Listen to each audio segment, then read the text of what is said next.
Good evening, everyone. I hope your Halloween weekend is going well.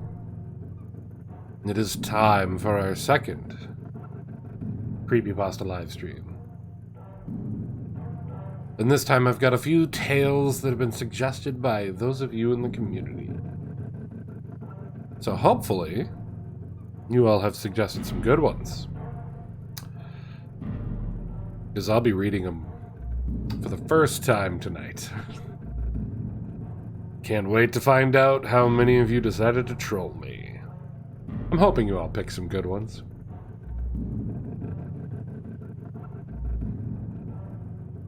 But how are you all doing? Are you ready for some chills and fun tonight? I hope so.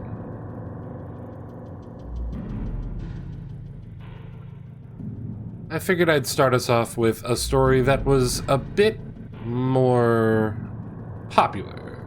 Or at least a creature that's a bit more popular. The first story is going to be about the rake.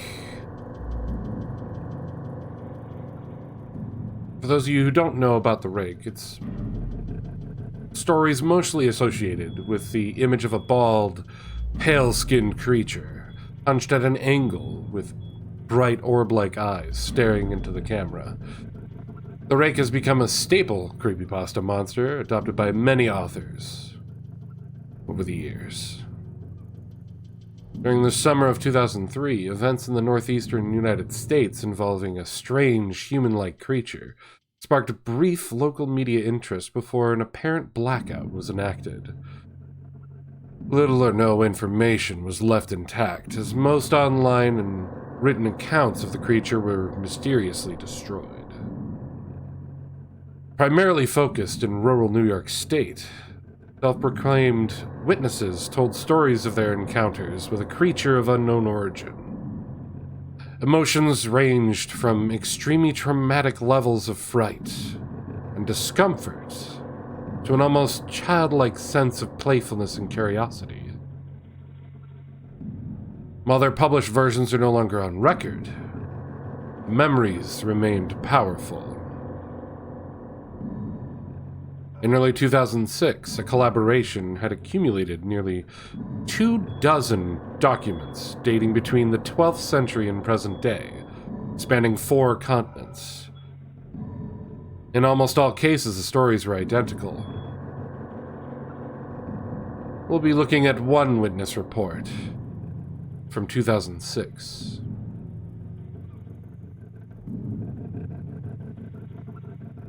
"3 years ago, I had just returned from a trip to Niagara Falls with my family for the 4th of July. We were all very exhausted after a long day of driving, so my husband and I put the kids right to bed and called it a night. At about 4 a.m., I woke up thinking my husband had gotten up to use the restroom. I used the moment to steal back the sheets, only to wake him in the process. I apologized and told him I thought he had gotten out of bed. When he turned to face me, he gasped and pulled his feet up from the end of the bed so quickly his knee almost knocked me out of the bed.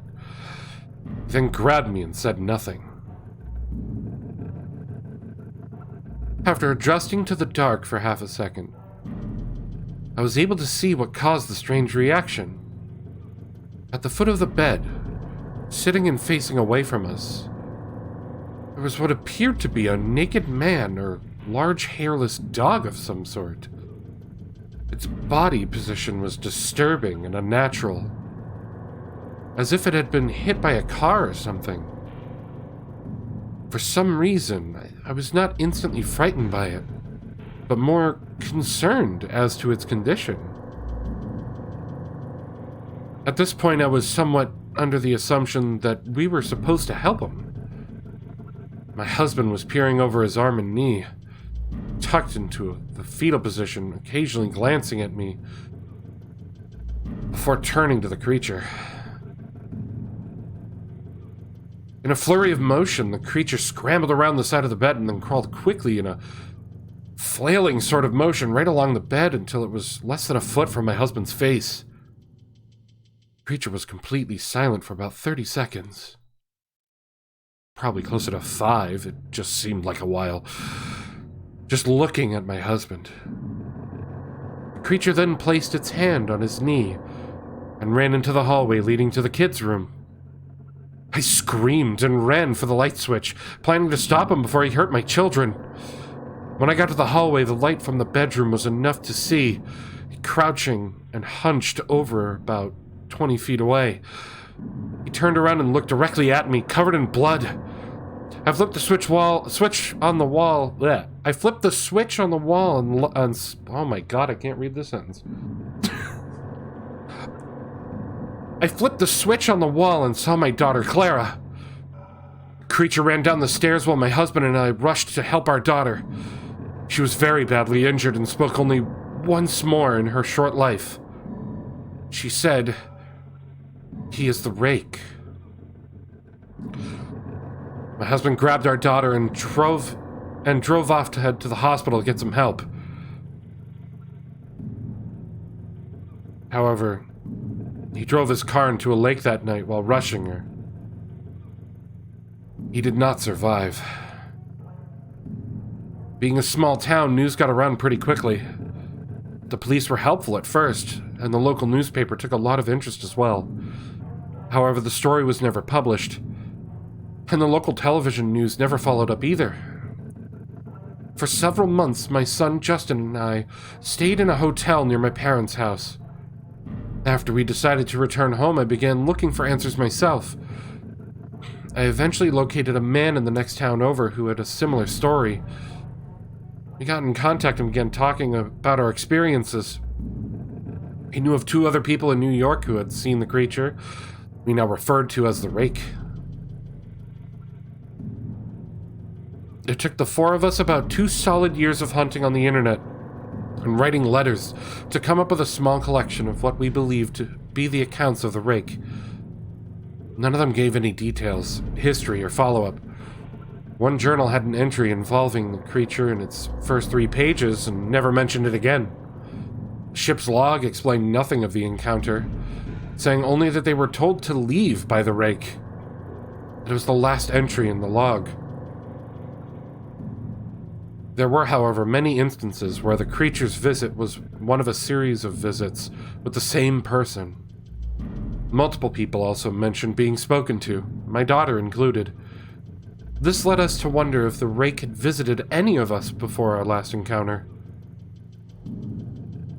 I set up a digital recorder near my bed and left it running all night.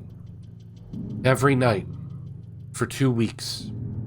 I would tediously scan through the sound of me rolling around in my bed, and each day, when I woke up, by the end of the 2nd week, I was quite used to the occasional sound of sleep. While blurring through the recordings at 8 times the normal speed. This still took almost an hour every day. On the first day of the 3rd week, I thought I heard something different. What I found was a shrill voice. It was the Rake. I can't listen to it long enough to even begin to transcribe it. I haven't let anyone listen to it yet. All I know is that I've heard it before. And I now believe that it spoke when it was sitting in front of my husband. I don't remember hearing anything at the time, but for some reason, the voice in the recorder immediately brings me back to that moment. The thoughts that must have gone through my daughter's head make me very upset. I've not seen the Rake since he ruined my life. But I know that he has been in my room while I slept. I know in fear that one night I'll wake up to see him staring at me again.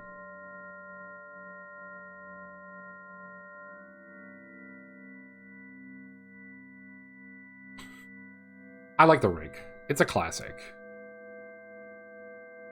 There's so many different stories you can find on the Rake.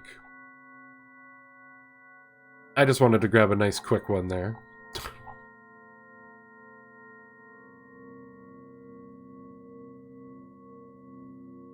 But that is a classic story. Hello, Jordan. Thank you for hosting in spirit. How are you doing, friend?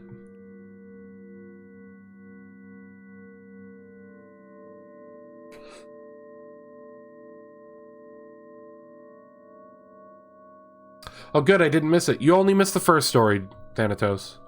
I read a little story about the rake.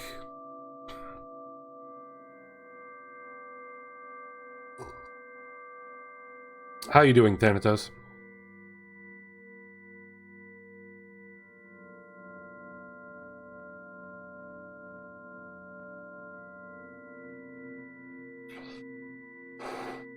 Dealing with girlfriend issues? Uh-oh, what'd you do?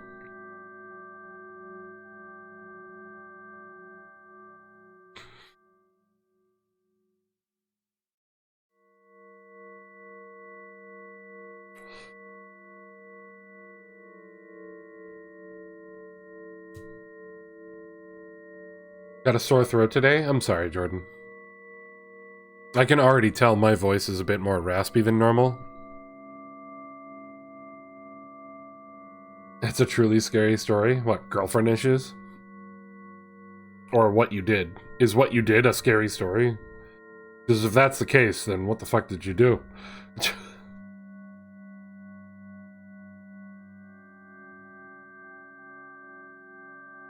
By the way, Thanatos, I do have two of your stories for tonight. Her voice is good for the aesthetic. Thank you, Tiger.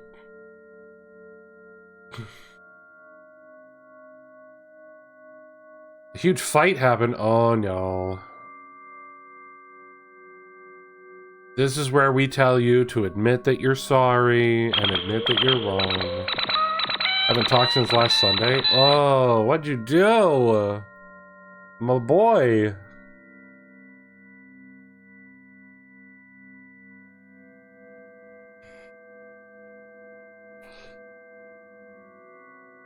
She won't talk to you? What the fuck did you do? Jesus.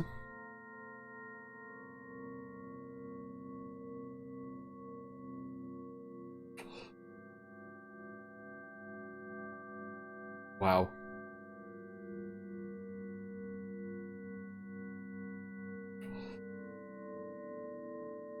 I'm sorry, dude.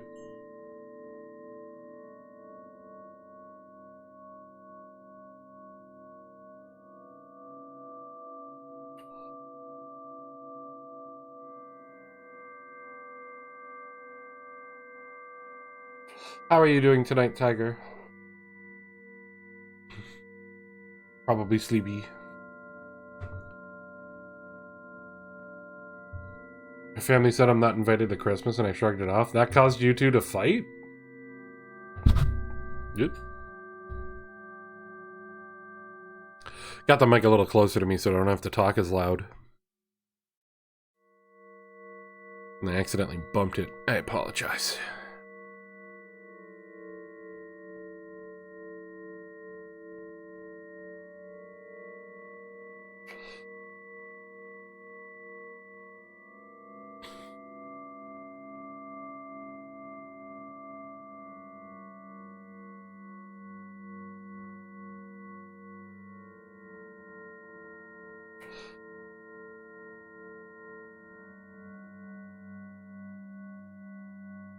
Because she said she's frustrated that it seems she's caught between two factions.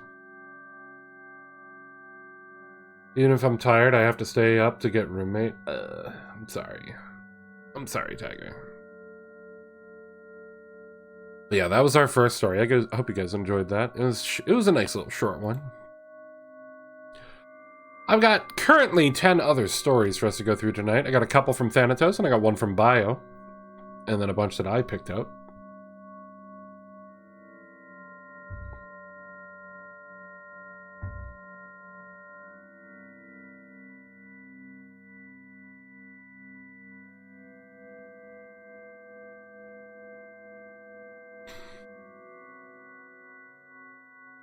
She said, so you really don't care about spending Christmas with my family? I mean, there's not a whole lot you can do about it, sadly.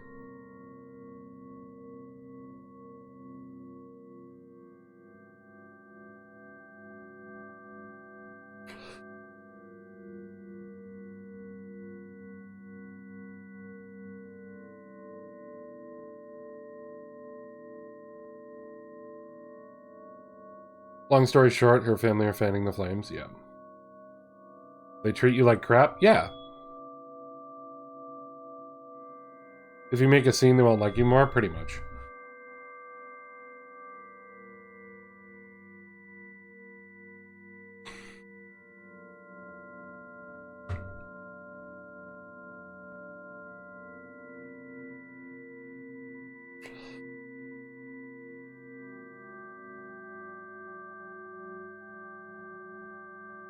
Pretty much.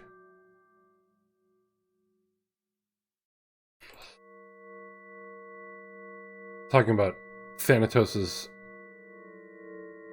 relationship problems with creepy music playing. The real scary story. Her mother had a shit-eating grin saying how she's ever so sorry about me and her daughter fighting. Here's what you do. Anytime her family tries to talk to you, like, when did she talk to you? Like, when did her mother even see you? Was it just, like, out in public?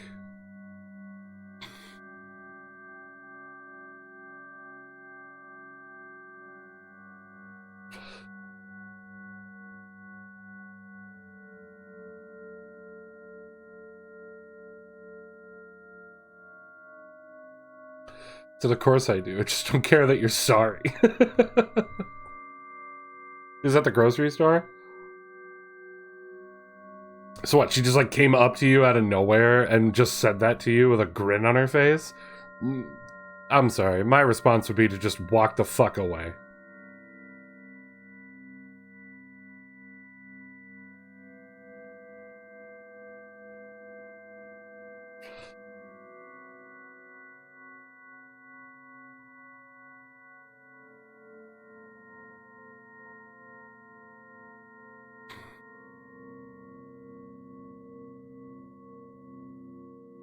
And if Bree asks you about Christmas stuff, just be honest and be like, the only thing you care about, like, again, I can't speak for you, but if the only thing you care about when it comes to Christmas is spending time with her for Christmas, then that's what you should say.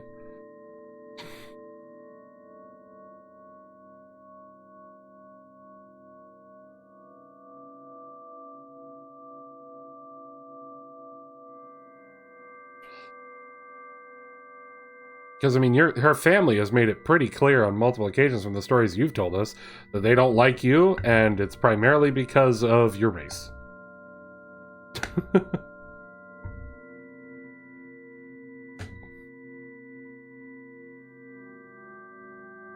Best thing you can do right now is give her some space. When she reaches out to you, just be open and honest. Don't get too overly energetic about it.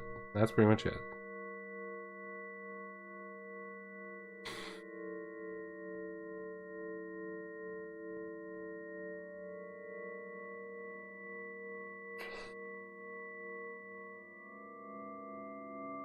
That's pretty much it.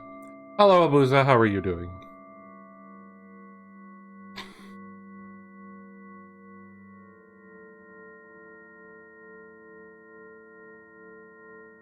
The fact that her mother was gloating to you just tells me the kind of character her family has. Exactly. See, your friend Dan is right in this situation, Thanatos. 100%. I bet I could take a nap here. I exist now to dinosaur. Okay, bye, Abuza. Tell you like.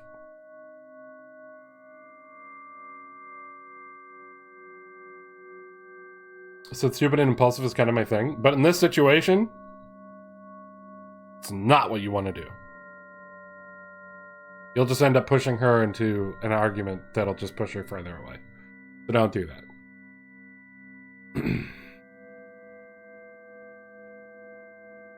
Exactly. I mean, take it from me. I don't know why you're taking any relationship advice from me, honestly. Let us move on to our next story. I'll catch up with Chad afterwards. Our next story, written by Minister of Owls, is titled, I Found a Letter from My Stalker.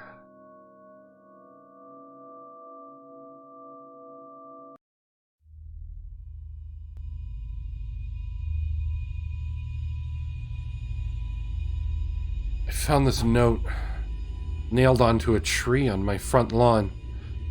I really don't know how to describe it. I'll just let you read it for yourself. I saw you today. It was your birthday. You didn't see me. You hardly ever do these days. Your skin looked so nice and healthy, and your eyes, they were the most beautiful I'd ever seen them. You've grown so much.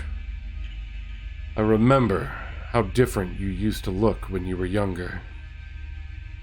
I remember the day I first met you.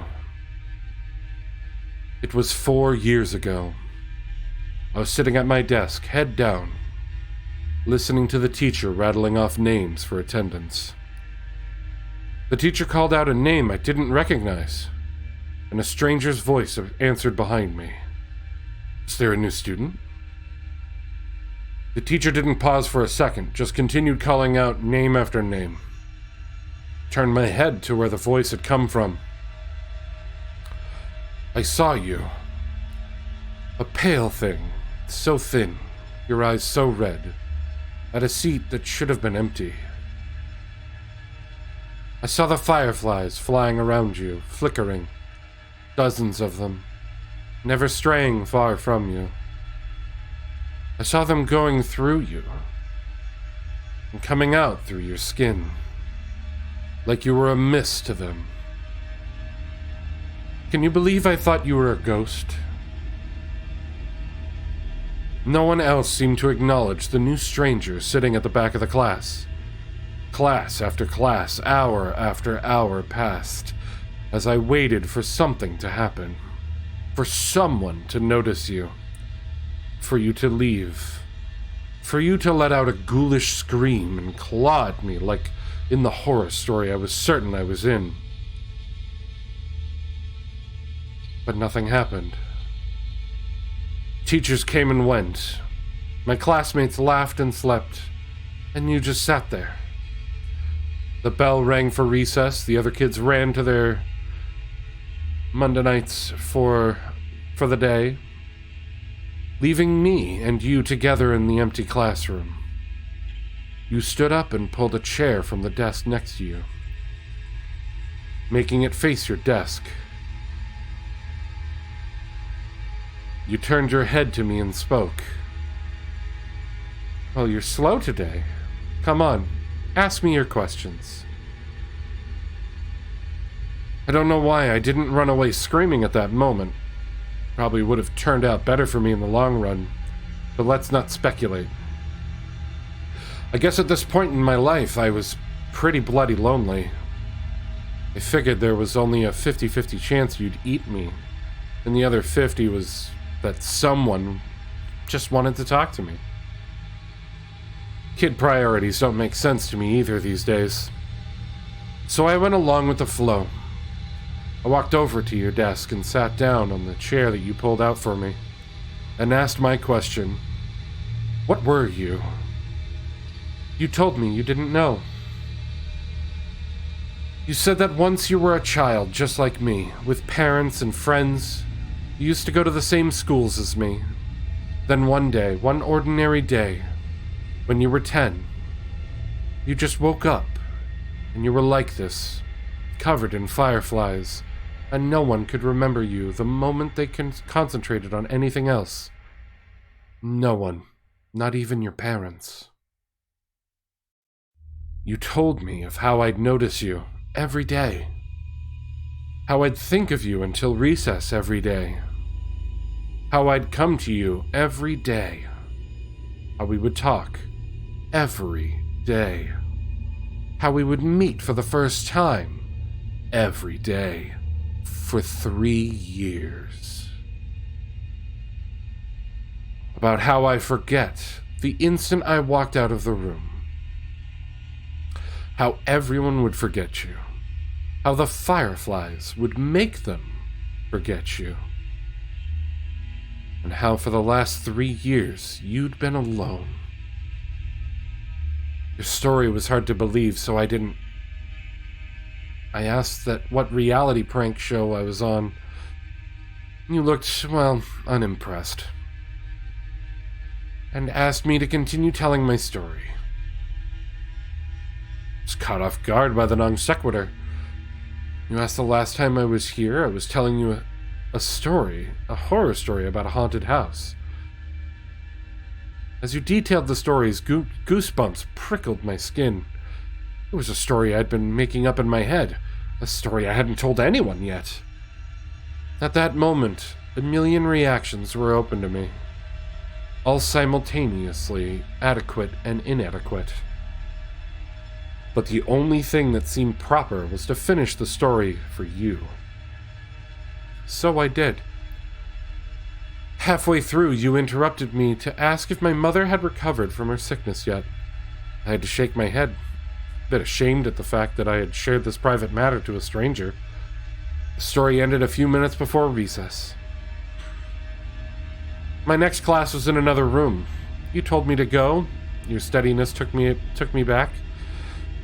You seemed so accepting of your fate, like you'd already gotten used to the idea of being forgotten forever. I was a kid back then. I wasn't a particularly smart kid, and I was probably on the onset of a crush. So you can excuse what I did next as an example of my childhood stupidity. I grabbed my scissors, pressed it against my arm's skin, and dug in. As it drew blood, I pushed it forwards, till the cut formed the shape I wanted. Letter by letter, I carved your name into my arm. Just so you know, I don't regret that. Don't get me wrong, kid power might have made me do it, but it sure as hell didn't make the pain go away. It was one of the most painful experiences of my life. But even then as a kid, I thought what was happening to you was unfair. I remember how your eyes looked when you saw that, the confusion, how strange it was for you that anyone would want to remember. I remember that look so clearly. When I woke up the next day, I saw your name on my arm. I remembered you. I did not forget. That day, for the first time, we had a conversation that wasn't so one-sided. You said no one had ever done anything like that before, and suggested I might have a mental illness. I won't deny it, that drew a little blood. As we talked, a creeping thought came into my head. Did you prefer it when I didn't remember? That night, I was sitting on my bed, staring at your name on my arm, wondering if I should cover it up so I couldn't see it and give you back your privacy, when I heard a crash. I looked up to see my bedroom window shattered and a dirty rock on my floor. I looked out of the cracked window to see a dark figure on my lawn. You were outside yelling about how we should hang out. It took me a while to get used to how bad you were at talking to people. Years without practice made you quite a bit rusty. That was all right. We had a lot of time. For the next 2 years, we spent most of our free time together. Most of the time we talked. You tell me an aspect of your life and how you lived. You still stayed in your old house. Your parents never noticed the food that had gone missing. Never noticed the extra room, or that you'd stolen the extra keys. One night I confided in you that I was beginning to think you were a part of my imagination. After all, what could you do to me that I couldn't do to myself?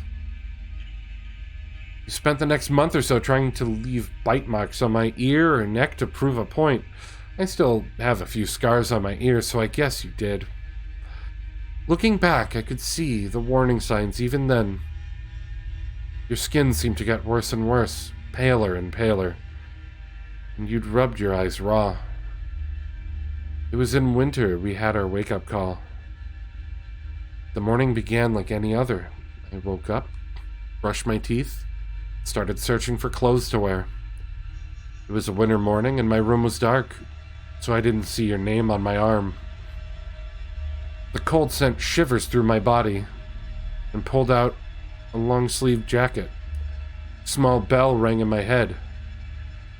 Don't you usually roll your sleeves up? Yeah, and why did I? That was annoying. Finished tidying up and headed to school. On the school bus, I felt oddly content, like something I'd been worrying about had just disappeared. I walked up the school stairs down the hall, through my classroom door, and sat down at my desk. The same feeling of a burden forgotten hounded my mind. What was I forgetting? When recess came, I just sat at my desk while my classmates ran out. It felt like a ritual, but I didn't know what for. I was contemplating just walking out to join them when I heard it. It was something small in the wind, like a whisper, but it came over and over, incessant. It sounded like my name. I knew this was strange, that this was worth my attention, but I felt oddly calm. Everything would be all right. Everything would be fine. Just ignore it. Sat there at my desk, my mind a war zone between two conflicting, contradictory voices, when I felt a force tugging on my sleeve. The moment I noticed this, my jacket sleeve tore open. I saw your name on my arm, and then your hand that had ripped my jacket open. You'd been yelling at me for over 20 minutes. I think that was the moment we realized how on edge our friendship really was. One accident away from complete erasure. We spent most of the next year in the town library together, trying to find out what the fireflies were. It wasn't really a problem for me because of my mother's treatment. My family couldn't afford to go on any trips, and our house didn't have heating anymore. So I was happy to spend my time with you. Trying to find information was a puzzle in and of itself. After all, how would I read about people I couldn't remember, and how would you find out who was special when no one could even remember enough about them to record them? We found our old family trees and records. Individually, we'd write down the name of everyone in the book on 2 lists. And then we would compare. The names I hadn't remembered to write down, but you had, would become the focus. They were the names of who were under the curse of the fireflies. We compiled a list of suspicious books. Books we thought could help us, because they were written by or were about the people we were searching for. I read the books with the list of names side by side, reading it again for every page of the book. You scoured the internet on the library computers, on the lookout for articles about the people. Our search would lead us to the first glimpse we got of what was really happening to you. It was late at night when you found the picture. I was a bit drowsy at the time, and almost about to nod off when I heard a sharp intake of breath.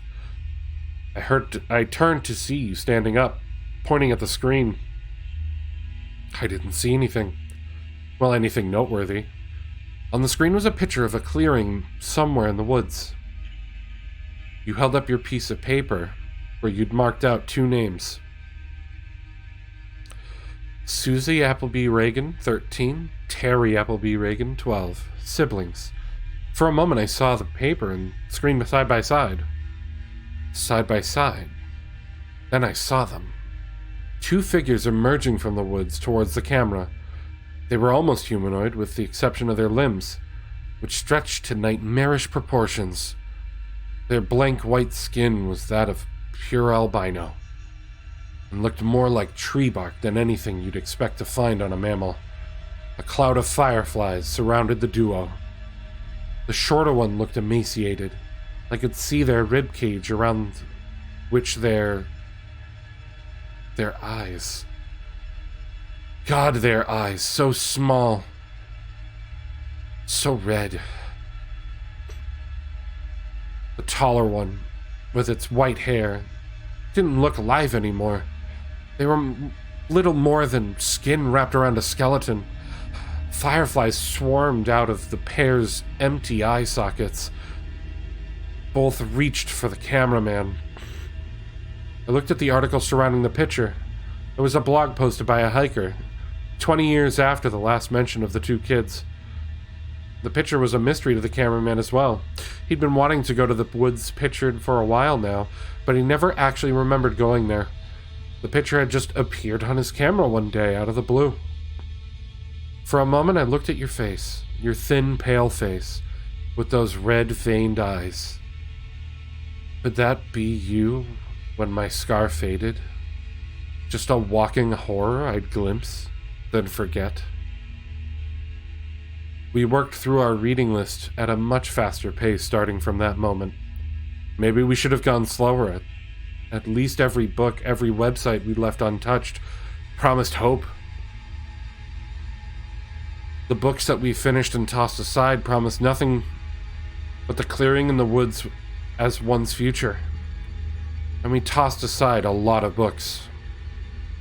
I believe I tore through 3/4 of my reading list before I stumbled across the journal. Oh God, that horrible, horrible journal. The journal used to belong to a mental patient named Joey, who claimed to be a serial killer. He was locked up in an asylum when the police discovered his supposed victims never existed. He was diagnosed with a need for attention and shoved away. They should have electrocuted him. They should have fried him until his flesh melted and his hair burned. In the journal, he talked about he carried out his killings. He knew things, bizarre and disturbing things no one else knew. He knew of the strange creatures that lived in the woods. Of them, his favorite were the fireflies.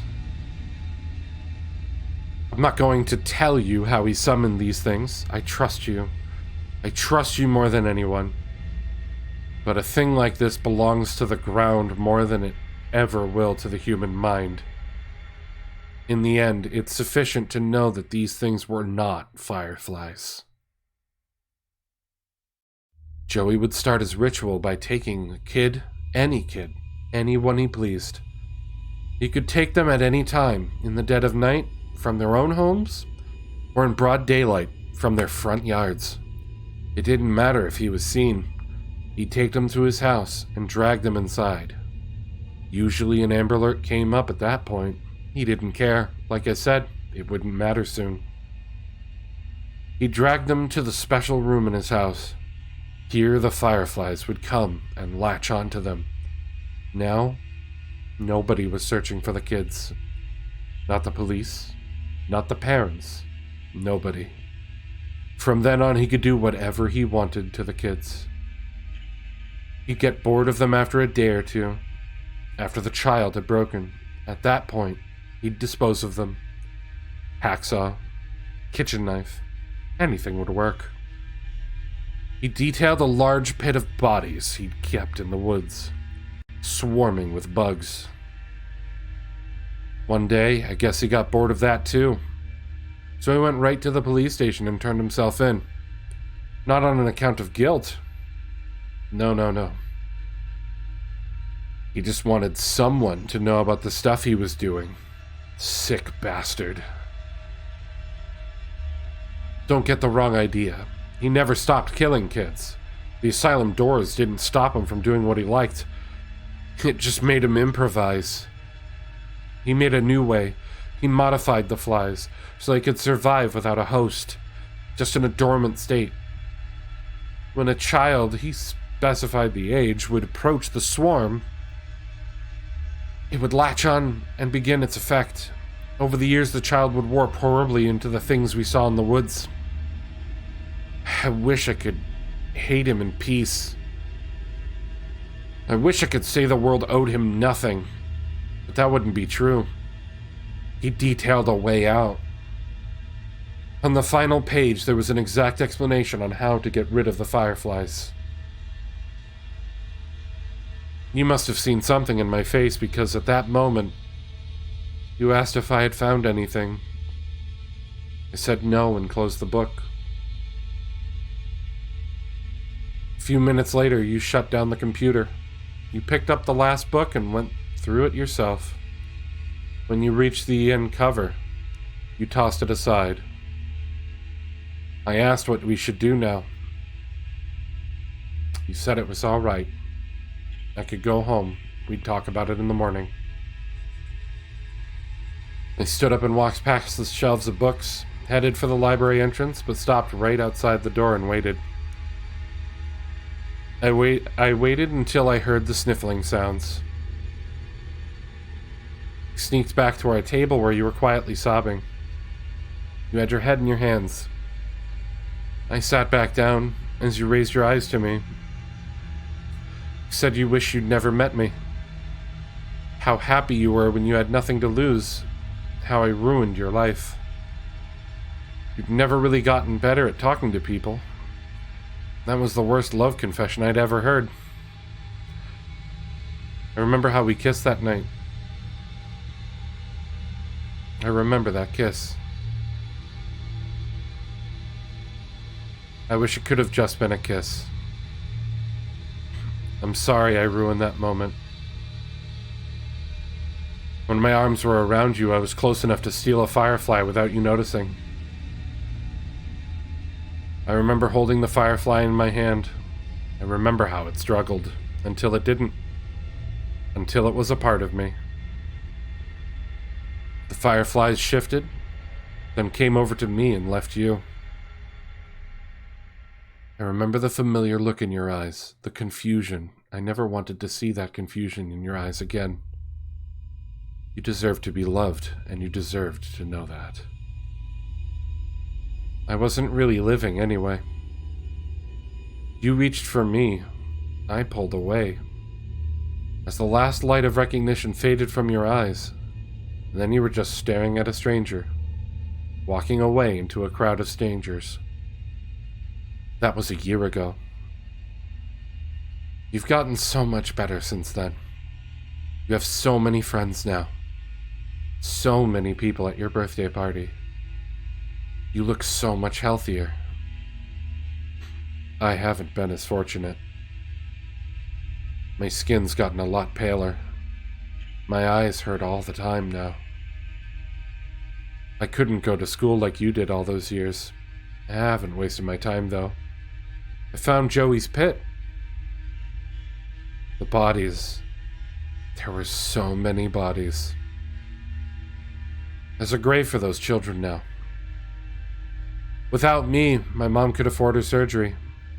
She looks so happy. Just yesterday, I saw her playing with my baby brother. I saw you crying yesterday. You were with your friends laughing. For a brief moment, your eyes met mine.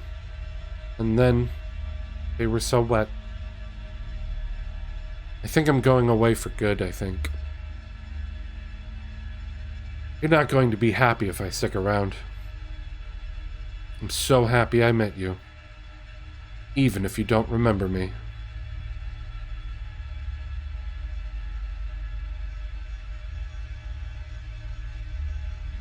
That's the end of the note. Sometimes I go through depressive episodes. I feel so lonely, even with my friends. I don't know what's going on through my head during these times, and sometimes I'd end up in a bathtub, knife in my hand. Until now, I thought I was cutting my wrist, but I wasn't.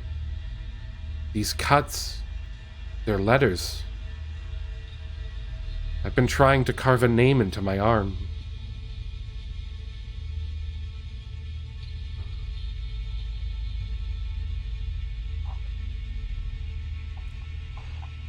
I like that one.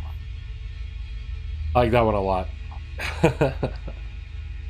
I love the immediate change of pace when it starts out as I found a letter from my stalker as the title. And then it's like, whoa.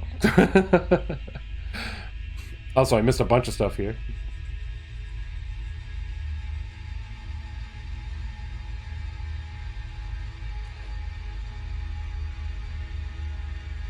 You're welcome, Thanatos. Has you read my story yet? No, I haven't yet. I've only read a short story about the rake and this one. I have not gotten to yours just yet, Bio.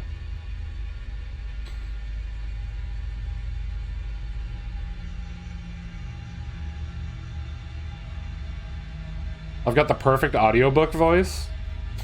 Thanks. Bio, thank you for the 16-month resub. I'm sorry that all sounds are off while we're doing this stream. Similar to the Bronze Enigma campaign. But who was phone? Oh, and just for fun, I'm going to unmute the alerts for a second, and we'll redo that one so we can hear the TTS say it for you. How's that?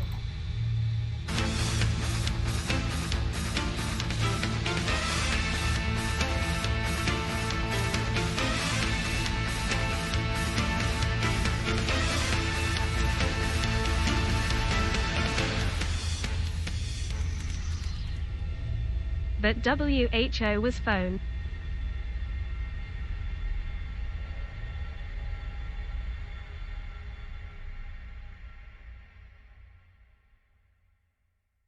There's no winning with TTS bio. There's no winning. Son of a bitch. Wait a minute. Why did that make noise? That should still be muted. But WHO was phone. Mute that again. Good thing no one did any sound clips while I was reading. That was good. I don't know why it unmuted. That one unmuted. I didn't unmute that just now to play that. Did Bio tell you about the game store we went to today? No, he did not. Bio has not talked to me today. Got another kit. 2 X-Wing fighters. Nice. You build them super fast. Then again, you're not doing it live on camera while talking to people. So it's probably a whole lot easier to do. Bio decided he didn't want to give them to me as gifts. I mean, you just give them to me when you're done. So I end up building them to give back to him to display. So free labor. Exactly. I was explaining because I enjoy building them. I mean, that's good. She gets happy brain juice from building them, so that is her payment. Ah. This new game shop was basically a closet. I mean, those can sometimes be the best ones, though. Those can be the best ones. Hold up, did you get my diary? Are you a secret serial killer who makes it so kids vanish from people's memories through weird Firefly magic?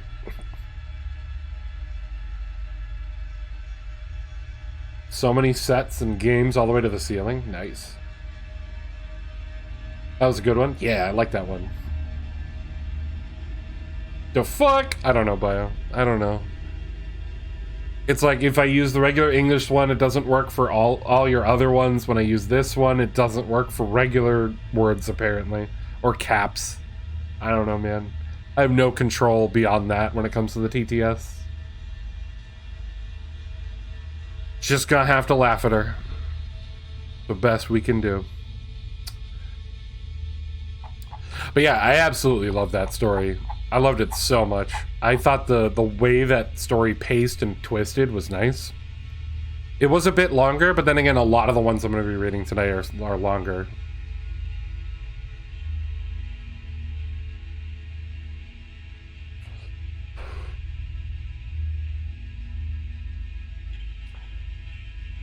But I mean, what a wonderful sacrifice.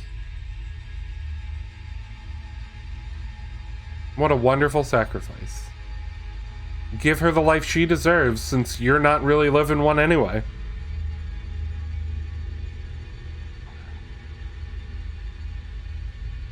It's sort of bittersweet.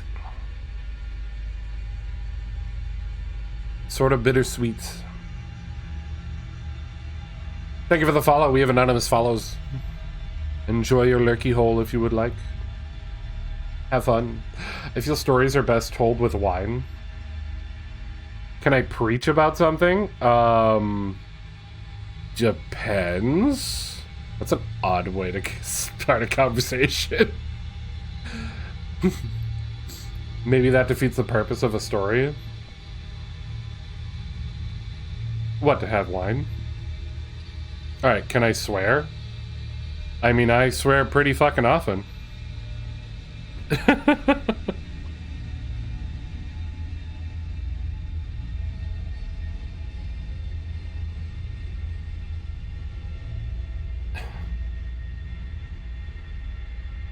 Can I get some of those fireflies?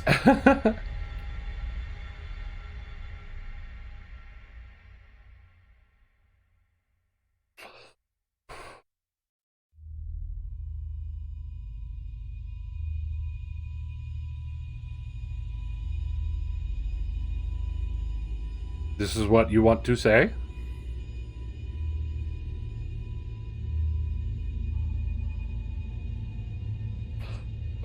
Suspenseful.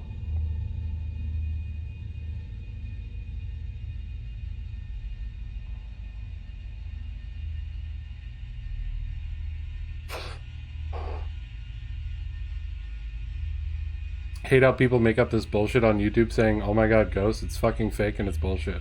Then why did you come to a scary story stream?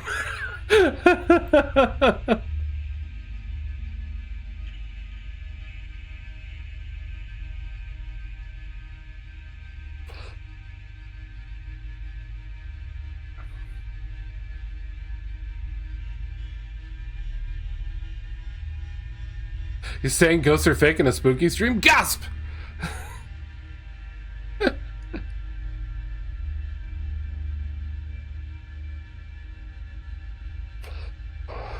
Ghosts are real because they are phones. God damn it, bio. No, just YouTubers saying fake stuff is fucking bullshit. Ah. Okay. Do you feel better now that you've let it out? I hope so. I hope so. British people are ghosts? What?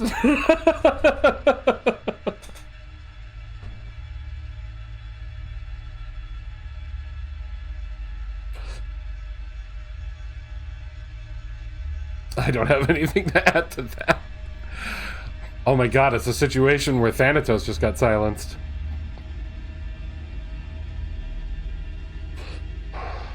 Goodbye, friend. Have a good one. Enjoy the afterlife. I like watching ghost videos because they are entertaining. I don't care if they're real or fake. Yeah, me too. That last statement, though, it's like, what?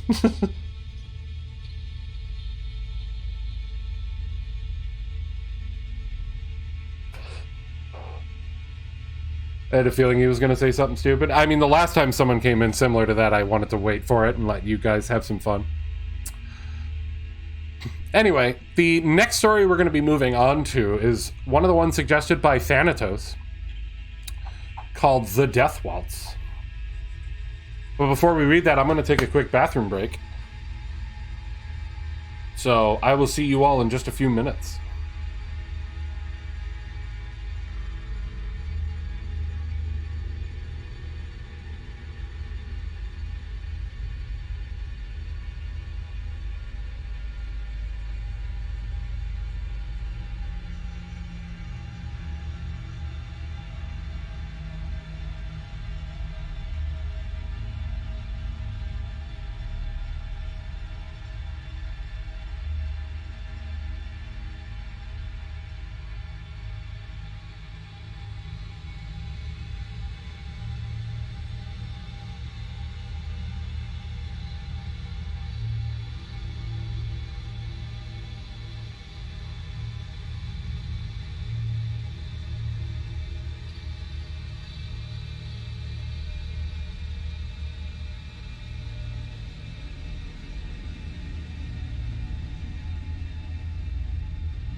I am back.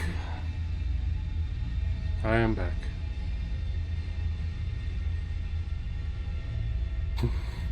Oh, you guys kept talking. Let me catch up.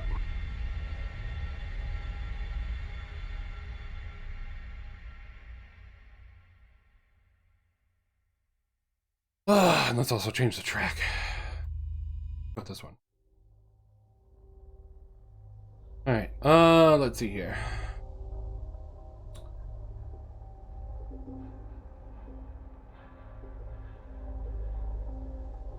I'll happily talk about ghosts, nature, spirits, etc. Yeah, it's fun. Usually when they start with, can I swear, you know it's gonna go bad. I was waiting. I was just waiting for the stupid thing to make them think they had free reign. Yep. I had to snap a picture of that statement. Wow. Vimon, thank you for hosting in spirit. I feel I could have had fun with that one. Aw. Well, on the bright side, this time they didn't come to my DMs, so that's good. I was so baffled by it. I don't know, man. Why do you go to someone who's doing creepy stories and whatnot and just come up with that shit, man? Instant easy ban. Should have known. Should have known.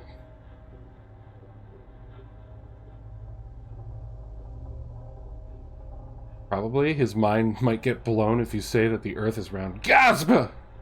He's done spread fake round Earth propaganda. Bye, don't you start. The Earth is just a concept. Oh my god, don't start on this. But if it were flat, it would have pushed everything off the world by now. I would have pushed everything off the world by now. You would have, because you're a cat. Earth was phone! That's it. The who was phone is never dying, is it? We got the answer. Earth was phone. Mystery solved. Crack the code. It all makes sense now, god damn it. Wonder why Heroes didn't run the intermission screen? Because I wanted to keep the spoopiness. Make you all stare at the glitches. The immersion. Yeah, the immersion. So we can watch him always. Yeah. You love the glitching effect? Yeah, I had some fun setting that up. I was always wondered how he peed. My guess is sitting down because, let's face facts, life is tiring. Damn it. I'm a big boy. I can poop standing up, thank you very much. The Earth isn't flat or round. It's a donut. Vimon blowing my mind. It all makes sense now. None of it makes sense. What are you talking about? How is it a donut?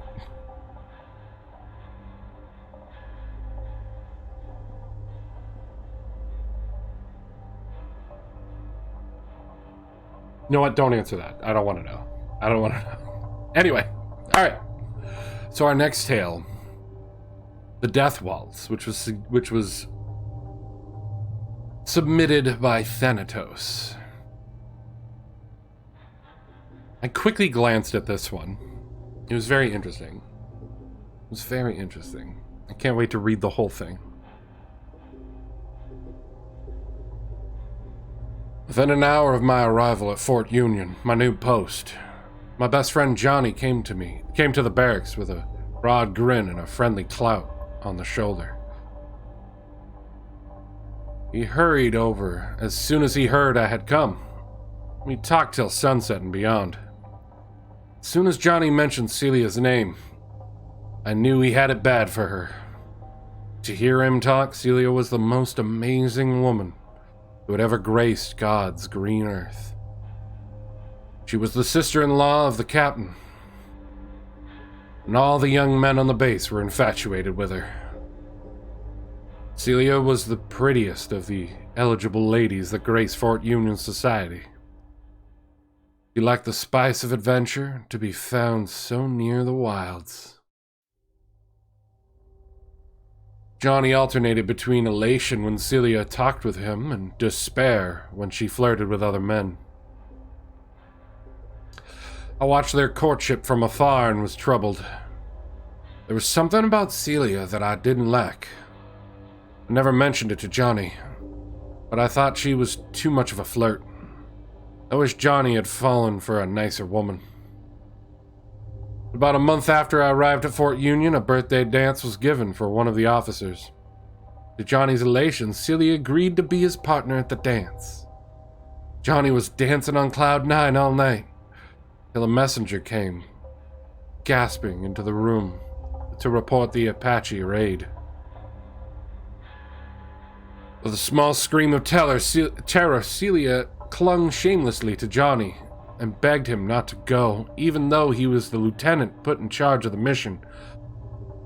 Well, sir, Johnny proposed to her right then and there, and Celia accepted. Furthermore, Celia told Johnny that she would wait for him, and that if he didn't come back, she would never marry. I doubted Celia's sincerity, but Johnny just ate it up. I was assigned to Johnny's troop, so I had to leave too. We started out the next morning, and had a rough week tracking down and fighting the Apaches. Johnny split up the troop, taking command of the first group and giving me command of the second. My men reached the rendezvous point with no casualties, but only half the other group arrived, and Johnny was not among them. They'd been ambushed by the Apaches. I had to take command of the troop. We searched for survivors, but never found Johnny's body. As soon as I could, I ordered the men to turn for home. Celia made a terrible, heart-rending scene when she found out Johnny was missing. She flung herself into my arms when I gave her the news and sobbed becomingly. The display turned my stomach. It was so obviously insincere. I excused myself hastily and left her to the ministrations of the other soldiers. From that time on, I was careful to stay away from Celia. Mourned less than a week for my friend before resuming her flirtatious ways. About a month later, a rich, handsome lieutenant arrived at Fort Union. He was from the east, and Celia took a real shine to him. Johnny was completely forgotten. So was her promise to him. It wasn't long before Celia and the lieutenant were engaged and started planning a big wedding. Nothing but the very best would suit Celia, and her groom had the money to indulge her. Everyone in Fort Union was invited to the ceremony, and the weather was perfect on the day of the wedding. Everyone turned out in their best clothes, and the wedding was a social success. After the ceremony, all of the guests were invited to a celebratory ball.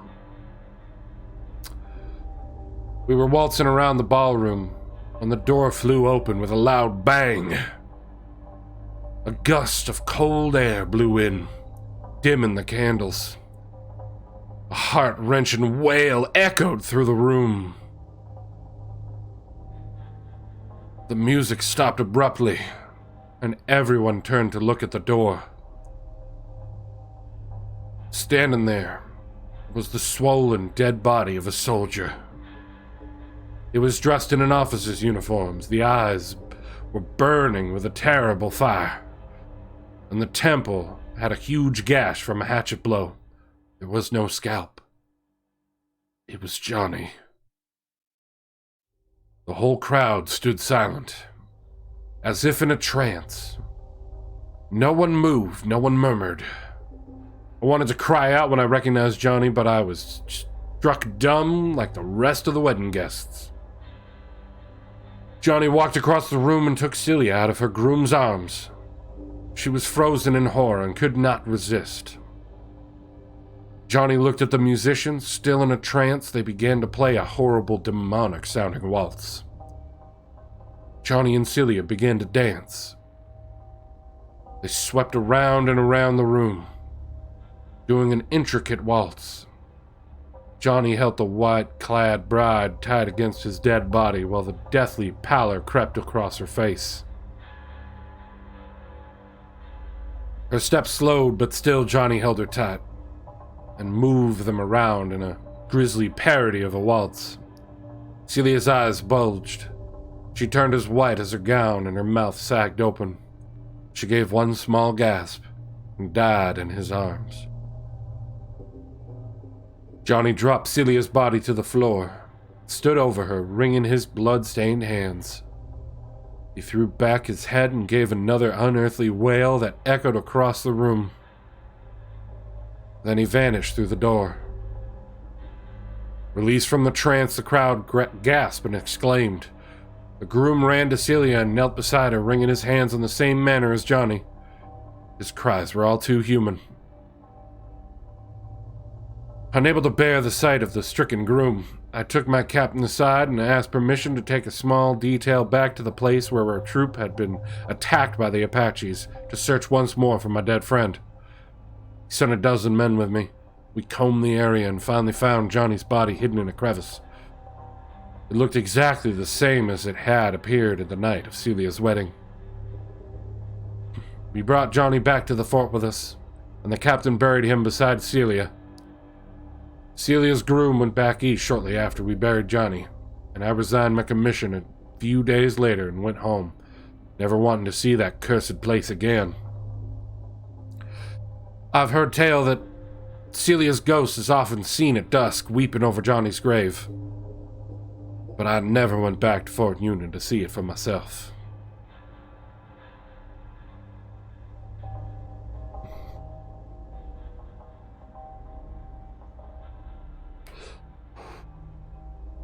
That one's pretty good. Not gonna lie, Thanatos. That one was pretty good. I liked that.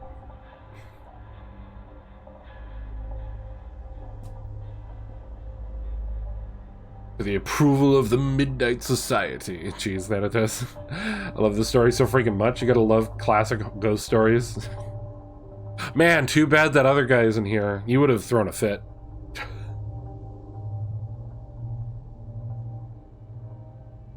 That one wasn't bad. I like that one. Thank you, Thanatos, for submitting that one. The Death Waltz. And if anyone happens to know if the stories that are suggested that I don't know authors to, I'd love to know that. So when I put these up on YouTube, I can actually put the right crediting and whatnot. These have been great. Thanks. Thanks. Bio, yours is coming up. It's not the next one, but it is coming up.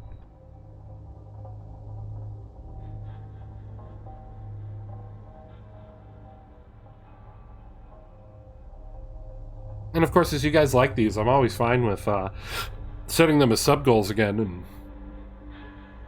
taking people's suggestions for their favorite stories.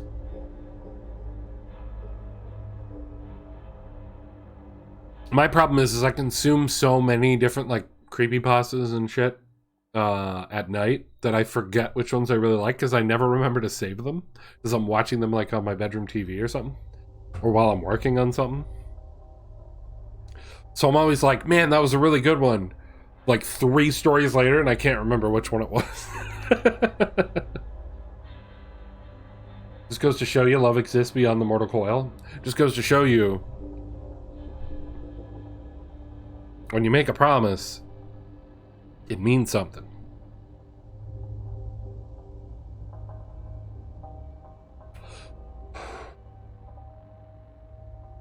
But we still have some more to read tonight. Look in your history and find the video. That's the problem, Vmon. I look at my history and I can't remember which one it was. I'm too lazy to go back through them because, like, the parts that get me are towards the end.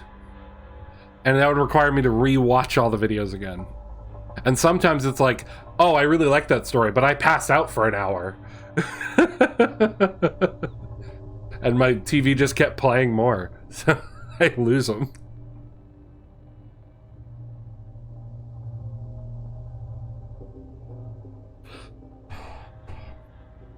Also, for some reason, just from the little bit I read before stream just to see what the story was about, I didn't know where it was going or anything, Thanatos. I thought giving it a bit of a southern draw would work. I hope you like that.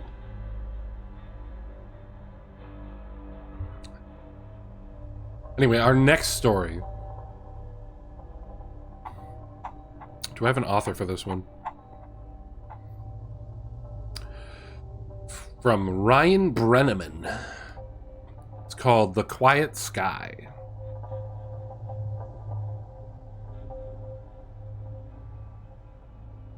Change tracks here for this one. Not that one. We already did that one. Oh, that would be better for something else. We'll do this one. The Quiet Sky.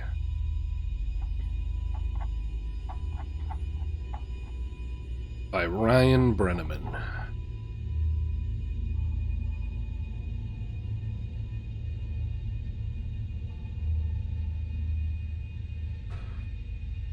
It started when we called out to the stars, into the darkness.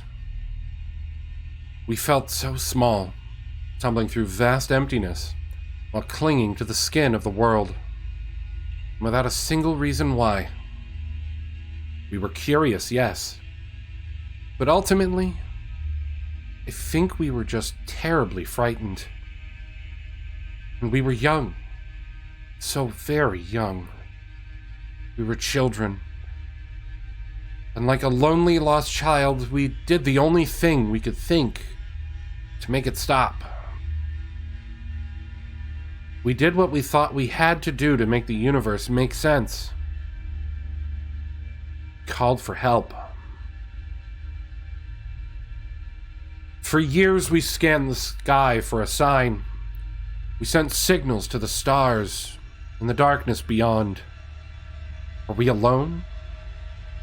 The skies were quiet. Always so quiet. Leaving us to our own makings. But crying children never cease. And neither did we. We sent calls into every corner of space for decade after decade. We refused to believe no one was out there. They had to be. Yet, for some unknown reason, they never answered us.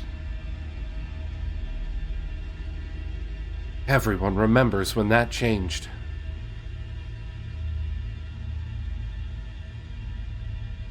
They think it responded to the message from 1974. The response to the Arecibo message was received almost 3 months ago, in 2 separate parts. The first part of the message was received at the Hat Creek Radio Observatory in California. The Allen Telescope Array picked up what sounded like static interference that continued on for over an hour. It consisted of unintelligible screeching and buzzing sounds that continued without pause for the whole hour. The meaning of this message was never discovered, if it had one. The only thing we knew was that the signal's origin came somewhere in the Hercules constellation, near Messier 13. As soon as that signal stopped, the real message began. We made contact that day, and we were asked a question. Who is there? It came not through the radios, but as a voice. A voice inside all of our heads asking the question to all of us. I heard it. My wife heard it. The young heard it. The old heard it. Even the deaf heard it. Everyone everywhere heard this voice whisper that question in their heads, in every language on Earth. I remember it almost too clearly. It asked in that familiar yet indescribable voice that's always there in my mind. It was like one of my own thoughts had gone rogue and had decided to speak directly to me. The world seemed to stop as everyone listened for what came next. Where are you? The heavy questions seemed to linger in our minds for hours afterwards, and then for days, for weeks. That day changed everything. There were the doubters from the very beginning, and the holy ones who claimed that God had spoken to all of us, and that the time to repent was now. There were those who claimed they'd heard nothing, and those who'd claimed that the aliens had given them their own secret messages. And of course, there were those who truly believed that we had been contacted for the first time by an extraterrestrial race like us. One ready to communicate, ready to lead us out of the darkness. We were wrong. We never made contact with alien life, at least nothing comprehensible or discernible to human understanding. The stars are vast, and in their vastness our voices had touched the ears of something truly incomprehensible. Something hungry and malevolent. The voice. We realized our mistake when the ground started to groan. Beneath our feet, everywhere, the ground seemed to moan. The muffled sounds shook through the dust and dirt below us. No one knew what was causing it, at least not until the calls started coming in. The graveyards were screaming. All at once, the dead had started screaming. Every deceased man, woman, and child was turning in their graves. All the animals did so too. Every dog, every cat, everything that had ever walked this earth. Cries of ancient whales shook the seas, and the shrill screeching of birds echoed through the forests. The caskets shook, and the morgues howled.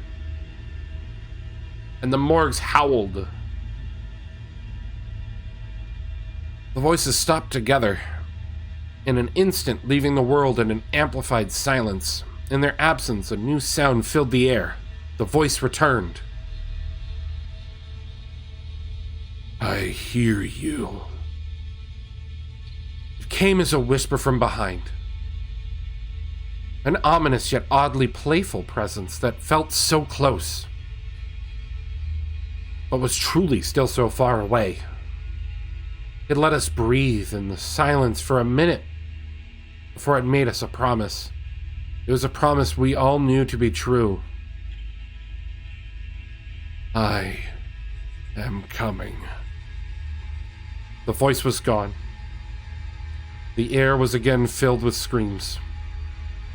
This time, they were from the living. After the voice had gone, we were left to our own devices. Millions panicked, and rightfully so, as chaos took hold of the streets. Many would die in the violence and the gunfire of that night. They would be known as the raptured before long. And the rest of us were the condemned. We could only wait. The screaming dead was only the first of the side effects that we felt as the voice approached. The closer it got, the more we felt it. The first night after the screaming, we noticed the stars bleed for the first time. A section of the western sky had turned black, blacker than the night. It was only truly visible because of the ring of stars around it. The light from those stars had turned red, and they seemed to bleed across the sky like food coloring dropped into water. Their light swirled and flowed all around the edge for some unseen mass. I knew then that I was staring into the face of the voice. Our scientists claimed that nothing was there, and that their radar and scans always came up empty. Their telescopes could see nothing but darkness in that section of space. However, the proof was right in front of us. As every night that ring of darkness got wider, the more stars bled into the sky. We watched it come. As each night passed, the black spot would widen, and more stars would distort and bleed around it. During the day, a new hell would greet us. The side effects worsened. The day always brought something new. I'm sure most of what happened will go untold and unknown. The animals started disappearing, all of them. No tracks, traces, or bodies were left behind. Pets would run away, some violently so. They all retreated, never to be seen again. The forests were left abandoned, the oceans empty, the air silent. The world left seemed empty and lonely. They left like water receding from the shore, just before the tsunami breaks. One day, about 2 weeks ago, scientists tried to talk to the voice again. They hoped perhaps to reason with it. They told it about what was happening to our world and asked it questions. The scientists begged, but it didn't speak. When asked what, the voice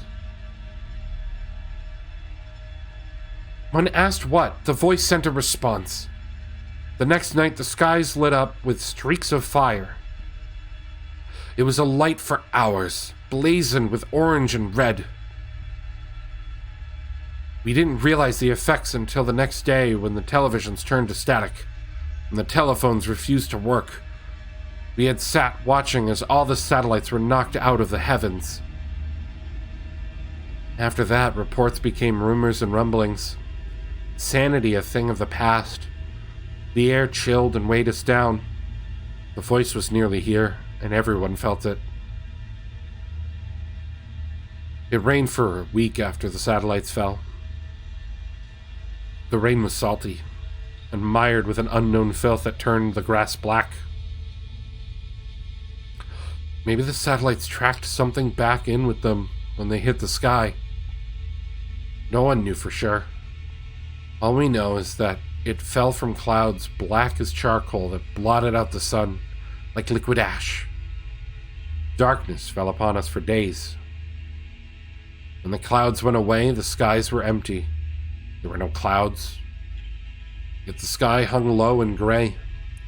If the sun was anywhere in the sky, it never made itself known. Even it had abandoned us. Each day grew slowly darker and darker until night and day became almost the same. Some people would claim later that they'd seen things in the dark.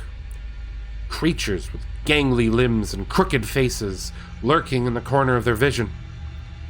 They were tall, white creatures that looked molted or rotten through their transparent skin.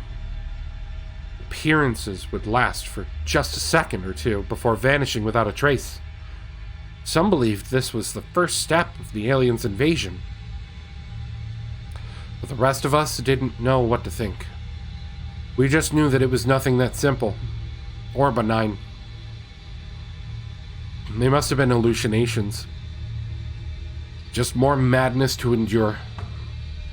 But ultimately as harmless as anything else.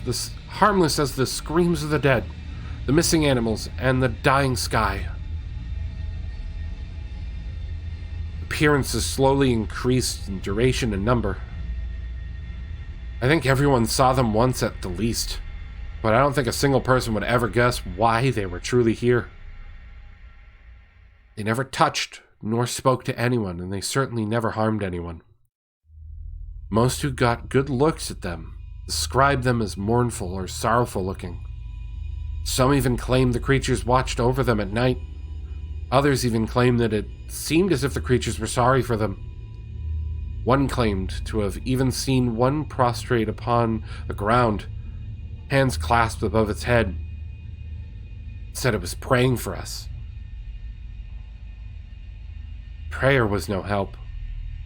Churches and places of worship that had divided us for so long failed to bring hope to any in the end. The voice let them pray and beg for a while, but just days ago the voice ended it all. No one questioned how. For at this point, nothing that happened surprised anyone anymore. But on the final day, all books of worship burned. Every last Bible, every Quran, everything. People rushed to their centers of faith, but found no solace. The churches and temples had suffered the same fates, if not worse. The people were left abandoned by their greatest hopes. There were rumors of churches all over the world with walls formed from the bodies of those who sought refuge. They were merged to the walls, stuck to them like flies in a trap. They died still pleading for hope, but they were beyond God's help. The rest of us had learned to stop begging. We waited. The final message came. From beyond the sky it fell upon us. The voice echoed, and it spoke the simple truth. I am here. There's a darkness beyond the horizon. There's a darkness beyond the horizon, the likes of which I doubt has ever been seen. It brings with it the screams of countless souls, and it moves fast. The stars are dying now, and I know they'll never be seen again. The light is dying so fast. I leave this not as a warning. No, it's far too late for that. Instead, consider this the last realization, the last humanity will ever know. For we used to wonder whether or not we are alone and lost, but never whether or not we were safe and hidden. The universe is infinite, and our understanding was significantly more finite. We should never have beckoned to the darkness. Instead, we should have clung to the light and closed our eyes every time we returned to the void. As the final minutes approach, I hold one final truth to be certain. I now know why the skies were always so quiet.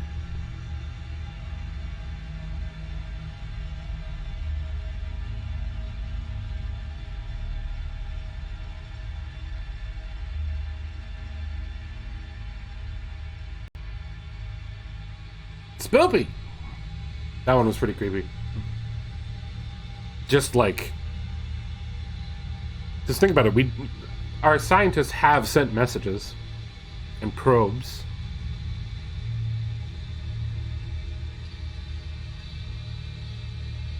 That could easily become our biggest downfall.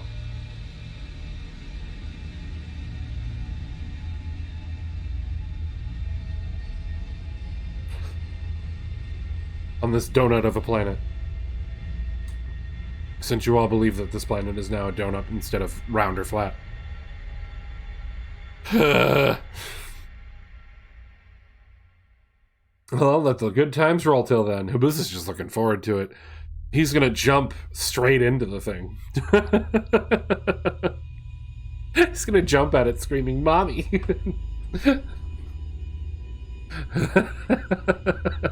Giant death void voice screams mommy energy. But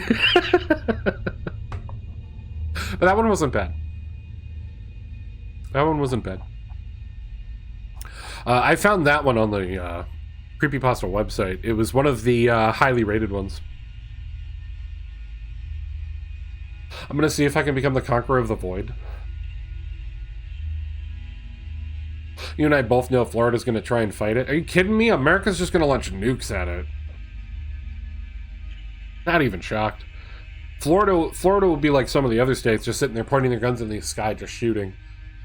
Not realizing that their guns aren't going to get out of Earth's orbit.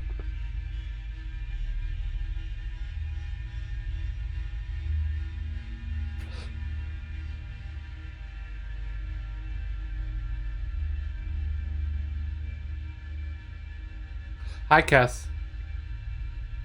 I don't like the story because it is plausible.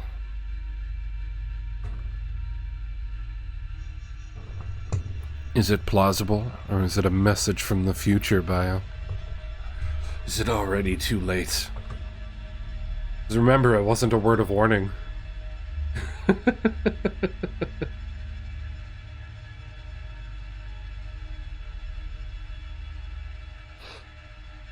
That's true, telling the cosmic horror to get off their lawn.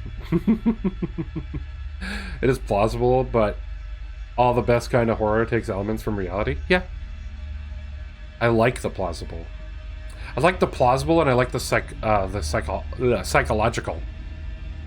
Those are the types of stories I like.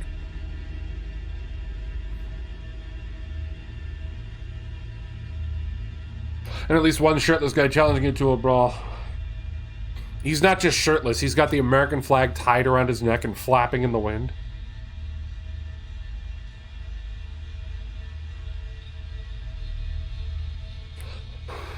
with Real American blazing from a boombox in the background. Guarantee it.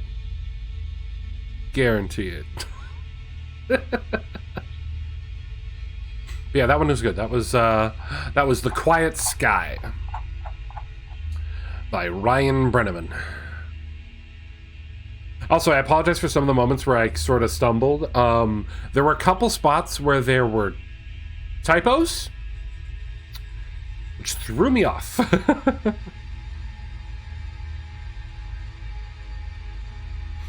Let's be honest, I'm not gonna be that shirtless guy. I'm gonna be that guy standing there going, "Can you turn into a waifu?" Like I said, you're gonna jump into it going, "Mommy." Or a play of Bill Pullman's speech from Independence Day. Oh yeah, that too, definitely.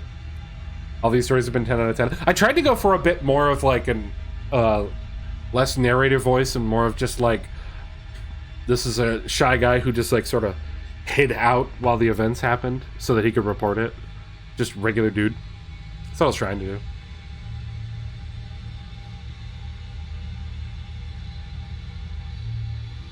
Exactly, Conqueror of the Void to save the world and get a waifu. Easy.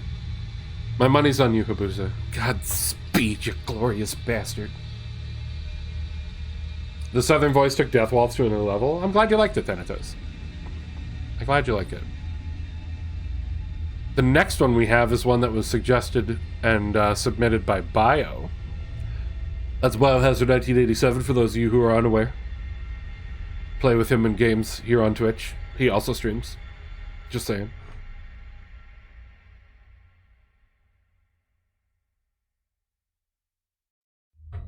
And I thought his would be a good follow-up to that one.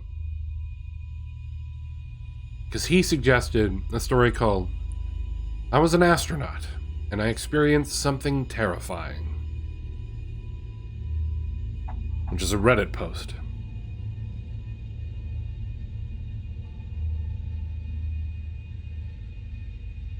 Because Bio loves his Reddit.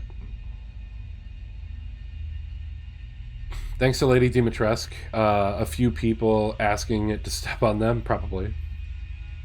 It's exactly what I thought the character sounded like. Nice. I love Falling Skies with Noah Weil. I don't know that one.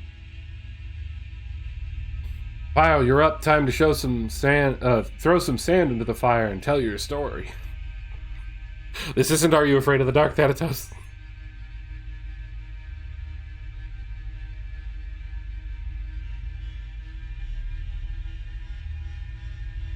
Though that might be good for a future one. Maybe see if I can get some guests to read some so that I can save my voice. Because after this weekend streams, I'm probably not going to have a voice tomorrow for a Monday.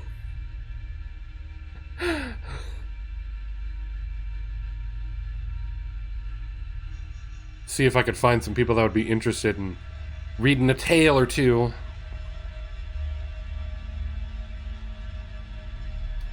Anyway, I've got to resize this.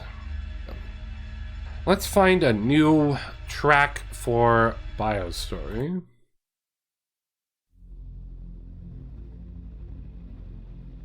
I'll go with that one. I'll go with this one.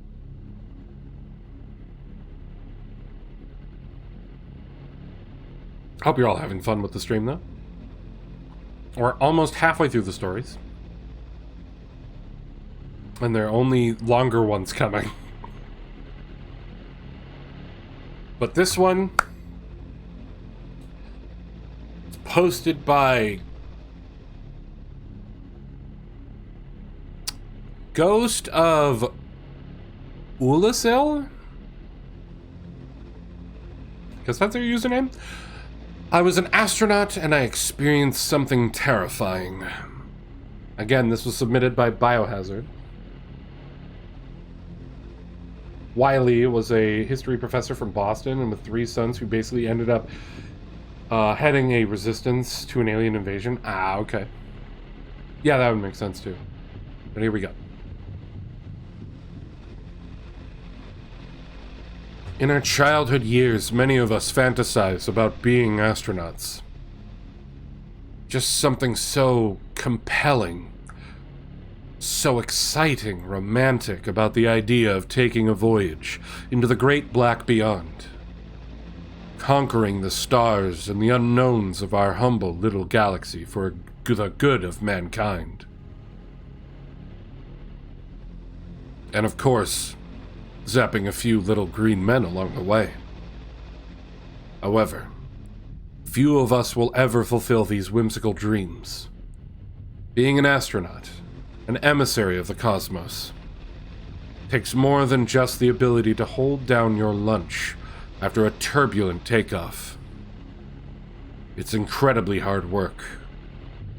All physics and chemistry and a good dose of good old-fashioned military resilience. Very few make the cut, but for this you should be thankful. You see, I was an astronaut, and I don't think I'll ever be right again. Every night, the terrifying memories come back to flame me alive in my sleep. I wake up cold, drenched in my own sweat and tears, and lacking a breath in my lungs. All because of that one night. It started out perfectly normal, or as normal as it gets when squirting out a blob of toothpaste is harder than winning the Olympic relay. My companion and fellow spacefarer, Robert, had gone to bed much earlier than me, complaining of an uneasy stomach following the consumption of another of our less than savory rations. Just make sure you don't shit yourself, Bob, I had playfully chided. You know how much work that'd be to clean up. Being sick in low gravity is an unpleasant experience, as I can personally assure you, so my sympathies were with Robert. However, as the evening drew on, and I got sick of losing to the onboard chess AI over and over, I grew painfully bored. One of my favorite pastimes involved slowly taking off my shoes, watching as the stringy laces were enveloped by the snare of zero gravity, and drifted upward toward the ceiling of the cabin. Sure, it was childish, but don't judge me for it if you haven't tried it for yourself.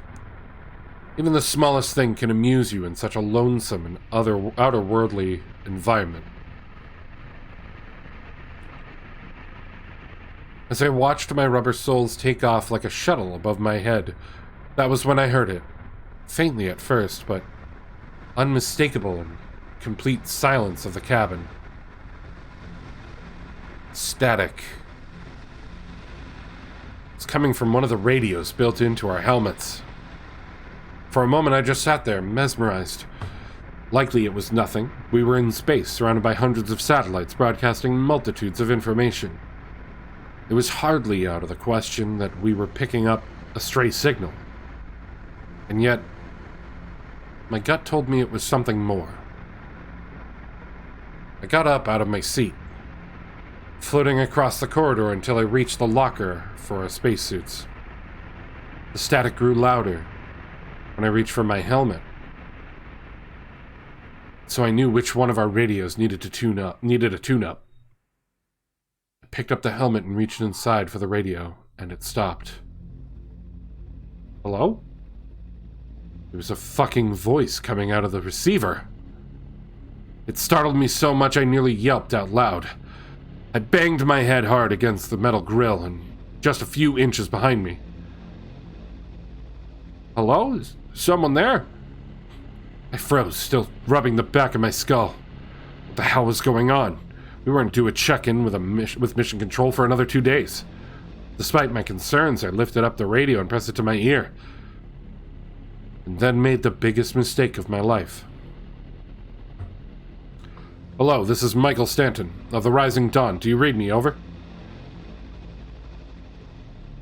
The voice came back to me almost immediately. It sounded frantic and breathless, and almost immediately I felt ill at ease.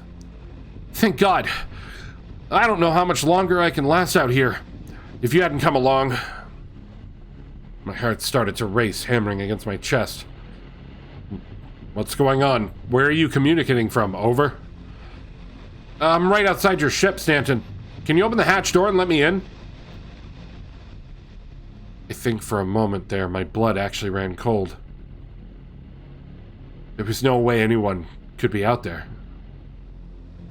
There were no other human beings for hundreds of thousands of miles. We were alone up here, me and Robert. That had been the point. The voice became anxious when I didn't reply. What are you waiting for, Stanton? Open the damn hatch and let me in. My mouth felt drier than sandpaper. My tongue was bloated, heavy like a wad of butter. No words would come. Stanton, come on! Are you going to just leave me out here? I found the strength to flick off the radio. Letting it slip from between my fingers and drift through the air, I watched it go. Relieved to be away from it. My chest was still pounding, and now I felt my fingers starting to quiver. I wanted to throw up, but nothing would come. The body gets used to harsh conditions. It just didn't know how to prepare for this. I pulled myself against the wall whilst I tried to catch my breath. I shut my eyes, trying to escape the endless blackness surrounding me, only to find another waiting for me beneath my eyelids. Then I thought it couldn't possibly get worse. Till I heard it. Let me in! The voice wasn't like before. It was demonic.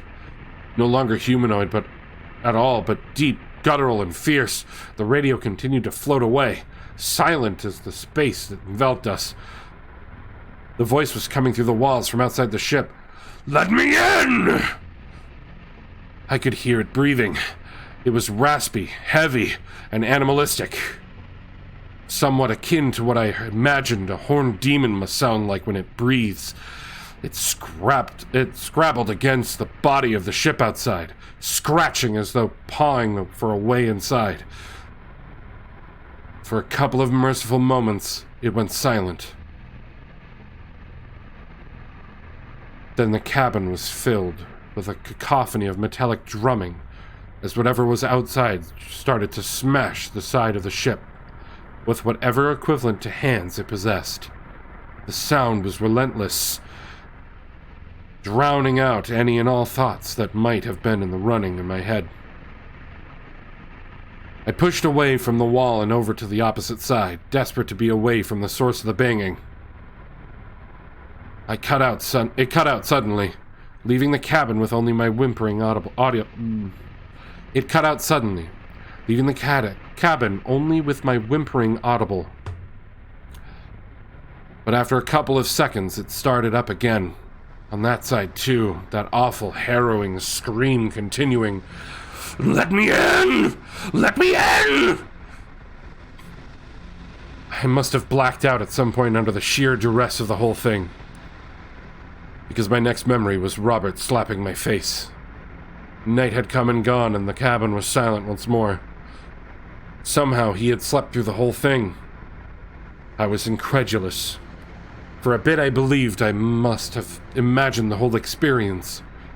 But then we found my radio was missing from my helmet, and the reality of the whole nightmarish ordeal started to sink in. Nobody believed me. They all told me what I was describing was impossible. Sounds like the ones I was hearing couldn't possibly travel in a vacuum. Robert, for all of the depth of friendship we had achieved while holed up together for 2 years, thought I was nuts. Well, screw him. Because everything that happened to me was real. Absolutely real. Even now, a whole 20 years after I came back home, the memories are more vivid than ever.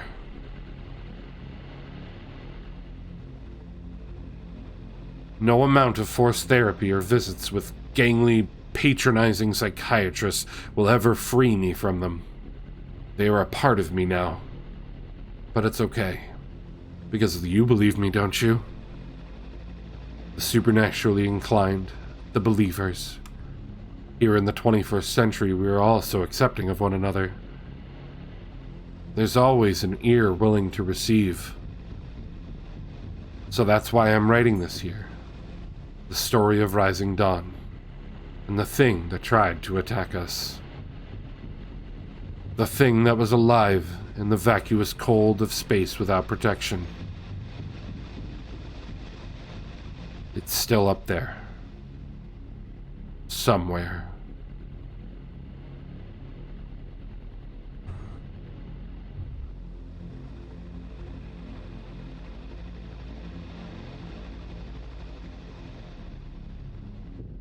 Oh, my mouth started drying out during that one. But that one was pretty good, bio. Nice and weird. I mean, personally, I am no astronaut, but I feel like anything that makes a noise on your ship while you're in space is probably extremely terrifying. Let alone words.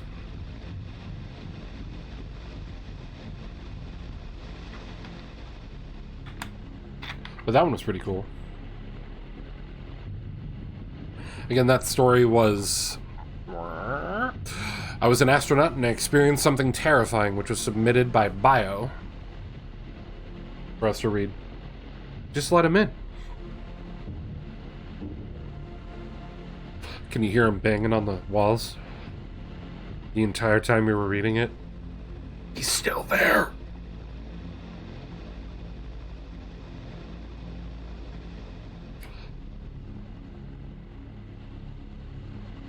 That one was pretty good.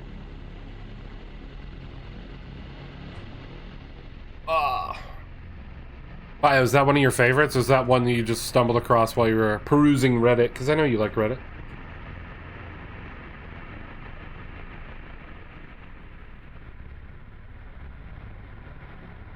I never spend any time on Reddit. Reddit confuses me.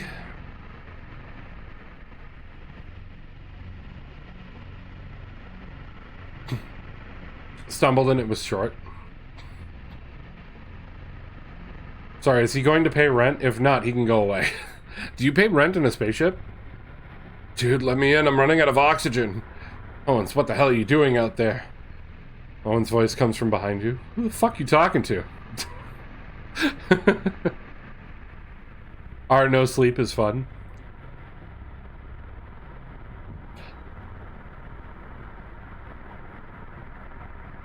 Yeah, I one of these days, Bio, I'm gonna need you to, like, show me how Reddit works.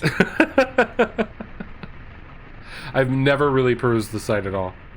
The only times I ever go on Reddit is when you send me a link.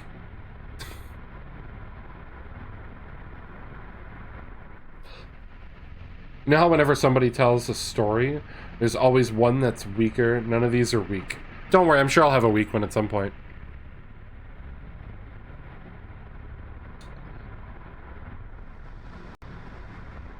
Okay, Grandpappy. Oh, thanks, sweetie. Old man needs to know how these Reddits works. How do I do the Reddit slashes?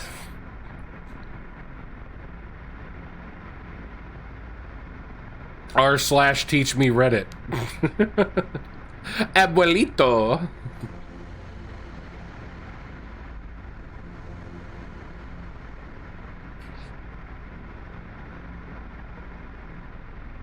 Funny you say that, Kes. My mother has my niece and nephew call her Abuelita.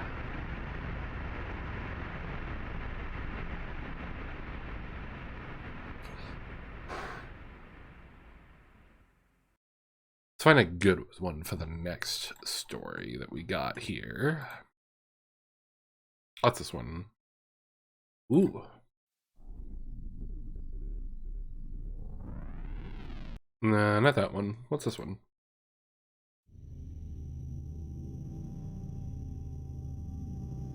Yeah, we'll do this one. Wow, that was a good one. So the next story that we have, that I'm actually going to wait a couple minutes because I just realized it's ad break time, is called The Terror in the Tunnels by M.R. Ewaldson. Ewaldson? Ewaldson. I don't know how to pronounce it. Ewolddsen.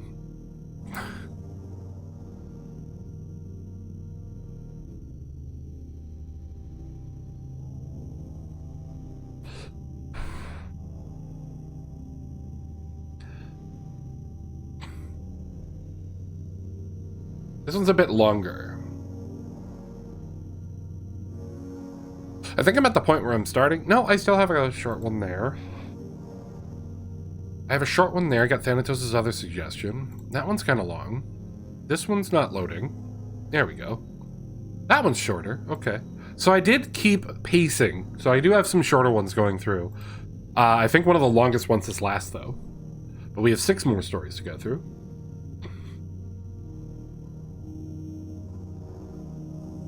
Are y'all having fun? You enjoying the night? Giving you ideas for the next time?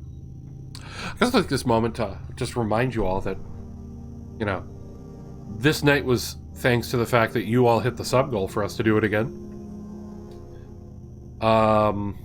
For next month's goals, because we're not hitting this month's. For next month's goals, I'm open to suggestions, because we also have my birthday coming up this upcoming month. And I don't know what the hell I want to do. I'm completely open to suggestions. This is totally my jam. Yeah, nice. If you do collab where you want guest readers, sign me up. Okay. I think next time I do this, like I'll put this as a goal again. Next time I do this, I definitely want to get some guest readers.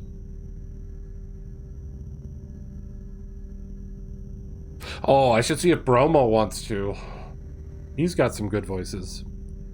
Definitely want to get Card. Hands down want to get Card. Not even a question on that one.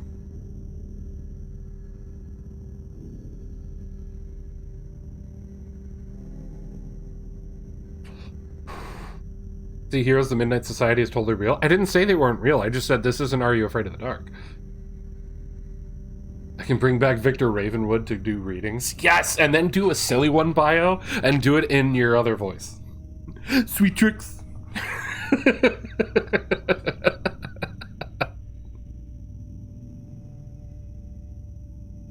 Oh my god, bio. I just had a beautiful idea, bio. We need to find one of those ones that has like multiple people talking to each other.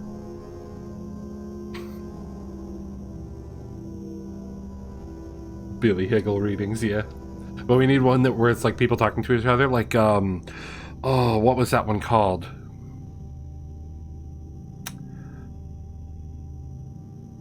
Oh, I'm completely spacing on the one I was just thinking of too, damn. Like there's that one story that's all about this like kid show that wasn't real, but a bunch of people remember seeing it that got very twisted. And it like the entire story is told in a chat room between like 4 or 5 different people years later, just reminiscing back on it. That would be a cool one to do with other people. Candle Cove. Candle Cove. There we go. Candle Cove. That was that one. Candle Cove was really cool. I love that one. But anyway, our next story. The Terror in the Tunnels.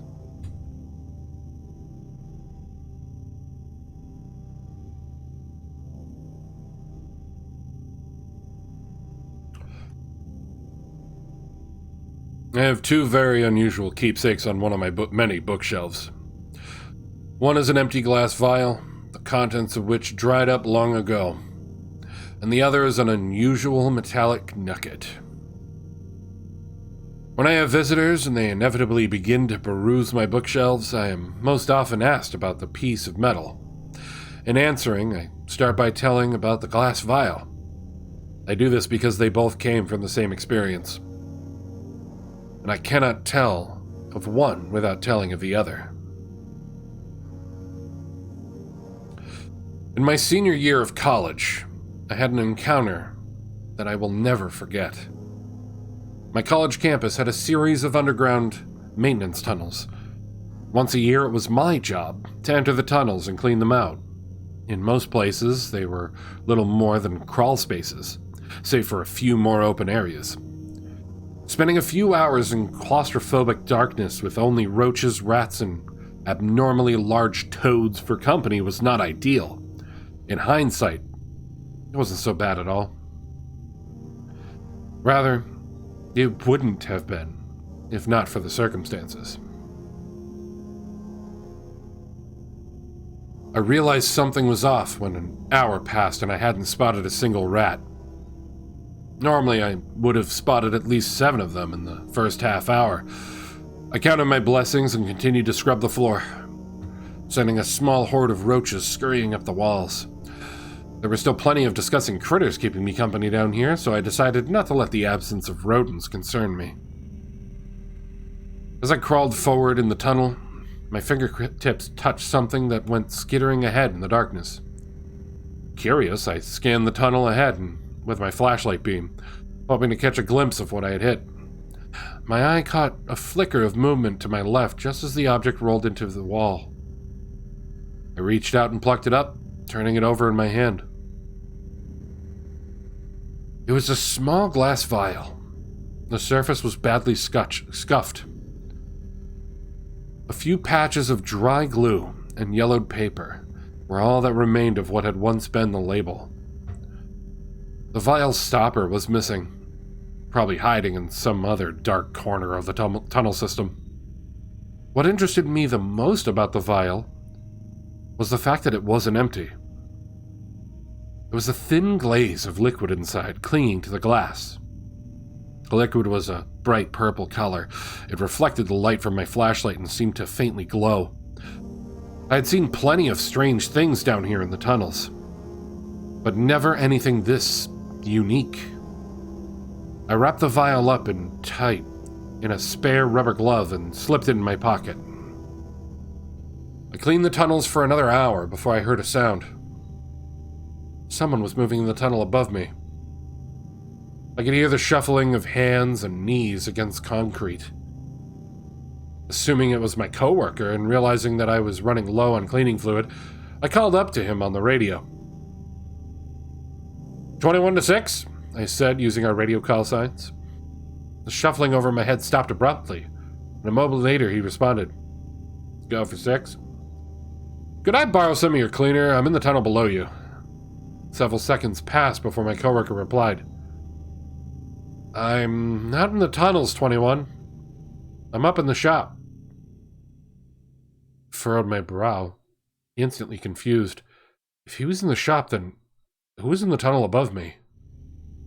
21 to base, I said, hailing the maintenance office. Go for base. Is anyone working the tunnels today? There was a silence for a brief moment. It felt much longer, though. Negative, it's just you in there, 21. My throat dried up. Copy, I managed to croak back. Shuffling above me had stopped. The tunnel was eerily quiet. No chirping of roaches, no croaking of toads, no scurrying of rats. I still hadn't seen a single rat down here. Remembering this, I calmed down. I figured that maybe there had been a cat or something in the tunnel above me. There were plenty of cats on campus. Sometimes they went into the tunnel to hunt. It was easy to let one's imagination run wild in these dark, damp tunnels. I delved further into the tunnels, scrubbing the walls as squeaky clean as I could. The air was filled with the scent of lemon, which fought back against the less pleasant smells that lingered down here. I took a deep breath. The air made me gag. There was some other odor down here. Besides the lemon and the stench of the underground critters, I inhaled through my nose, less eagerly this time. My nostrils burned. The smell was unmistakable. Something dead was nearby. The ceiling had risen overhead. Most people would have had to duck their head to walk in the space. I'm not much taller than 5 feet, so I was able to walk upright. The tunnel led out into an open area where it intersected with another tunnel, so there was more room to move around. I swept the room with my flashlight beam, following my nose to find the source of the fetid stench. My search didn't last very long. In the corner of the room was a dead cat. Under regular circumstances, this would not have been a surprise. As I said, cats come down here all the time to hunt. Sometimes they get lost and never make it back to the surface. However, this particular cat hadn't gotten lost. The cat lay on its side. A swarm of greedy flies buzzed around the carcass. Oddly enough, the cat didn't look like it had been dead for very long. On closer examination, however, his stomach heaved. The cat's belly had been split open. Most of its internal organs were missing. I stared perplexed at the macabre sight before me. What would have done this?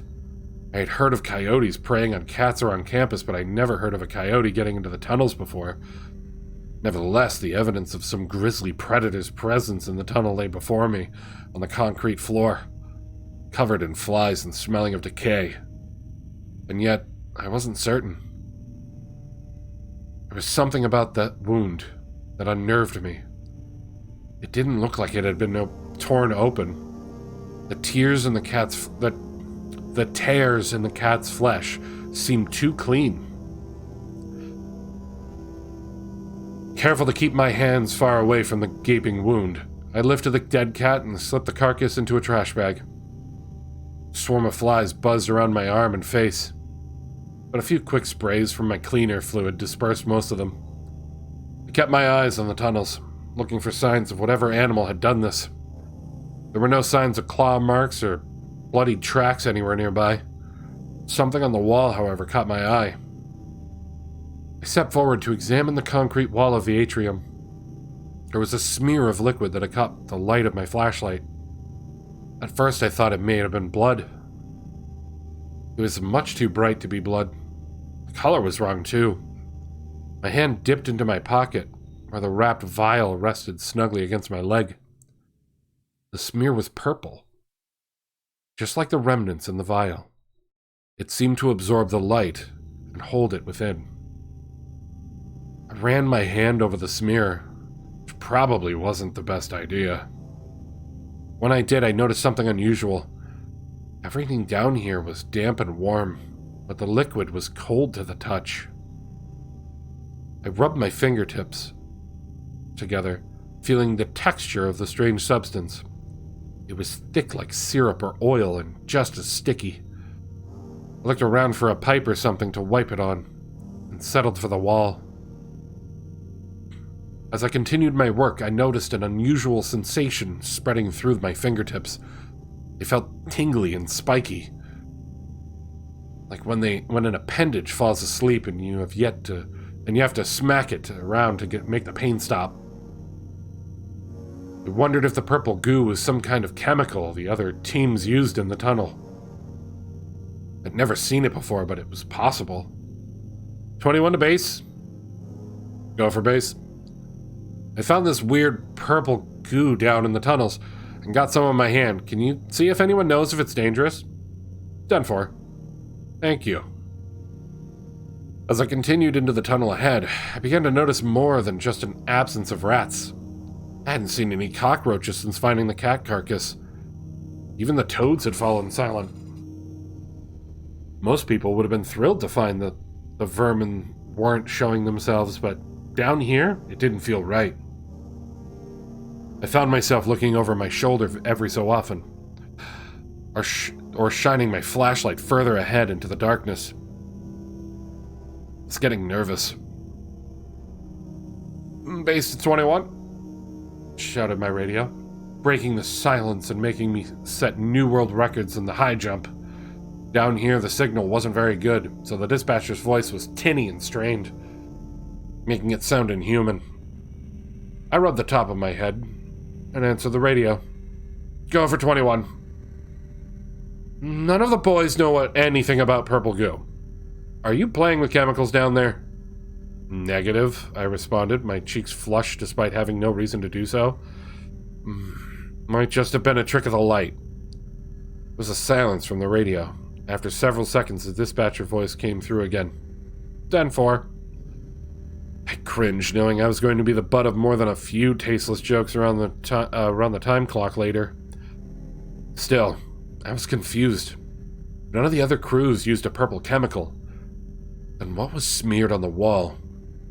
What had been in the mysterious vial that is now tucked away in my pocket?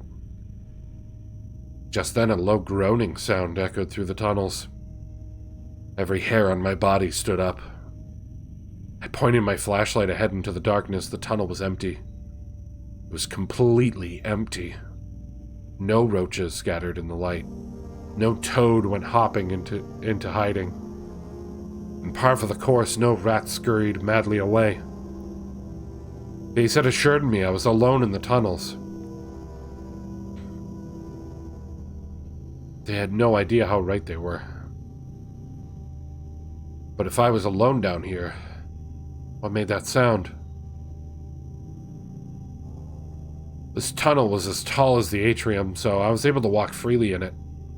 I left my cleaning supplies behind and walked forward through the tunnel, keeping my flashlight trained directly ahead.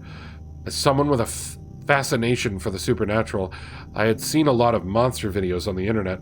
I recalled several such videos where creatures were allegedly filmed in tunnels, creatures with glowing eyes and slender bodies. I could imagine one such creature in one of the adjacent tunnels, inching its way forward, searching the darkness for its next meal. I imagined long, sharp talons scraping over stone, large glowing eyes peering into my soul. I imagined the creature raising its wickedly sharp talons, letting out a blood-chilling wail right before raking my face open. A second groan drifted through the underground tunnels. This one much louder than the first one. I nearly dropped my flashlight in fright. I tried to think more realistically. There were no monsters in these maintenance tunnels. I'd been here 1,000 times before. Never seen anything unnatural, let alone supernatural. There must be some kind of animal down here with me. Probably the same thing that ate that cat. I tried to ignore the voice in the back of my mind as it whispered something else. But it didn't eat the cat. Hello? I called. Like the protagonist in a horror film. Concrete walls gave me no answer. As anyone in my position would have, I was getting very, very scared. Kept my back against the tunnel wall, inching sideways along like a subterranean crab as I continued to investigate the sound. I prayed fervently that I would come across a coyote, or maybe even a fox. At the same time, I hoped that the sound was only my mind playing tricks on me. A third groan filled the underground. I quickened my pace, sincerely hoping I wouldn't run face first into an unknown creature. Moving as quickly as I could through the narrow space, I took several turns until I finally came to a dead end. I'd been moving for about 10 minutes, and my heart was beating with fury. Decided it would be best to radio base to send a few more guys down to help me. I knew I would never hear the end of it, but I was too frightened to care. However, I discovered that my radio was no longer clipped to my belt loop. It must have fallen a ways back. Angry and scared, I cursed my bad luck under my breath. Around this time was when I saw the door. Looking around to try and get my bearings, I realized that I didn't recognize this area of the tunnels. Most of the tunnels had large copper pipes with peeling insulation running along the ceiling. The ceiling here was smooth. As evidenced by my mission here, the tunnels were usually filthy with vermin and pipe residue. This area was cleaner than a hospital. Not a speck of filth dotted the pristine concrete walls, floor, and ceiling. This odd cleanliness unnerved almost more than the dead cat had. It wasn't unusual to find dead things down here. Finding an entire section of tunnel in mint condition, however, was like coming home to find your bed made and laundry washed when you had left your house in disarray. I began to wonder if someone else was down here after all. Hello? I called into the darkness. There was no answer. Hank, is that you? If you're playing a prank on me, I swear. As I was speaking, I was also backing towards the tunnel wall. I raised my foot to step back when suddenly my heel struck a metal surface. I turned to look behind me, curious and alarmed. There behind me was a metal door I had not noticed initially. This was unsurprising considering the door nearly blended in perfectly with the concrete walls. If not for the loud clang that interrupted my sentence, I likely would not have noticed it at all. My fear began to dissipate, replaced by a childlike curiosity, as I scanned the door for a way to open it. There's no knob or handle anywhere in the center. Then up at the top, I saw a sliding latch that went into the concrete. I reached up, pulling down on the latch. The door creaked open slowly, and I cringed, hoping that whatever animal was down here with me wasn't close enough to hear. I shined my flashlight through the door, and what I saw forced my jaw open. There was a room on the other side of the door, with 3 tables pushed up against the walls. Each table had something different on top of it. To my left, the table was covered in jars. The jars were filled with all kinds of strange things. Bones, claws, and teeth from different animals. Petals, stems, and roots from flowers and plants. Chunks of rock and bits of metal. The jars were organized by their contents. But what I couldn't fathom, I had entered the room at this point. And I picked up one of the jars. This one filled with eyes. I held it up to the light. The jar was coated with dust, clearly. It had been here a long time. I half expected one of the eyeballs to turn and look at me, like in the movies. Fortunately, the eyeballs remained inert within the jar. Next to the jar of eyes was one filled with what looked like organs. Small hearts and lungs, one on top of the other. There was a scalpel in front of the jar, coated with dried blood and what looked like hair. I found it unnerving that the jar of innards and the scalpel were the only things on the table not covered in dust. I turned around to look at the table behind me. It was covered with what looked like components from a chemistry lab. There were empty beakers strewn around, some tipped over and leaking onto the table. There were burners covered with cobwebs and layers of rust. A row of test tubes lined the walls, most of which were broken. I plucked up one of the remaining test tubes still intact and held it up to the light. There in the bottom of the tube was a single drop of thick purple liquid. It was the same liquid that was in the battered glass vial and had been smeared on the tunnel wall near the dead cat. My fingertips tingled, and I set the tube back on its holder as I wondered more intensely than ever what that purple goo was. My attention shifted to the third table, and I immediately cried out in alarm. There were mechanical components placed at the corners and along the sides. The machines hummed gently as a coil on the right side of the table pumped up and down. Clear plastic tubes ran from the machines to something else that lay atop the table. The thing that had made me yell, there on the table connected to the strange device, was a human body. Unlike the cat, the body had been dead for a long time. Also, unlike the cat, there wasn't a mark on it. The body looked like it had been partially embalmed. Its skin was gray and a little shrunken, so I could just barely make out the bones underneath. It was like seeing an Egyptian mummy with the wrappings taken off, save for a loin covering, for which I was grateful. The other maintenance guys would never believe this, I thought to myself as I studied the body. This was right out of the pages of Mary Shelley or Lovecraft. I checked my pocket for my phone so I could snap a picture. Unfortunately, my phone was sitting in my chair back at the shop. I looked around for something I could bring back topside with me as proof. Perhaps one of the jars of animal bits. Quickly decided against this. My stomach wasn't strong enough to carry that all the way back. Maybe one of the burners or test tubes. That wouldn't prove anything. I could have gotten any of those items from the science building. It was then that my gaze fell upon something rectangular on the table with the body sitting next to the machines. I stepped forward, peering at it. The batteries in my flashlight were beginning to die.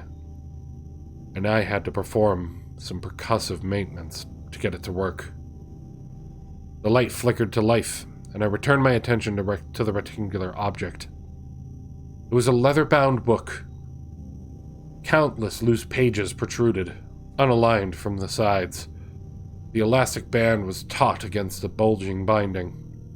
A word I didn't recognize was written across the front in golden calligraphy. Libera Alchema. A second object rested atop the book, directly beneath the cryptic title. The object was a piece of metal. Cautiously, I plucked up the hunk of metal and examined it by the fading light. The first thing I noticed was that it seemed very heavy for its small size. The second was that the nugget was made of two completely different metals, modeled together in remarkable fashion. I recognized the dull silvery luster of one of the metals as lead. The other I recognized just as easily as a metal that every man dreams of possessing. It was gold. I stuffed the nugget of lead and gold into my pocket with the vial. What a prize this was. Couldn't wait to show the other maintenance workers. With any luck, they would be too busy gawking at the nugget to make fun of me for what happened earlier. Thinking of my fellow workers made me think that I should be getting back soon. Yet, as I stole another glance at the leather-bound book on the table, my curiosity grabbed me by the hair and yanked me back. I picked the book up and studied the cover. It was much lighter than the nugget of metal, but felt thick with knowledge in my grasp. I pulled back the band and flipped through the pages. The book was filled with bizarre illustrations of complex machines, exotic plants, otherworldly creatures, and precious ores and gems, the likes of which I'd never seen or heard. The notes were in English, and another language that looked like Latin.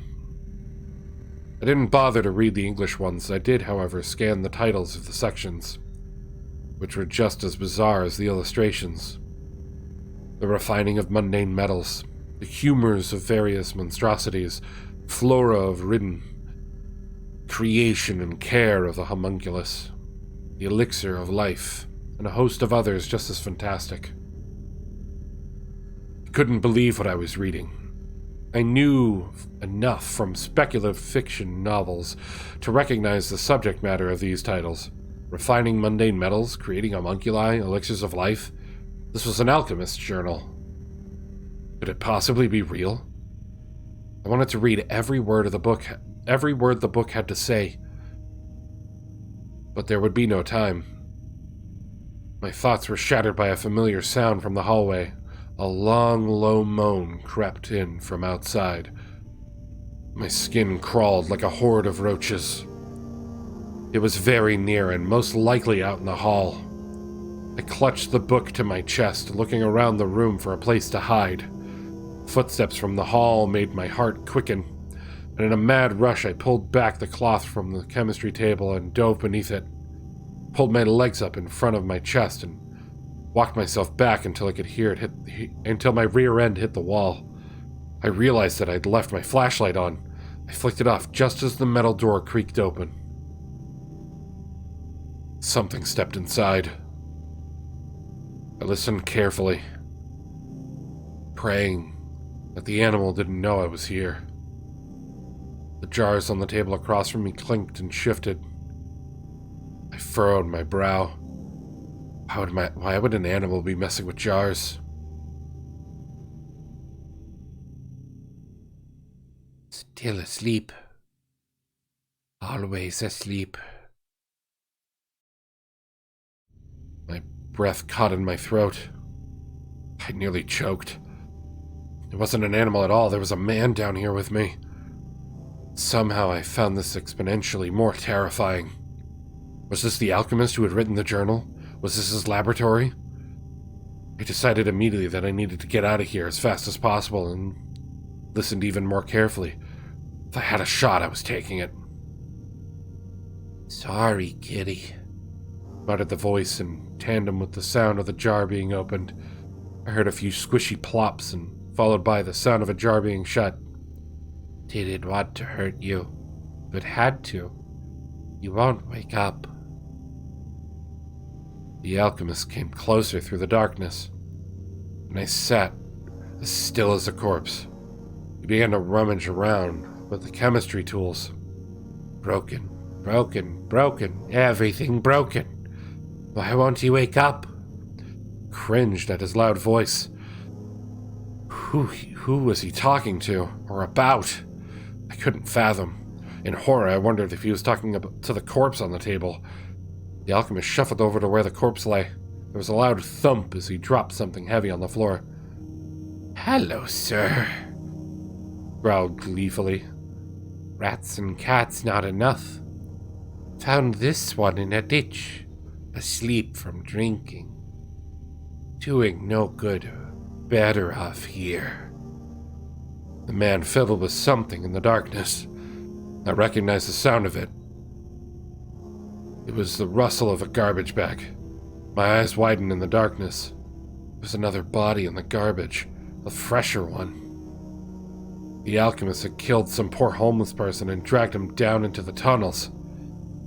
"Yes, sir," groaned the alchemist. "Maybe he'll have what you need. Maybe you'll finally wake up, finally help me." The alchemist paused in the middle of his sentence. I heard a sound like hands patting against a hard surface, likely the top of the table. "God," he whispered in alarm. "God, where is it?" The whisper of alarm turned to a shriek of horror. "The book! Where is it? Where is it?"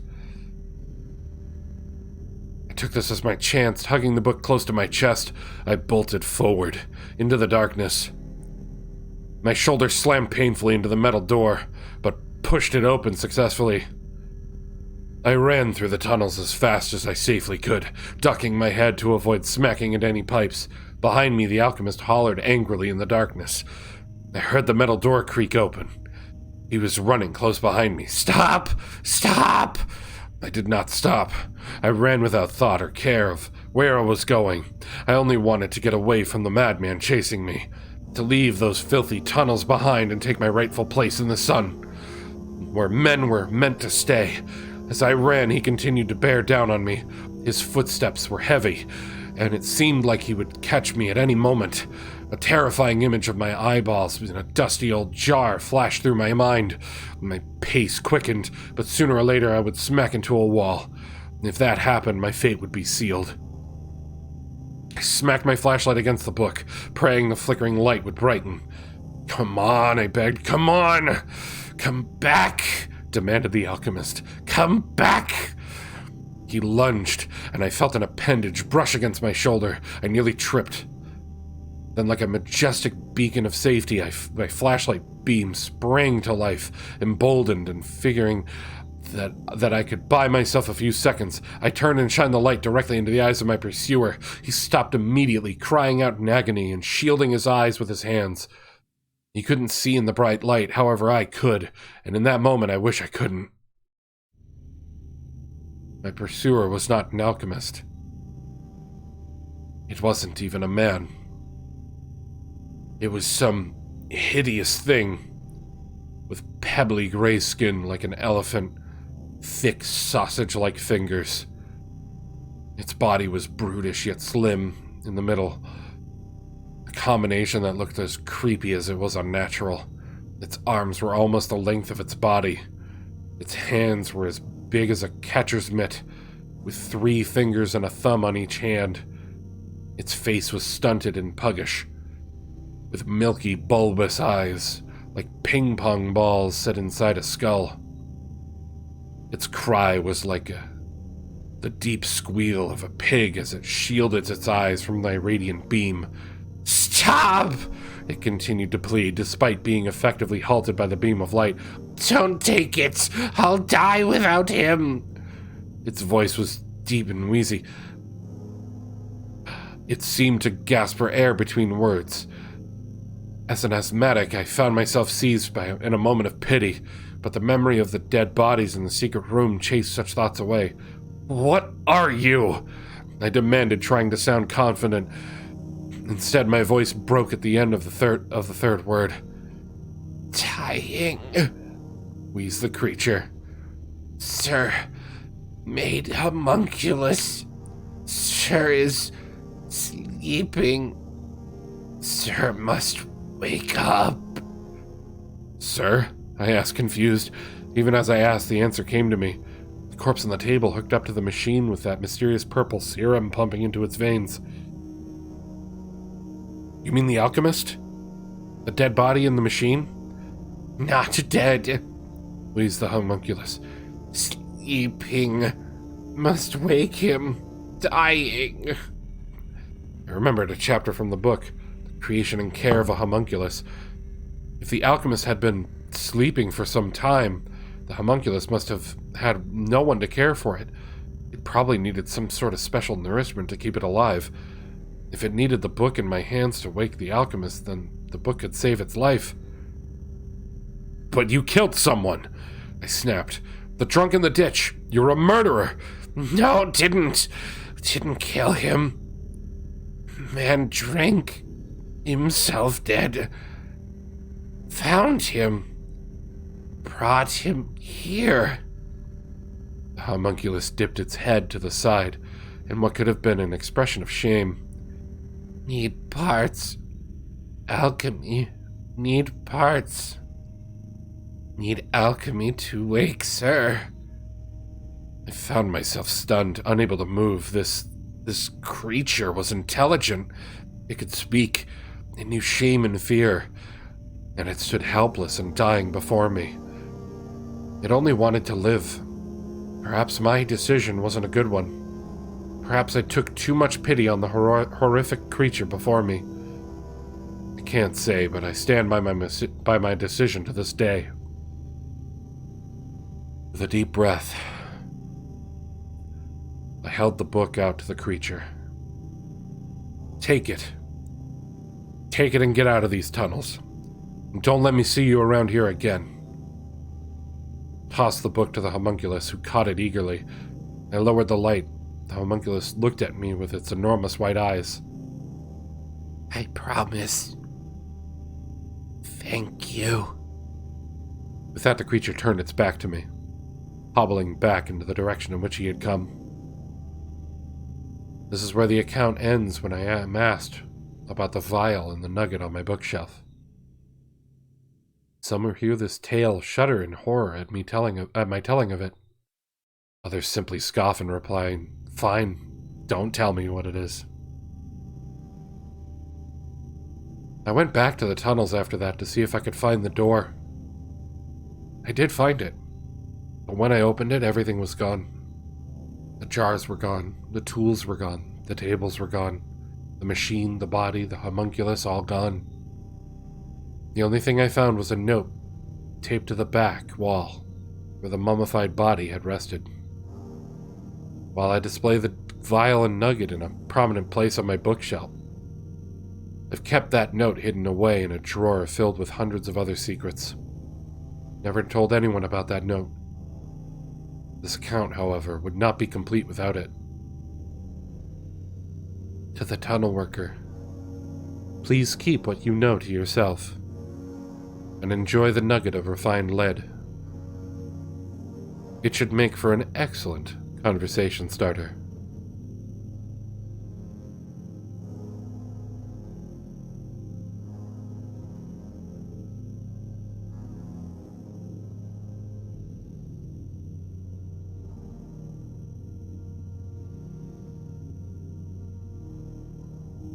Ah, that was a good one. That was a long one, but that was cool.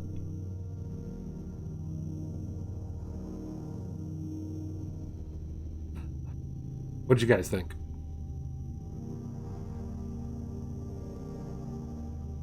I like that instead of it just taking the road of like an alien or a murderer or normal paranormal stuff, they're just like, you know what? Let's just make this about alchemy. That was another great one. Yeah, I liked it. I liked it a lot. That one was good.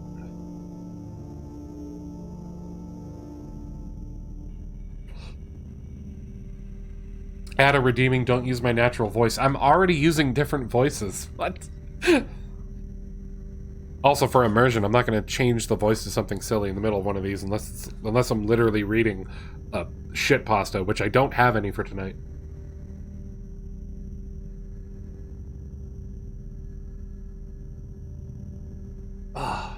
That one took a while to read, though. Will you post links to these stories in the Discord? When I cut them up and put them on YouTube, the videos will have links to them, but I could probably post them on Discord, too.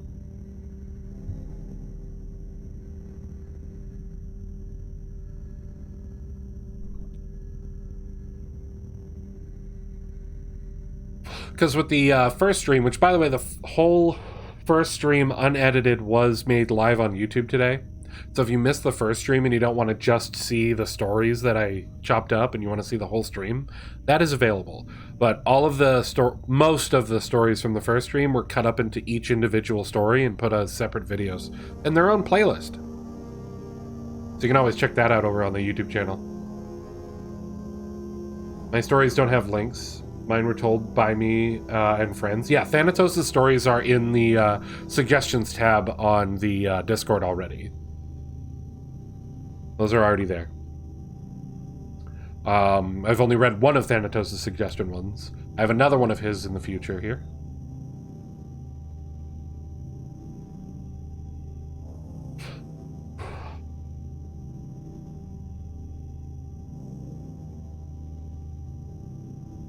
But that one was The Terror in the Tunnels. I think the big thing for that one was when I was checking it out and I was skimming through it, it was like, okay, this has a lot of build-up, has a lot of atmosphere, a lot of detail, a lot of repeat information. But when I got to the part where it found the secret room, I was like, oh, okay, I gotta stop here. I like where this is going. I want to see where it goes myself. Like, live. So I didn't know that it was going to go into alchemy. I just thought it was going to be a creepy laboratory or some shit. Or a creepy murder room or something. But I liked it. Took me longer than I care to admit to write those down. That one was creepy, but surprisingly it was also one of pity. Just a creature trying to save itself. Yeah, and I do really like stories like that. In the first stream, one of my favorite creepypastas I actually did in the first stream, and it was The Melancholy of Herbert Solomon. That one was the longest one we did last time. I think that one... I think that one came to like 30 minutes or more. Not even sure. It was a long one. But I love that story.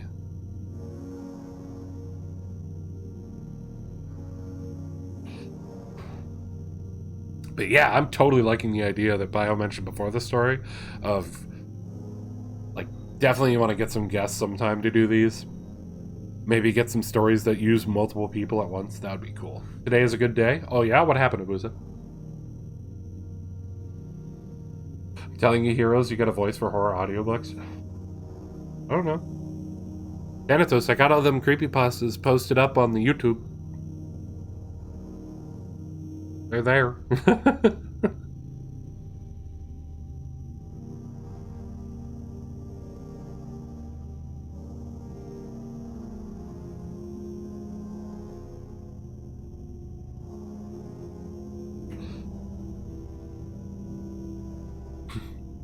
I kind of like doing them as live readings because it sort of like pushes me to try and read more cleanly. Because I know that I want to chop these up and put them on YouTube. But every once in a while, it's like I stumble on something and then I want to redo that sentence so that I can easily edit it out. But the less I do that, the easier it is to get them actually posted. Because I'm still working on Highlight Reel 3. I have expected the creature to flat out kill the worker and prevent anyone from knowing about it. I liked that. I liked that it wasn't going that route. That voice was perfect for to build that suspense. Nice. As I said before, my mother, for whatever reason, was passing out full candy bars, and we got a total of 3 trick-or-treaters, so booyah, candy. Nice! Oh, I might want to go see if we got anything. After stream. It'll be my treat. Building that suspense, yeah. I knew what you meant, Thanatos.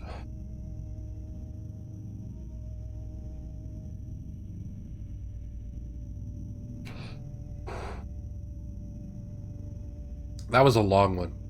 I'm going to take a quick bathroom break. Stretch a bit.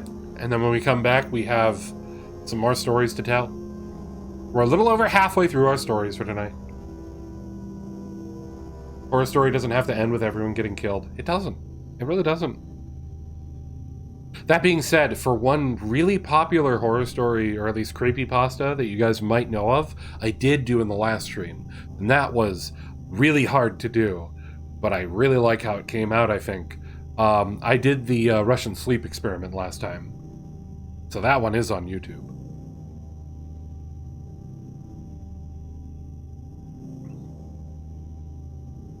Yes, I'm going to take a quick break. You all enjoy the nice scenery from outside my window here. I hope you like it. It's how the world looks to me. I'll be right back in a few minutes.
Glad my sinuses are doing a bit better, though. That'd make this so much harder.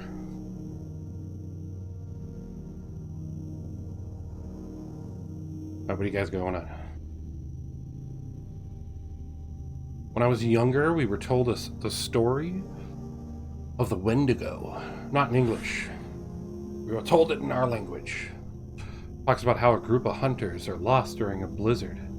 Fascinating story that sadly does not end in blood and gore. Sadly does end in blood and gore. I was going to say does not. Which language? Mohawk? Figured it was, which since Wendigo is a legend from a few indigenous tribes. When the person told us this story, he says the sound the creature makes is a guttural sound that blends screeching and howling. There's other entities, like nature spirits, that can corrupt or kill, or do much worse to people. The only one I've actually heard spoken is Din. The stories I was told, there's a story I was told nobody knows how long it's been told by many people. It's been passed down from person to person. The idea was these hunters were allowed by nature spirits to hunt and forage anywhere except this dark and gloomy grove where fireflies would seem attracted to. Not the fireflies again. This is why I don't piss off nature. Nice. Very nice.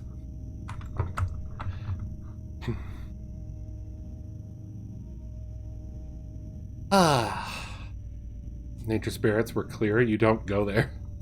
And then they go there, and something bad happens, right? Obviously, because people.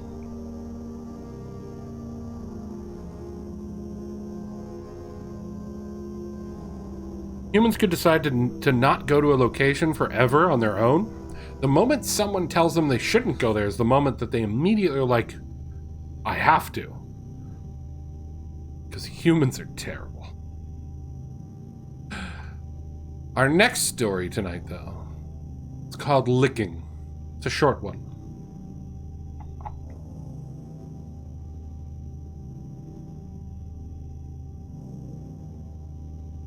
Humanity's curiosity will wipe us out? Yeah. Like the story we read earlier. We're contrarian, curious cusses. We are. We are.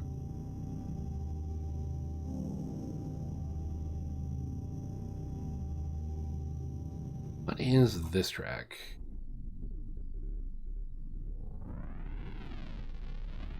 My great-grandmother lived alone up in the mountains in her cabin.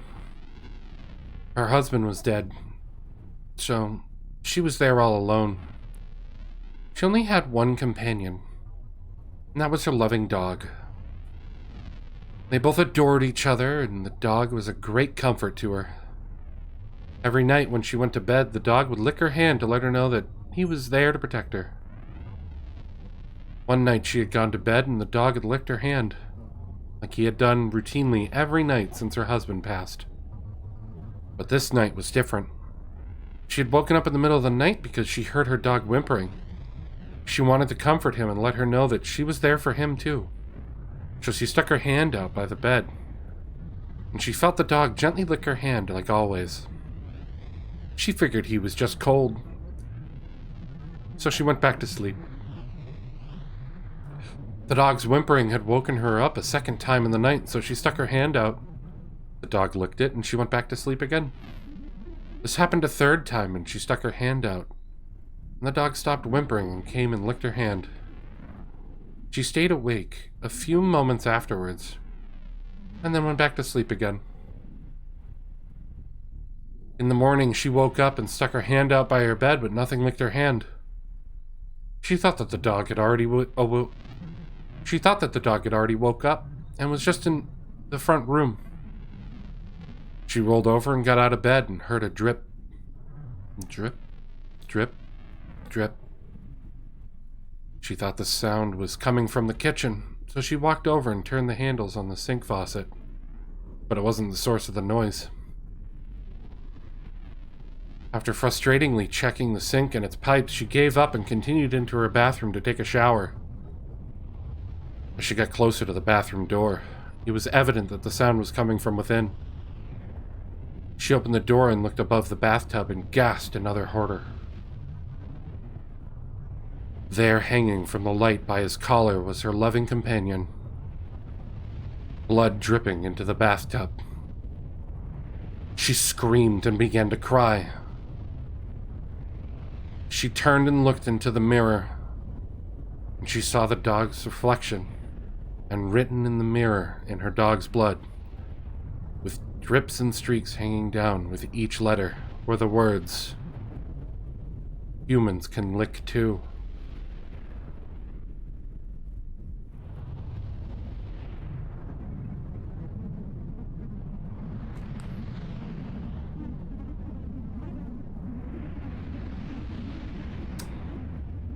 This is going to be so sad. I picked it because it was short and awful. And I figured it was a good time to read it since we were all talking about how horrible people are. Humanity is awful. Poor puppy.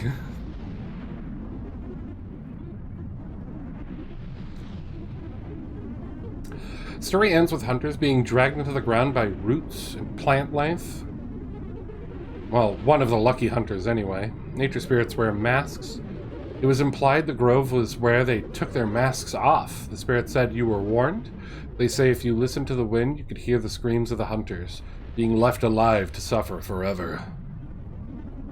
That was a good one. I'm glad you liked it.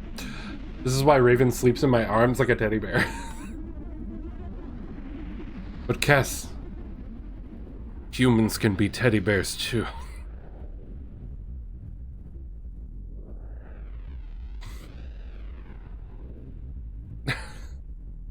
Ah, good timing. The ads came up after I finished.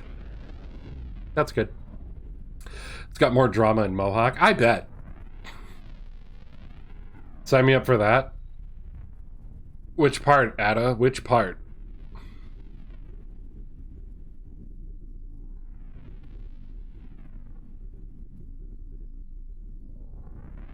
Yeah, like I said, that one was nice and short. Humans can lick too. Do you want to murder someone's pet and then lick their hand pretending to be their pet? Humans can be teddy bears, whatever. It's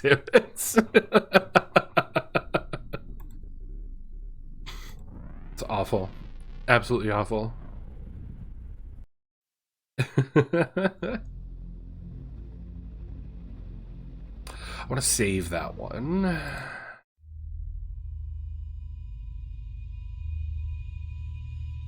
Yeah, we'll go with this one.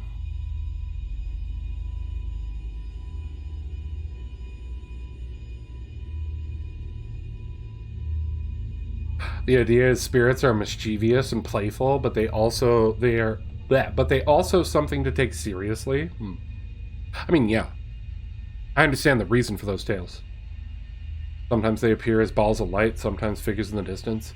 Sometimes they appear as weird people on your TV screen.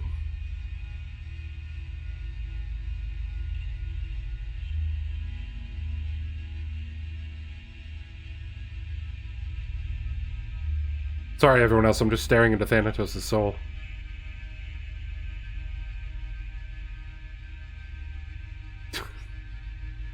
Also, my English is tanking. That's okay. English is hard.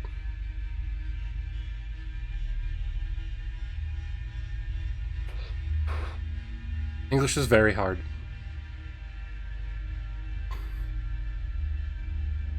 Also, I'm not starting the next story until the ad break is over, so... Go full English. Oof.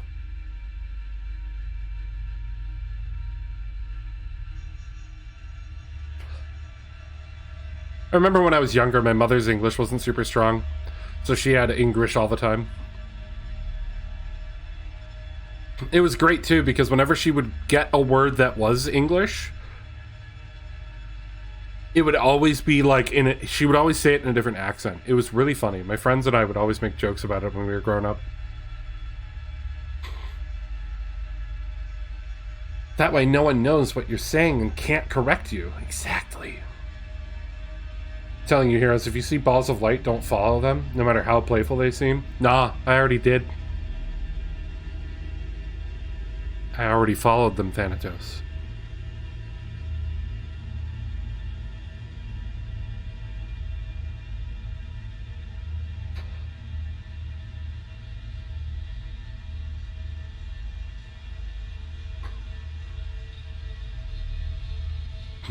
All right. Yeah, that was a lot of bodies we had to hide that night. Just that one night. Just the one night.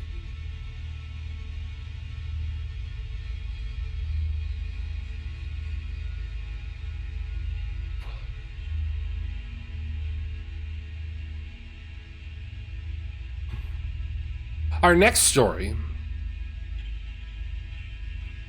was submitted by Thanatos yet again.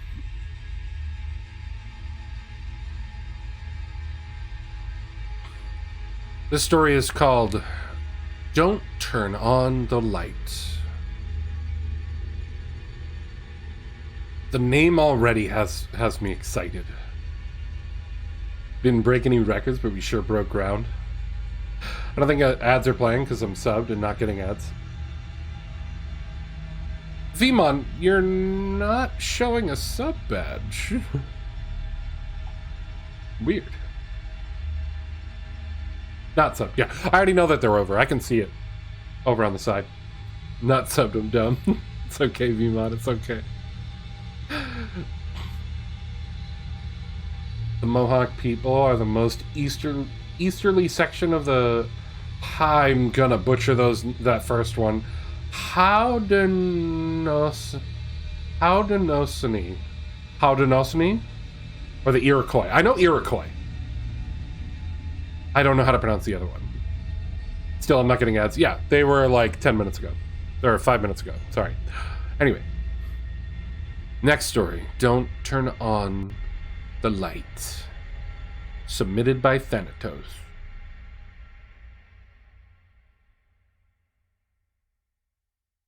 She commandeered the room in the basement of her dorm as soon as she realized she would have to pull an all-nighter in order to prepare for tomorrow's final exam. Her roommate Jenna liked to get to bed early, so she packed up everything she thought she would need and went downstairs to study. And study. And study some more. It was 2 o'clock when she realized she'd left one of the textbooks upstairs on her bed. With a dramatic sigh, she rose and climbed the stairs slowly to her third-floor dorm room. The lights were dim in the long hallway, and the old boards creaked under her weary tread. She reached her room and turned the handle as softly as she could, pushing the door open just enough to slip inside, so that the hall lights wouldn't wake her roommate. The room was filled with a strange metallic smell. She frowned a bit, her arms breaking out into chills. There was a strange feeling of malice in the room, as if a malevolent gaze were fixed upon her. It was a mind trick. The all-nighter was catching up with her.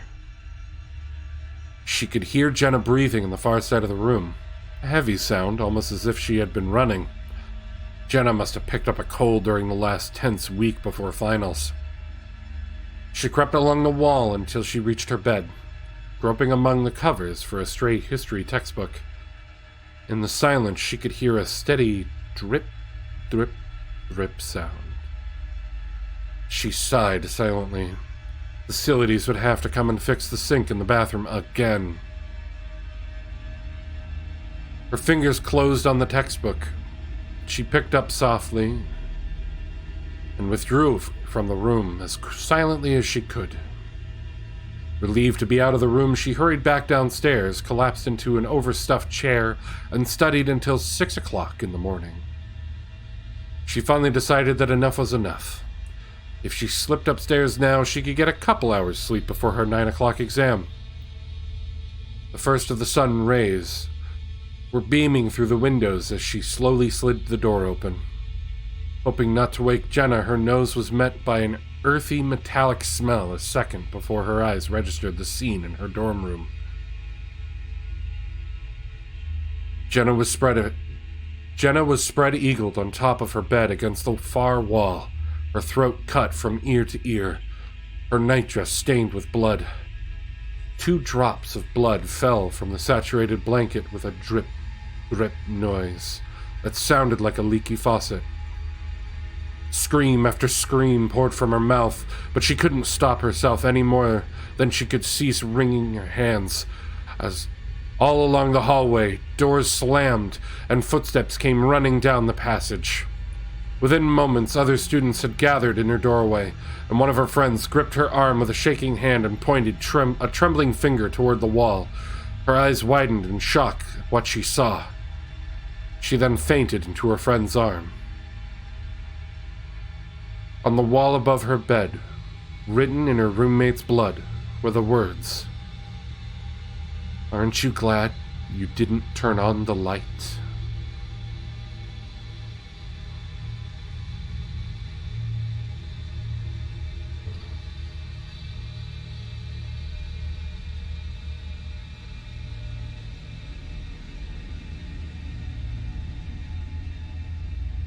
Again, that one was submitted by Thanatos. Don't turn on the light.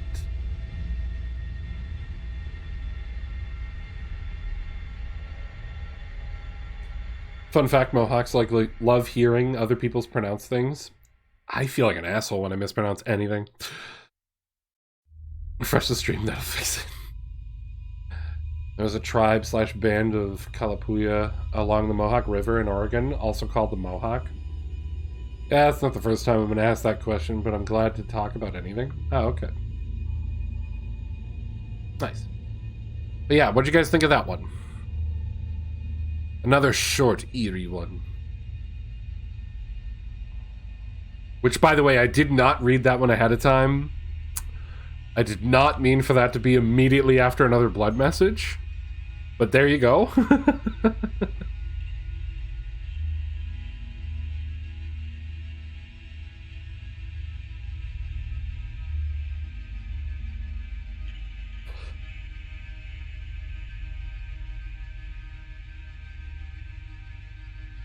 Hope you guys like that one. Got 3 more stories left for tonight. The next one is a little hefty, another shorter one, and then a long one.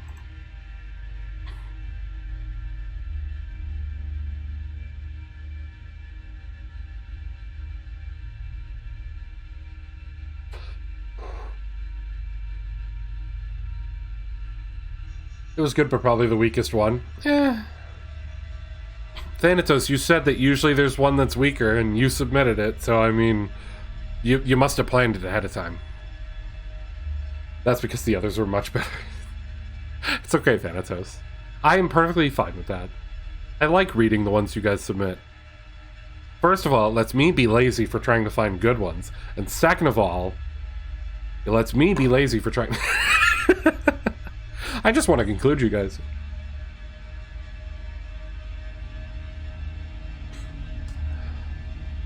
Also, Thanatos, are you going to tell me how that's pronounced at some point?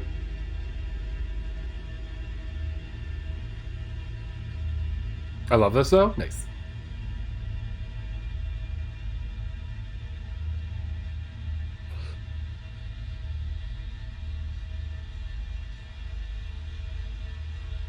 I want to know how that's pronounced.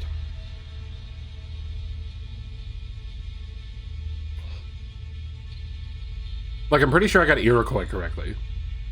If not, then back when I was a Boy Scout, they liked to fuck with me. Because I was part of the Order of the Arrow. And spent plenty of time with the natives. And I remember them telling me that was pronounced Iroquois, but I have not seen the other one. Then again, they may have told me the other one, and I probably was just like, that's too hard, I give up. Because I'm dumb. The first one is hard to spell. I mean, yeah, that is a handful. That's why I'm not sure how to pronounce it.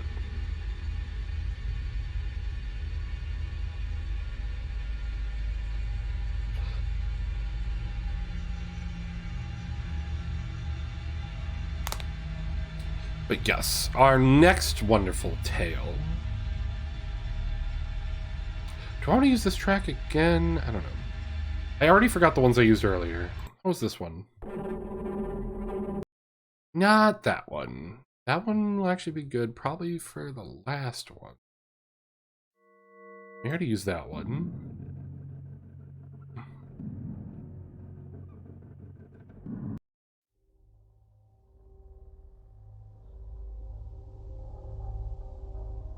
I'll use this one. Yeah, I'll use this one. Okay. I think I used this one earlier, but I'm going to use it again. So our next tale is called Nighty Night, written by Tim Sprague.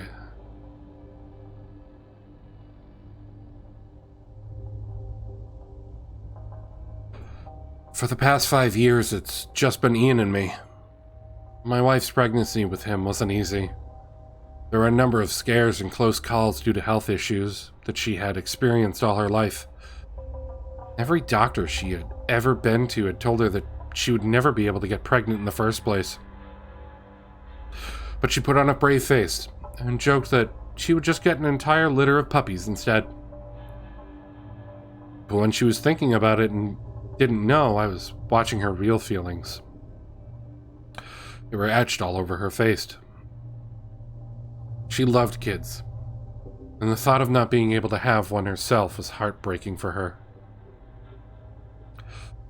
We discussed other options, of course.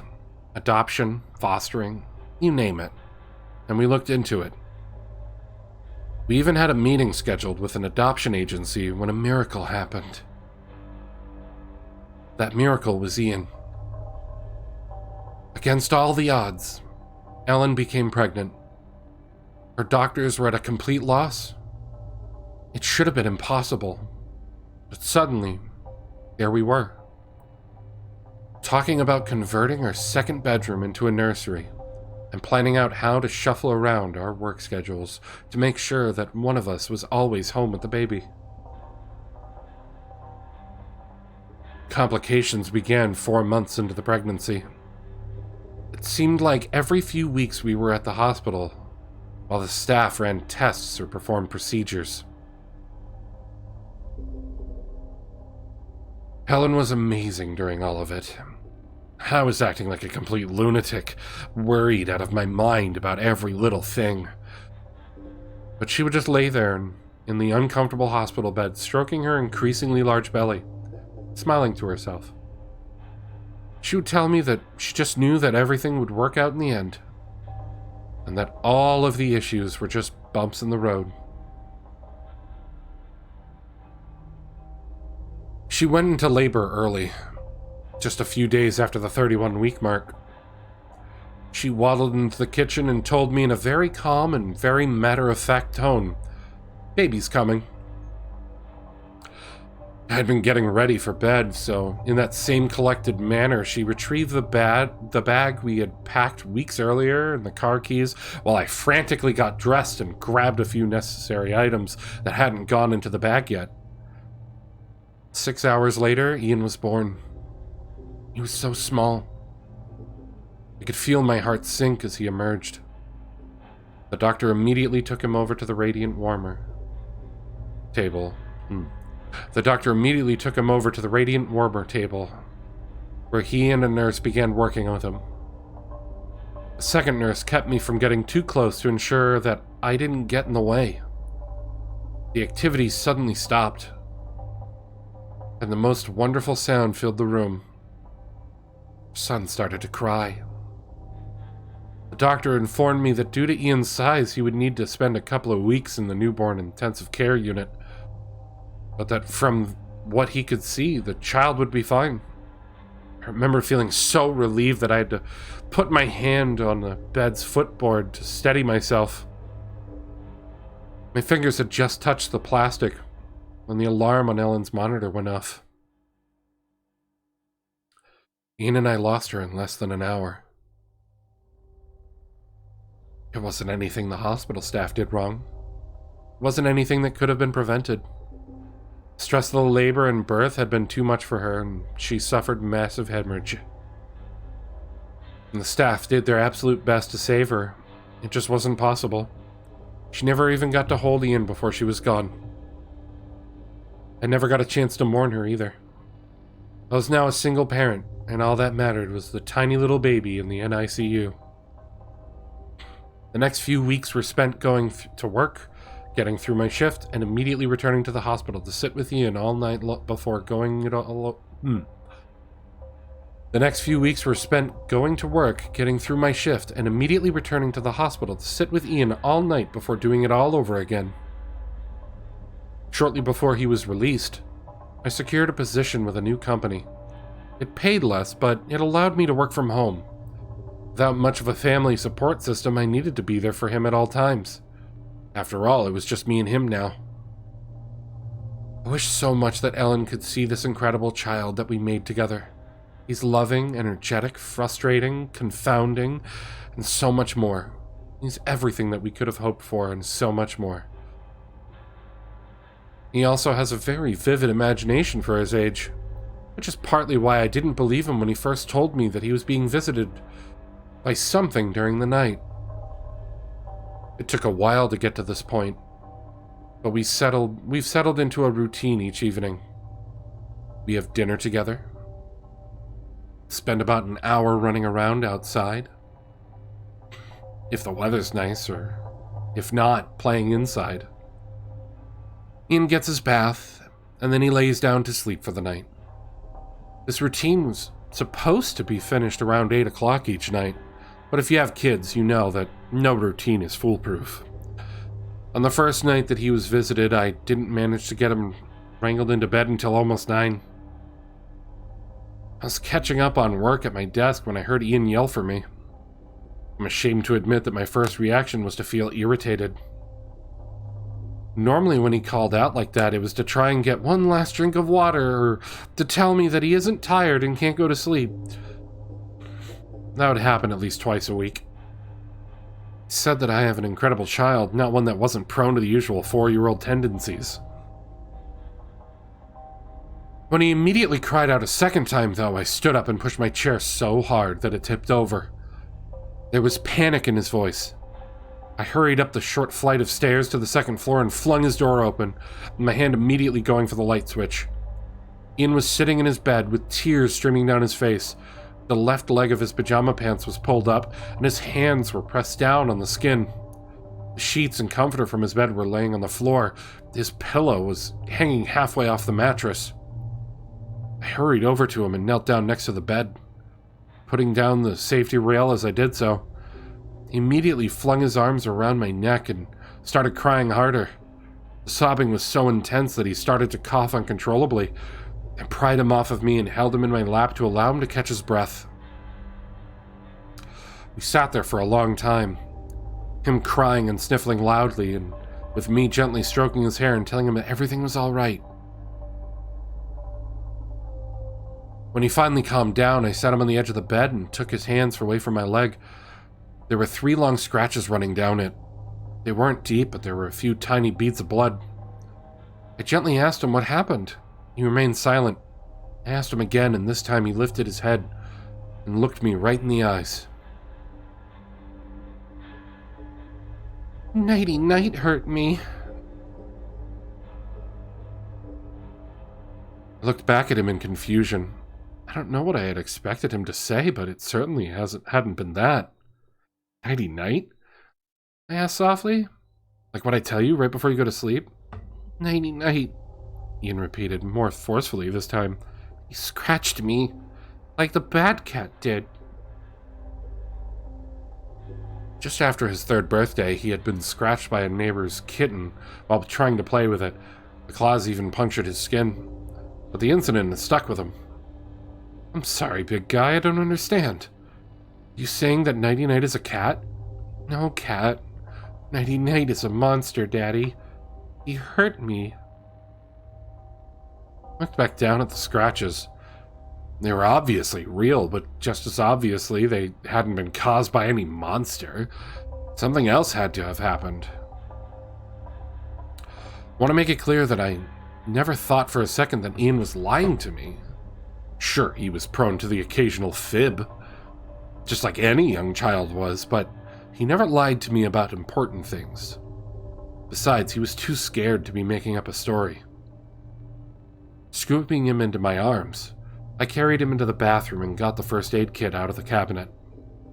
As I sat down on the toilet and maneuvered him onto my lap, I mentally slapped my forehead. Past few nights I had forgotten to trim his fingernails when I'd given him his bath.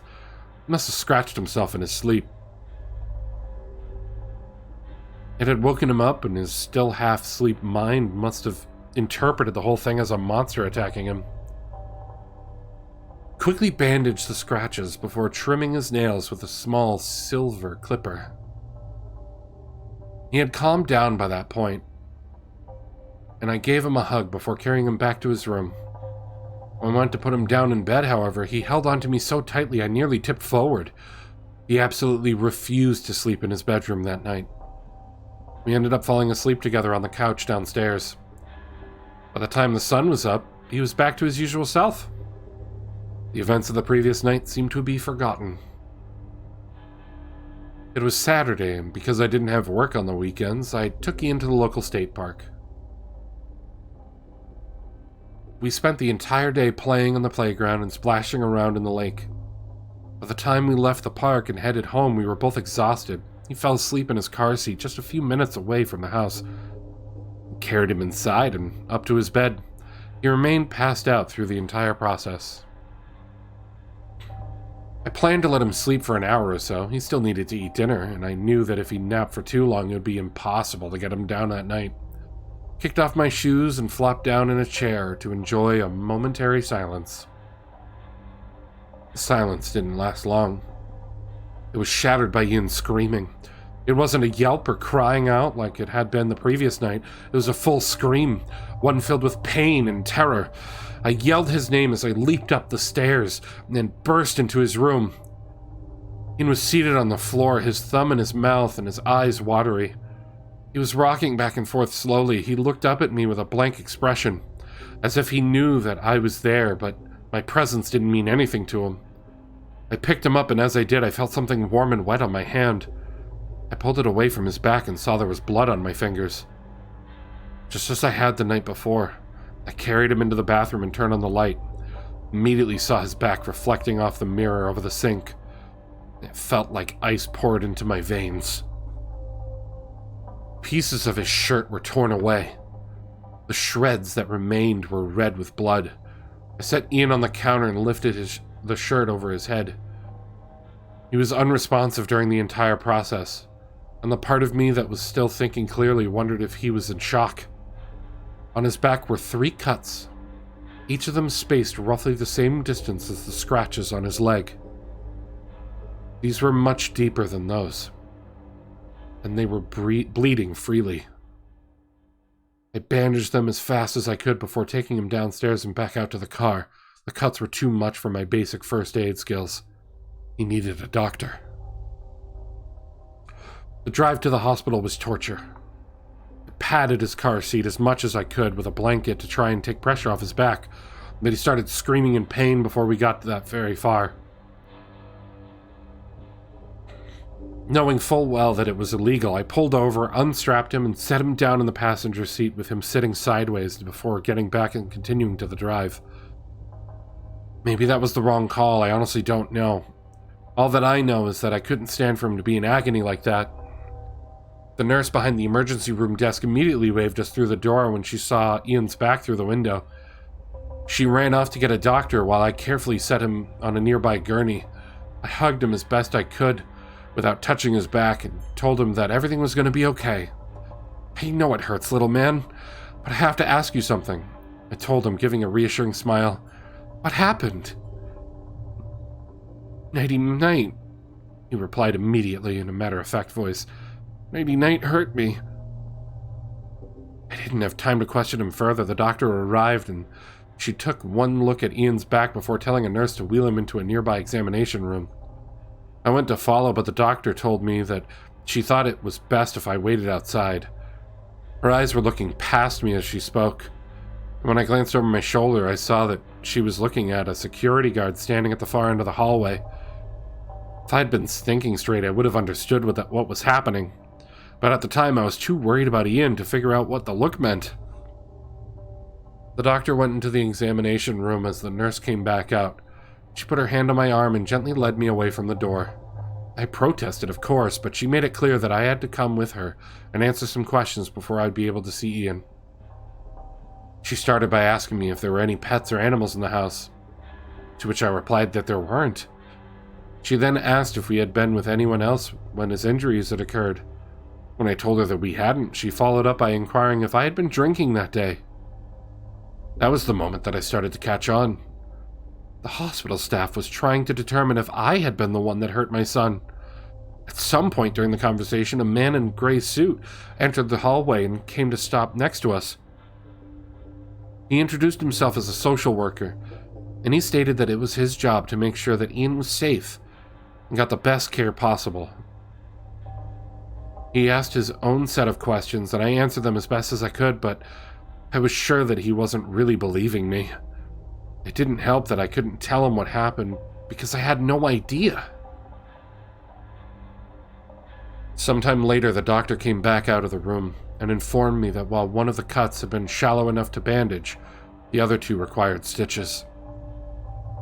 To say that I was irate was an understatement. I wasn't upset that she had done what was necessary. I was angry that I had been kept out of the room the entire time instead of being in there to comfort him during the process.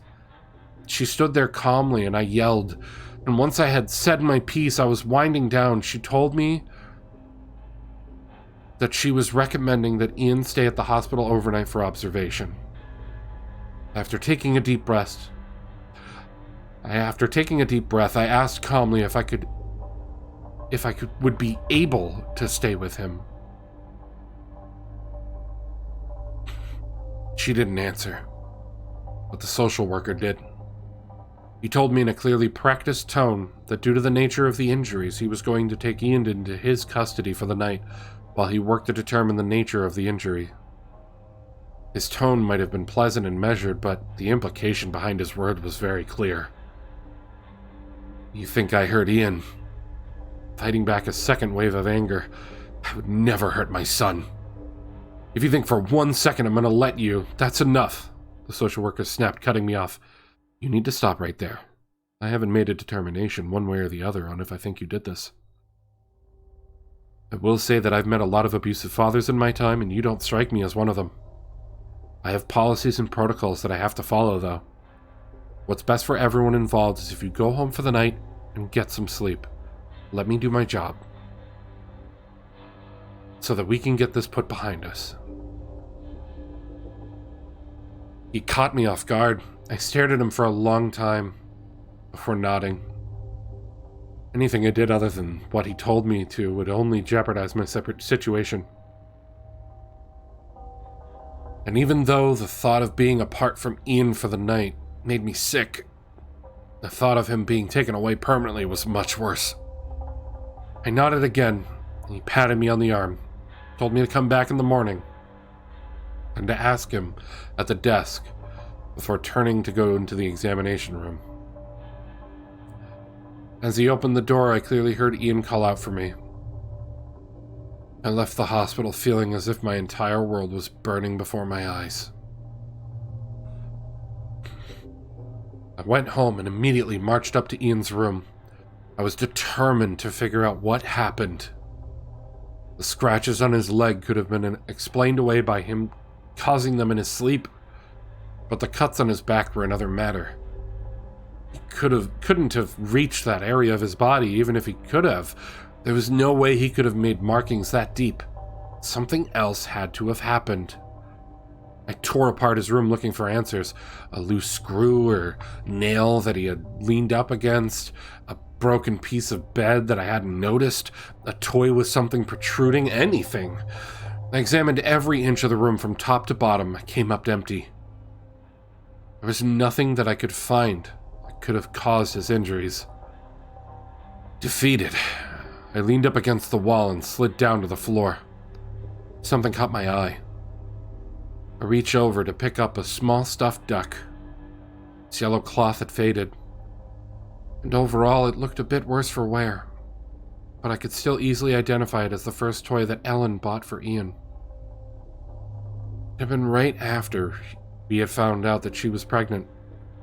She had named it Mr. Quackers, an absurd name for an absurd-looking duck. The events of the day had caught up with me, and I started to nod off. I felt my eyelids growing heavier with each heartbeat. This was good, I reasoned. I would get some sleep, then be at the hospital the moment the sun began to rise. That was the moment I saw the creature standing in the corner of the room. One moment there was nothing. The next there it was. Its extremely tall gray body bent over as it pushed up against the ceiling. Its limbs were extremely long and thin for the creature's size. The two arms ended in 3 needle-like fingers that had to have extended at least 3 feet from the hands.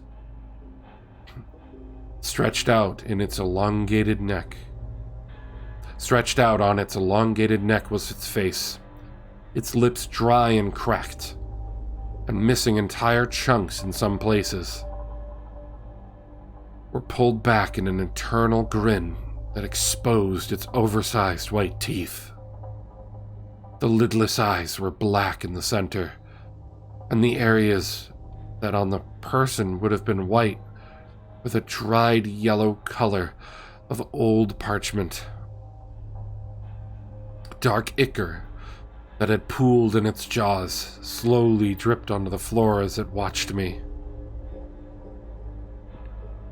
"Nighty-night," the creature rasped out. My entire body jumped as I snapped back into full consciousness. The creature was gone again, but with no trace that it had even been there in the first place. Spots where the ichor had splattered onto the floor had vanished. I sat there on the floor alone in the room with my pulse racing and my breath coming in short gasps. I could have attempted to rationalize what I had seen. It probably would have been easy enough to convince myself that I had imagined it, that it was a trick of the light that my nearly unconscious mind had twisted into a horrifying vision. That was a perfectly rational explanation. The problem was that I had seen it. I knew that it had been real. There was no question about it in my mind. It was impossible, but I was sure that it had been occupying the corner of the room across from me seconds earlier. My breathing slowed, and my panic was slowly replaced by nausea as a realization came to me. Ian had also seen this creature. It had stood over my 4-year-old son with that nightmarish face. It had then proceeded to hurt him not once but twice. If I was this scared, I couldn't fathom how frightened he had been. Nighty-night, Ian had called it. Nighty-night. It must have said the same thing to him it had said to me. I got up off the floor and left the bedroom, closing the door behind me. I stood in the hall for a moment before rushing into the bathroom and throwing up in the toilet. It went on for quite some time, so long that I started to wonder if I would ever stop. When it finally did, I collapsed against the bathtub, lightheaded and close to passing out. There was a thud from inside Ian's room. I lifted my head as best as I could and looked out through the bathroom doorway. I managed to focus my eyes just in time to see the knob on the bedroom door start to turn. There was an audible click, and the door slowly opened. Nighty-Night's face took up much of the bedroom door as it grinned at me. I tried to stand up, but I was too weak from throwing up to manage it. I could only watch as Nighty-Night pressed its head against the wood frame. It was too large to make it through the opening.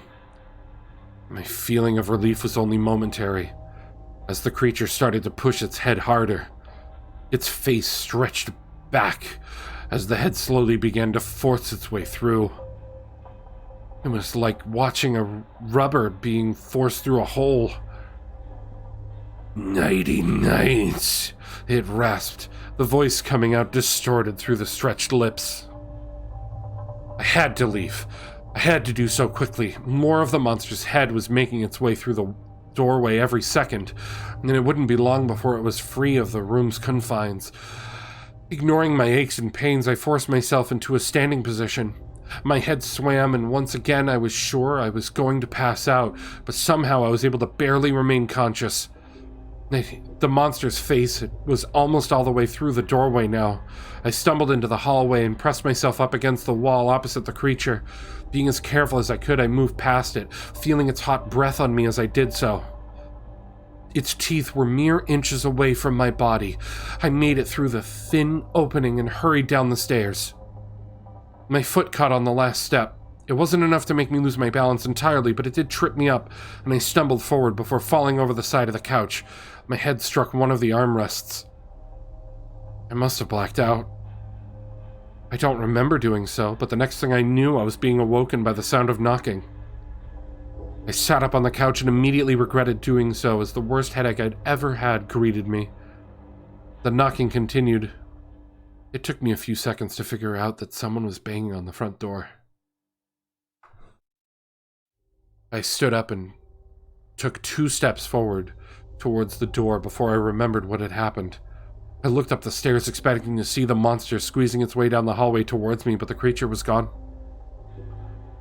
Still a bit dazed and not sure what else to do, I continued over to the front door and opened it. Standing on the other side was a large man in a police uniform. He was holding a clipboard under his arm and a pen in one hand. He nodded at me but didn't smile.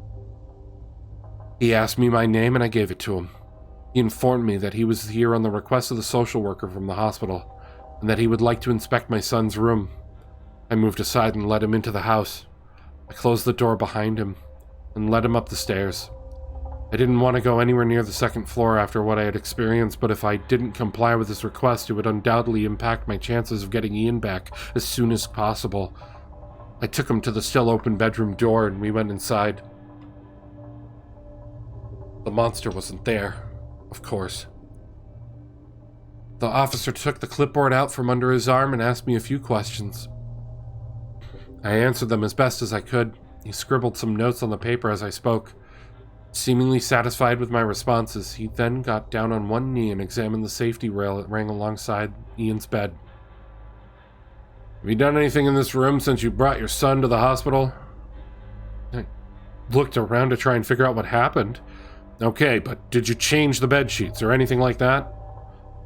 No, I just moved things around and put them back. I didn't change the sheets. Well, it looks like Mr. Eaton was right. Mr. Eaton? The social worker assigned to your son. See here? There's no blood on the sheets, but there are 3 streaks along the safety rail. They match up with where the poles are on the rail.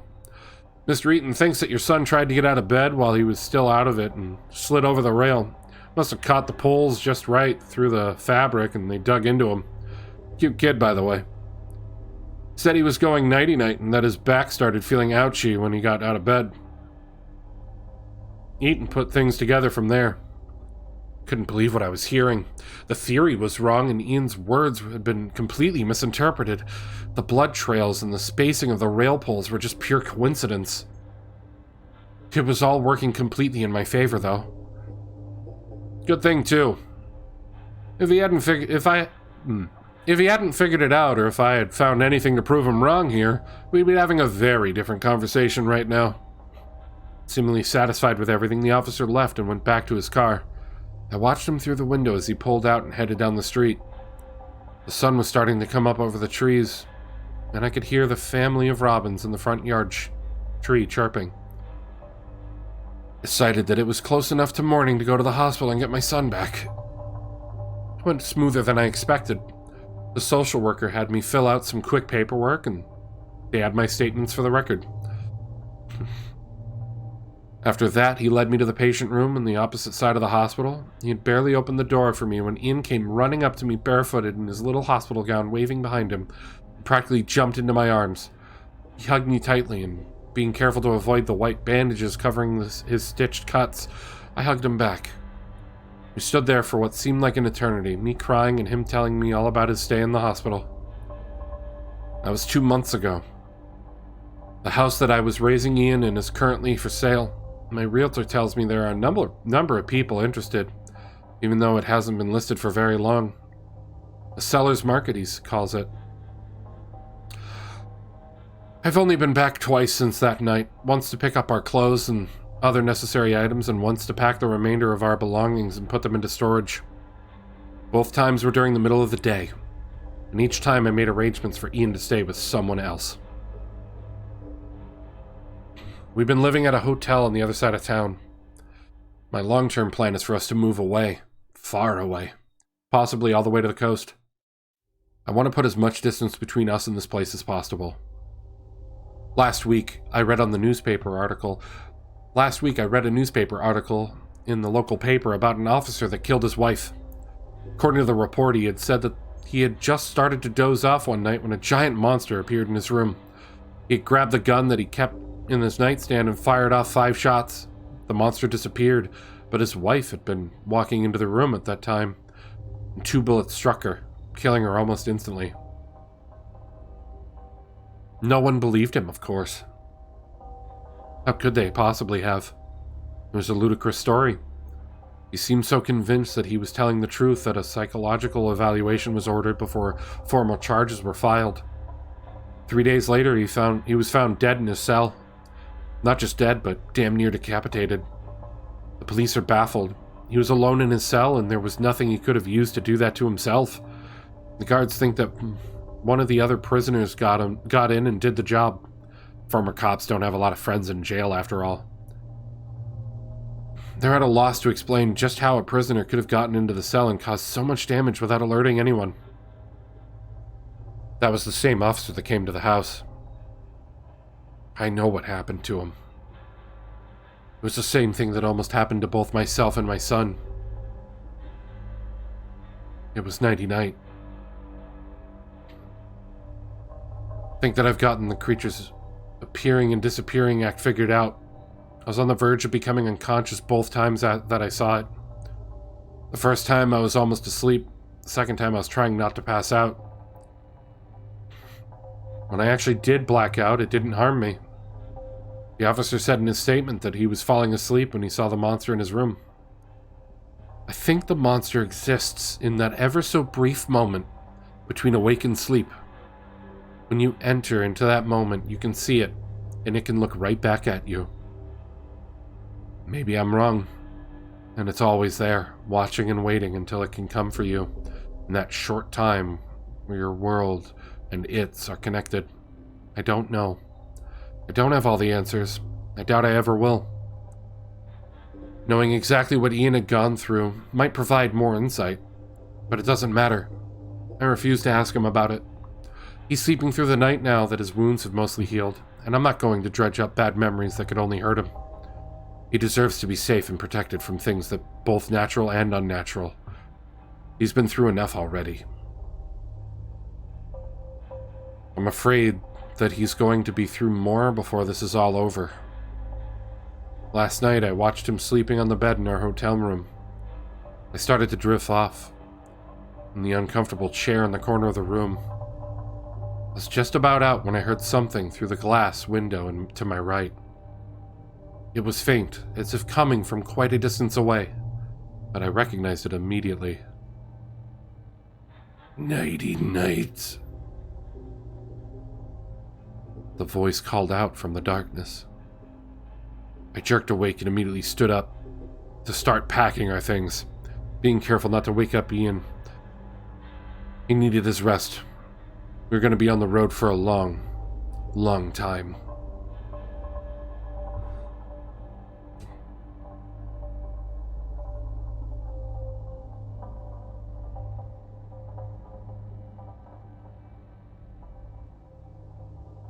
Hello, Cardin Raiders. How are you doing? Welcome into our wonderful Halloween special where I live read a bunch of creepypastas. That last one was Nighty Night by Tim Sprague. Doing fine. Nice.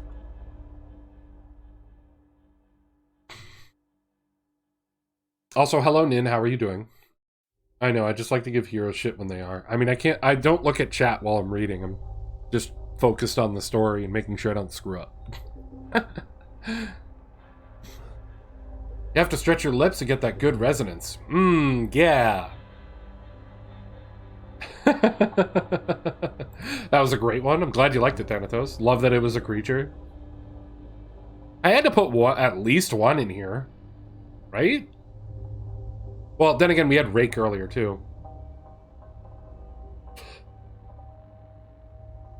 So one thing I will say when it came to this story, because this one I did read ahead of time, and I was curious about a couple things.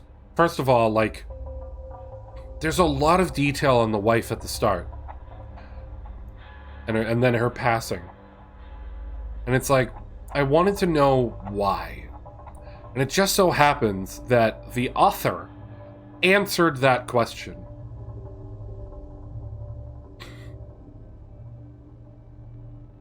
Apparently, it's supposed to be a bit vague on purpose because the man, as he explains, doesn't understand it and probably never will.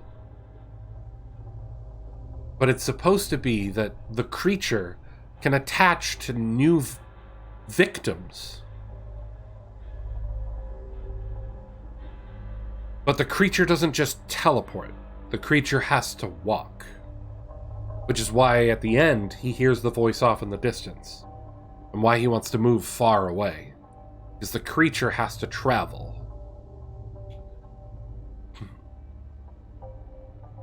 So more than likely, the creature latched onto them from the hospital. And it took it some time to get to where he ended up moving to after his wife passed. That's basically what the author had written in there for it. And it can be attached to multiple people at once, case in point, the police officer. And it was able to get to the police officer first because, as he stated, he moved to a hotel room on the other edge of town. So it was easier for the creature to get to the officer first. So when I read the author putting that in there, I'm like, okay, that makes sense. Thank you. I appreciate it.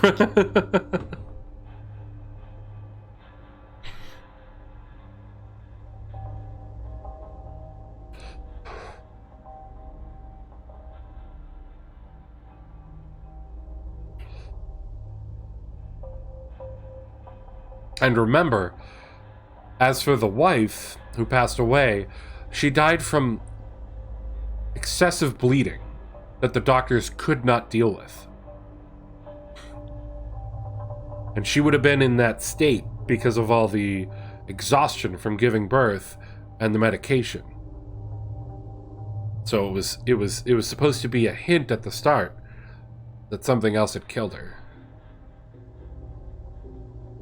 But like subtle enough so you don't immediately think there's a creature. I kind of like that. That's pretty nice. Creature stories are fantastic though. I thought maybe it was the ghost of the wife. No, it just was on the wife first.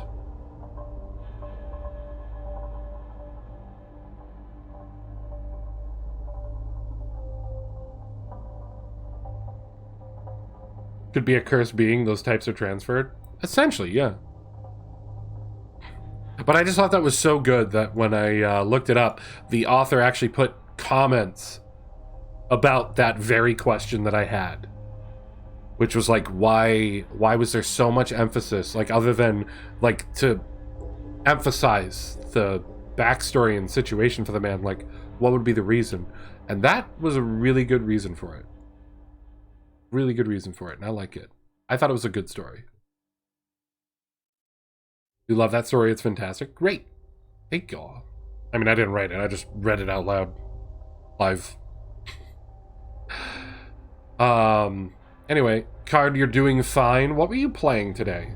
Did you get a shout out? You were doing your Poke Emblem. How was Poke Emblem tonight? Was that going well? A friend of mine pronounced it as Kanye Keha.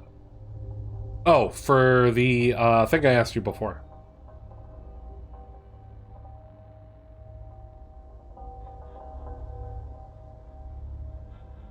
Wait, what?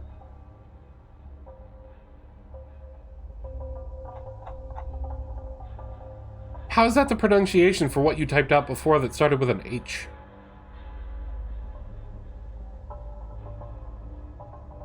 I'm very confused, Thanatos. Poke Emblem finished Gym 4 and gave Primeape all the elemental punches, so it was fun. The monkey has become stronger. This is a problem card. You are feeding the NFT. Also, did you ever go back and kill B-Boy? I didn't say it was a good pronunciation. It doesn't seem like right at all. What? One of these days, Thanatos, when you're in a voice chat with me on the Discord, I'm gonna get you to pronounce it for me.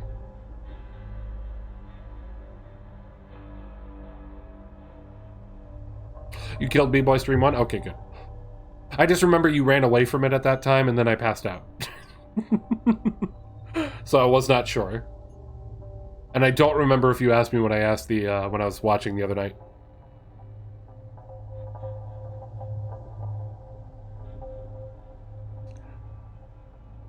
I'll also say the word for toast. I think you did before, and it confused me even hearing it.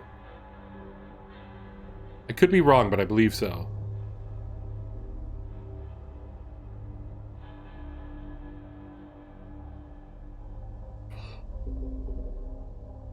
It's ridiculously long. Okay, I'm pretty sure that you told me it before when we were talking about this. Alright, so our next story that we'll be doing... We have 2 more stories left. This next one is short, and then we have a long one. I hope you're all psyched, because we're coming to the end. And I know right now is an ad break, so I'm going to be holding off on starting this one, because I don't want people to get cut off from it. So I'm going to take a quick stretch break, and probably get something for my throat, because, man, my voice is very raspy right now. So I'll be right back, everyone.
Hi everyone, I'm back.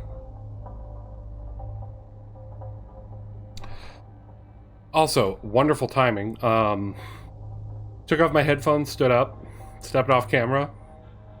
And I want to preface this with, it's very weird. I got jump scared because there was an owl on the table right outside my door. Because remember, I'm in the sunroom, so I have the screen door open so I have air flowing in. There's a table right outside of it. And the reason this is very weird is because my parents have lived here for a few years, and owls are not a thing around here.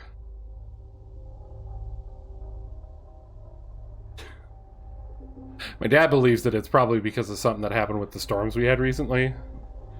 Maybe they got blown off course or whatever, who knows. But, like, that's fucking weird. What a weird night for that to be a thing.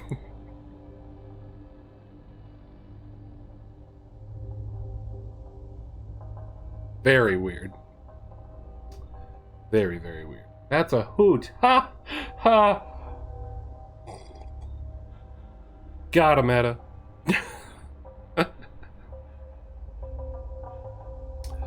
But we have two more stories. Two more stories left in our night. A Halloween special. I hope you all have been enjoying. And I hope you all can end up sleeping well. Though I don't know how well I've done at actually making any of you scared. I'm hoping I've at least entertained. Because frankly, I personally will listen to live readings and recordings of creepypastas and scary stories myself, just to, like, chill out. There's nothing wrong with me, I swear. They're just really relaxing.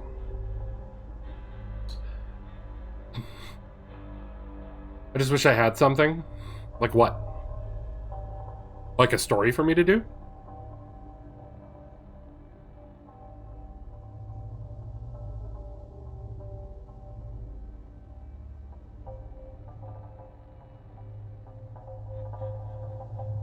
See, I feel that way about horror. Yeah, like, I just hate horror games.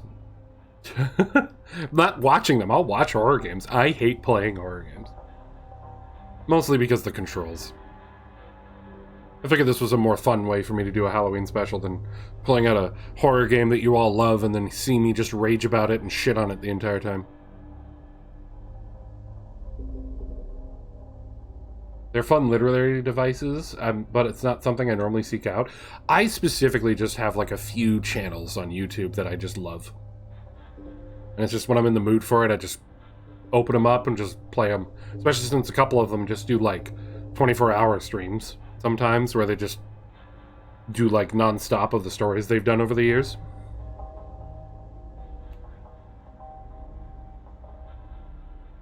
There's something cathartic about watching a big lad with a machete chop up assholes. I mean, watching you playing Alien Isolation gave me life. Oh, God. By the way, that stream is now available on YouTube as well. I decided to finally unleash that from the hidden depths, so you all can see me hate my time.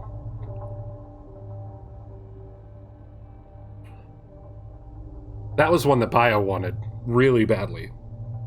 And I know that he's upset that I probably will never go back and finish it. Maybe one of these days I'll get him to come visit me, and he'll have to sit next to me and play it with me. That way when I get frustrated, I at least have him nearby to smack, and then throw the controller at him so he can get me through it.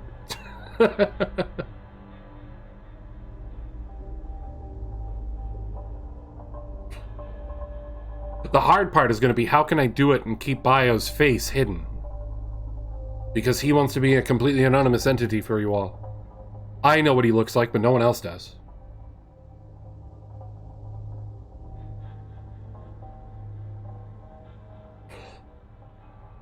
Tiger wants to be an anonymous entity, however, there's already videos with Tiger's face. You'll just have to find them.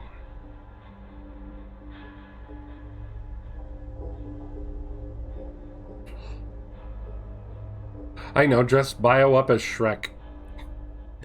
I had the thought, actually my mother had this thought like a year ago, that Bio should have a face cam on him, but he should wear one of those green screen skin suits. Oh, underneath his clothing, like the kind that covers your head, so that he's just a torso.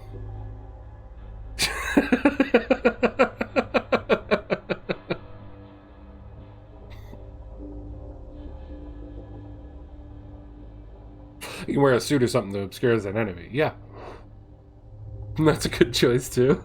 When she said that, I told her to buy it. I'm like, you should do it. It would be amazing. Just a little torso in the bottom corner of his stream, so it would be great.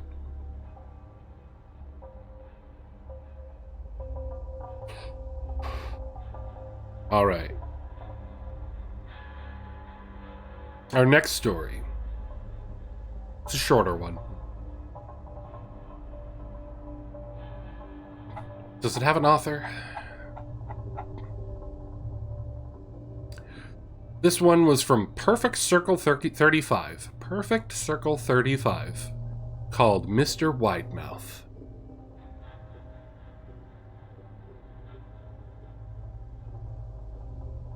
Bio, if you're here, don't say anything thus confirming you want to be Shrek. I don't even know if he's still here. No idea. But here we go. Mr. Widemouth. I should probably change the track, actually. My bad. Let me go ahead and do that. Ah, no, I know what I want to save that one for. What was the other one?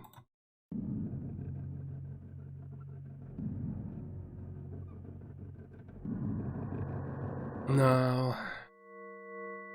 No.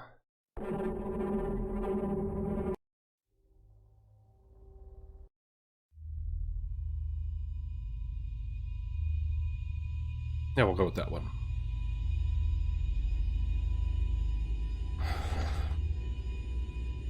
Mr. Widemouth. During my childhood, my family was like a drop of water in a vast river, never remaining in one location for long. We settled in Rhode Island when I was 8, and there we remained until I went to college in Colorado Springs. Most of my memories are rooted in Rhode Island.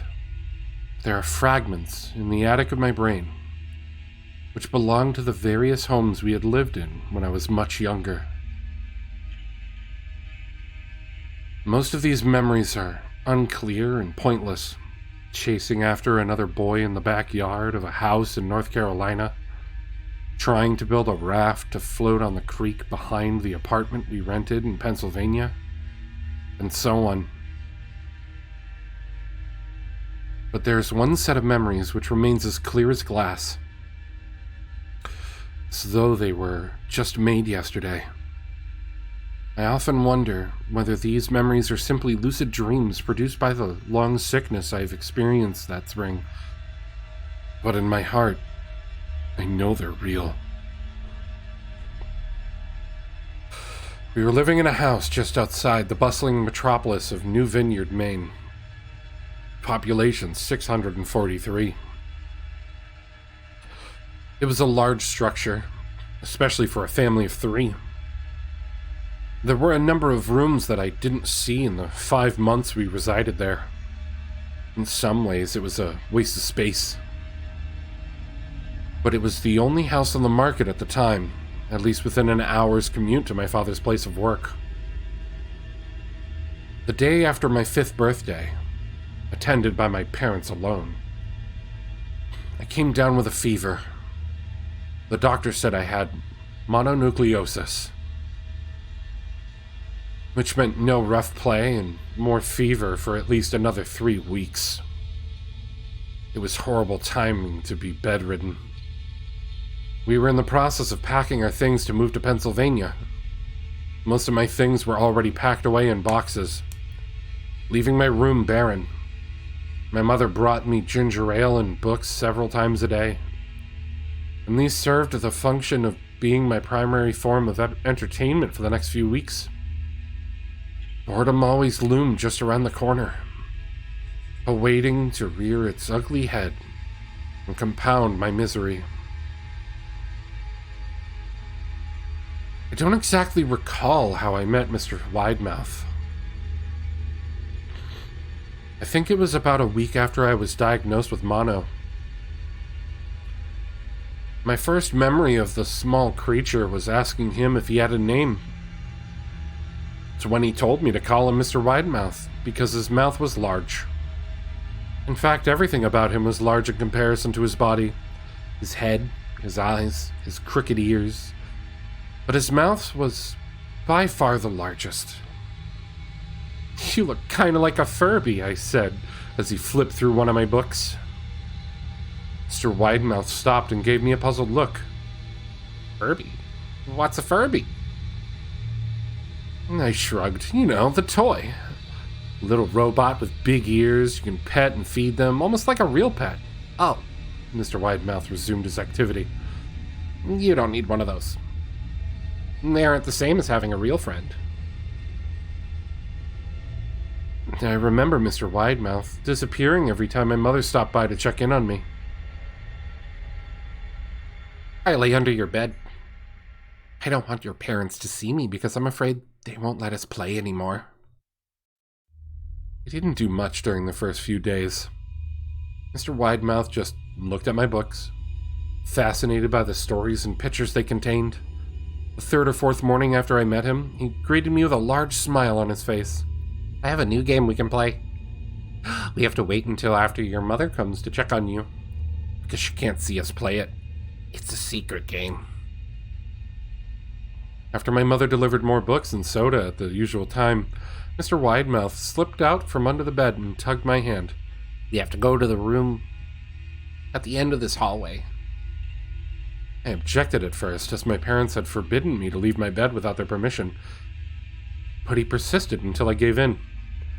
The room in question had no furniture or wallpaper. Its only distinguishing feature was a window opposite the doorway. Mr. Widemouth darted across the room and gave the window a firm push, flinging it open. He then beckoned me to look out to the ground below.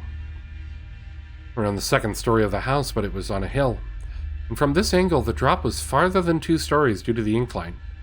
I like to play pretend up here. I pretend that there's a big soft trampoline below this window, and I jump! If you pretend hard enough, you bounce back up like a feather. I want you to try. I was 5 years old with a fever, so only a hint of skepticism darted through my thoughts as I looked down and considered the possibility. It's a long drop, but that's all the part of the fun. It wouldn't be fun if it's only a short drop. If it were, you may as well just bounce on a real trampoline. I toyed with the idea, picturing myself falling through thin air, only to bounce back to the window on something unseen by human eyes. But the realist in me prevailed. Maybe some other time. I don't know if I have enough imagination. I could get hurt. Mr. Widemouth's face contorted into a snarl. But only for a moment. Anger gave way to disappointment. If you say so. I spent the rest of the day under my bed, quiet as a mouse. The following morning, Mr. Widemouth arrived holding a small box. I want to teach you how to juggle. Here are some things you can use to practice before I start giving you lessons. I looked in the box. It was full of knives. My parents will kill me. Horrified that Mr. Widemouth had brought knives into my room, objects that my parents would never allow me to touch. I'll be spanked or grounded for a year. Mr. Widemouth frowned. It's fun to juggle with these. I want you to try it. I pushed the box away. I can't. I'll get in trouble. Knives aren't safe to just throw in the air. Mr. Widemouth's frown deepened into a scowl. He took the box of knives and slid it under my bed, remaining there the rest of the day. I began to wonder how often he was under me. I started having trouble sleeping after that. Mr. Widemouth often woke me up at night, saying he put a real trampoline under the window, a big one, that I couldn't see it in the dark. I always declined and tried to go back to sleep, but Mr. Widemouth persisted. Sometimes he stayed by my side until early in the morning, encouraging me to jump. He wasn't so fun to play with anymore. My mother came came to check on me one morning and told me I had her permission to walk around outside. She thought the fresh air would be good for me, especially after being confined in my room for so long. Ecstatic, I put on my sneakers and trotted out to the back porch, yearning for the feeling of the sun on my face once again. Mr. Widemouth was waiting for me. "I have something I want you to see." I must have given him a weird look because he then said, "It's safe. I promise." I followed him to the beginning of a deer trail, which ran through the woods behind the house. This was an important path. This was an important path. I've had a lot of friends about your age. When they were ready, I took them down this path to a special place. You aren't ready yet, but one day I hope to take you there. I returned to the house, wondering what kind of place lay beyond that trail. 2 weeks after I met Mr. Widemouth, the last load of our things had been packed into a moving truck. I'd be in the cab of that truck sitting next to my father for a long drive to Pennsylvania. I considered telling him that I'd be leaving, but even at 5 years old, I was beginning to suspect that perhaps the creature's intentions were not to my benefit, despite what he said otherwise. For this reason, I decided to keep my departure a secret. My father and I were in a truck at 4 a.m. He was hoping to make it to Pennsylvania by lunchtime tomorrow. With the help of an endless supply of coffee and a six-pack of energy drinks, he seemed more like a man who was about to run a marathon than one who was about to spend 2 days sitting still. "Early enough for you." I nodded and placed my head against the window, hoping for some sleep before the sun came up. I felt my father's hand on my shoulder. "This is the last move, son, I promise. I know it's hard for you. As sick as you've been, once Daddy gets promoted, we can settle down and you can make friends."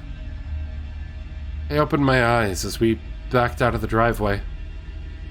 I saw Mr. Widemouth's silhouette in my bedroom window. He still stood motionless until the truck was about to turn onto the main road. He gave a pitiful little wave goodbye, steak knife in hand. I did not wave back. Years later, I returned to New Vineyard. The piece of land our house stood upon was empty except for the foundation, as the house burned down a few years after my family left. Out of curiosity, I followed the deer trail that Mr. Widemouth had shown me. Part of me expected him to jump out from behind a tree and scare the living bejesus out of me, but I felt that Mr. Widemouth was gone, somehow tied to the house that no longer existed. The trail ended at the New Vineyard Memorial Cemetery.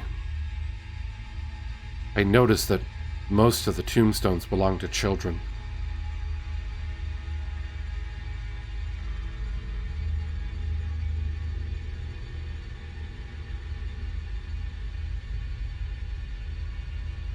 What a fun little creature.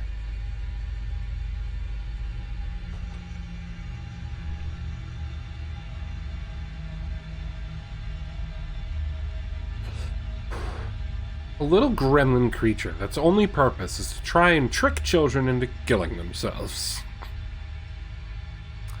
What a joy.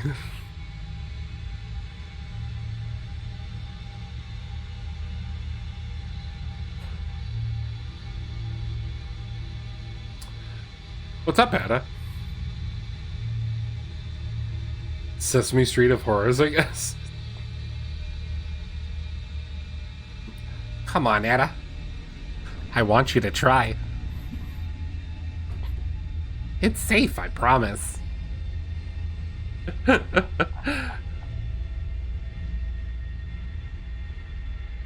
Hello again, Jordan.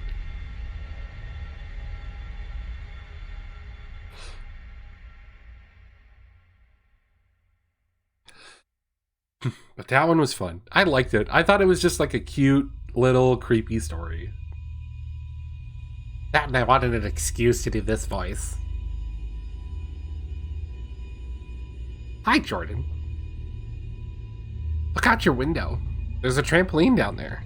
You can't see it because it's dark out. You were playing Inscription? Nice. Did you pass me yet? Have a good night, Card. We've got one more story left.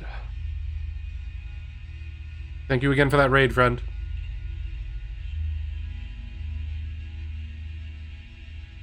What?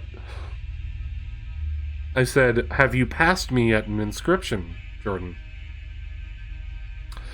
I also said you should jump out that window onto the trampoline. You'll bounce back, I swear.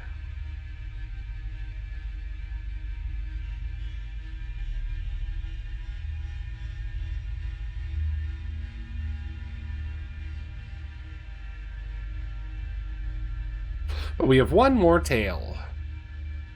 Close out our evening. And unlike last time, it's not going to be a silly one. Because we already did Who Was Phone. So bio is satiated. Still in Act 1 because I'm not good at deck building? Okay. Now this next one has me intrigued from its tags alone. And the title. That being said, like some of the ones we've done last time, I do want to say that there is a chance of trigger warning in this one. This story is called Psychosis.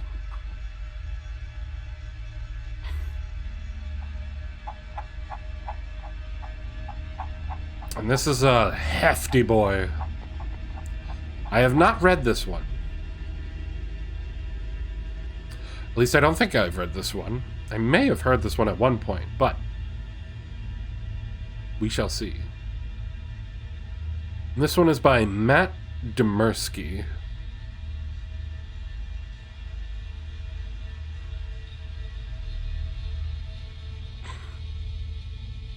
Oh, and he has an entire book of scary stories, apparently.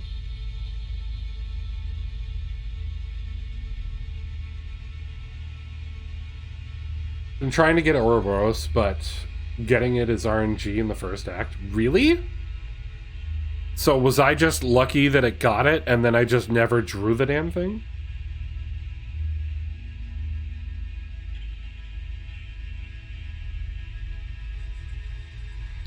Alright, let's get the next track here.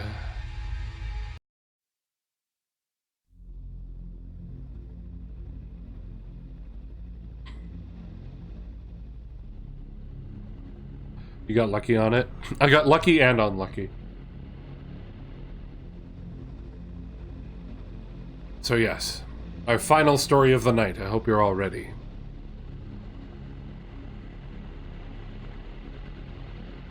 Gotta make sure my throat is good for this one because it's a longer one.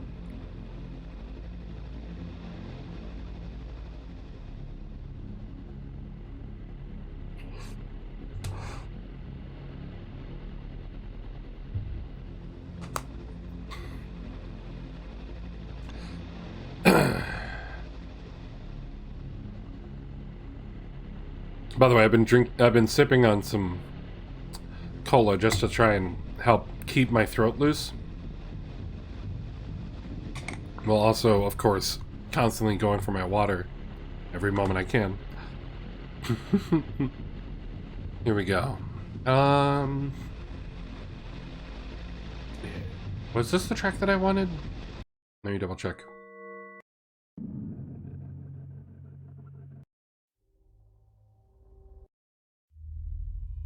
I think that was the track that I wanted. Right? Pretty sure that was the track that I wanted.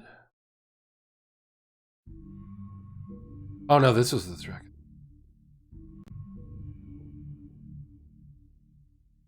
Yeah, this was the track that I wanted for it. Alright, here we go. Psychosis.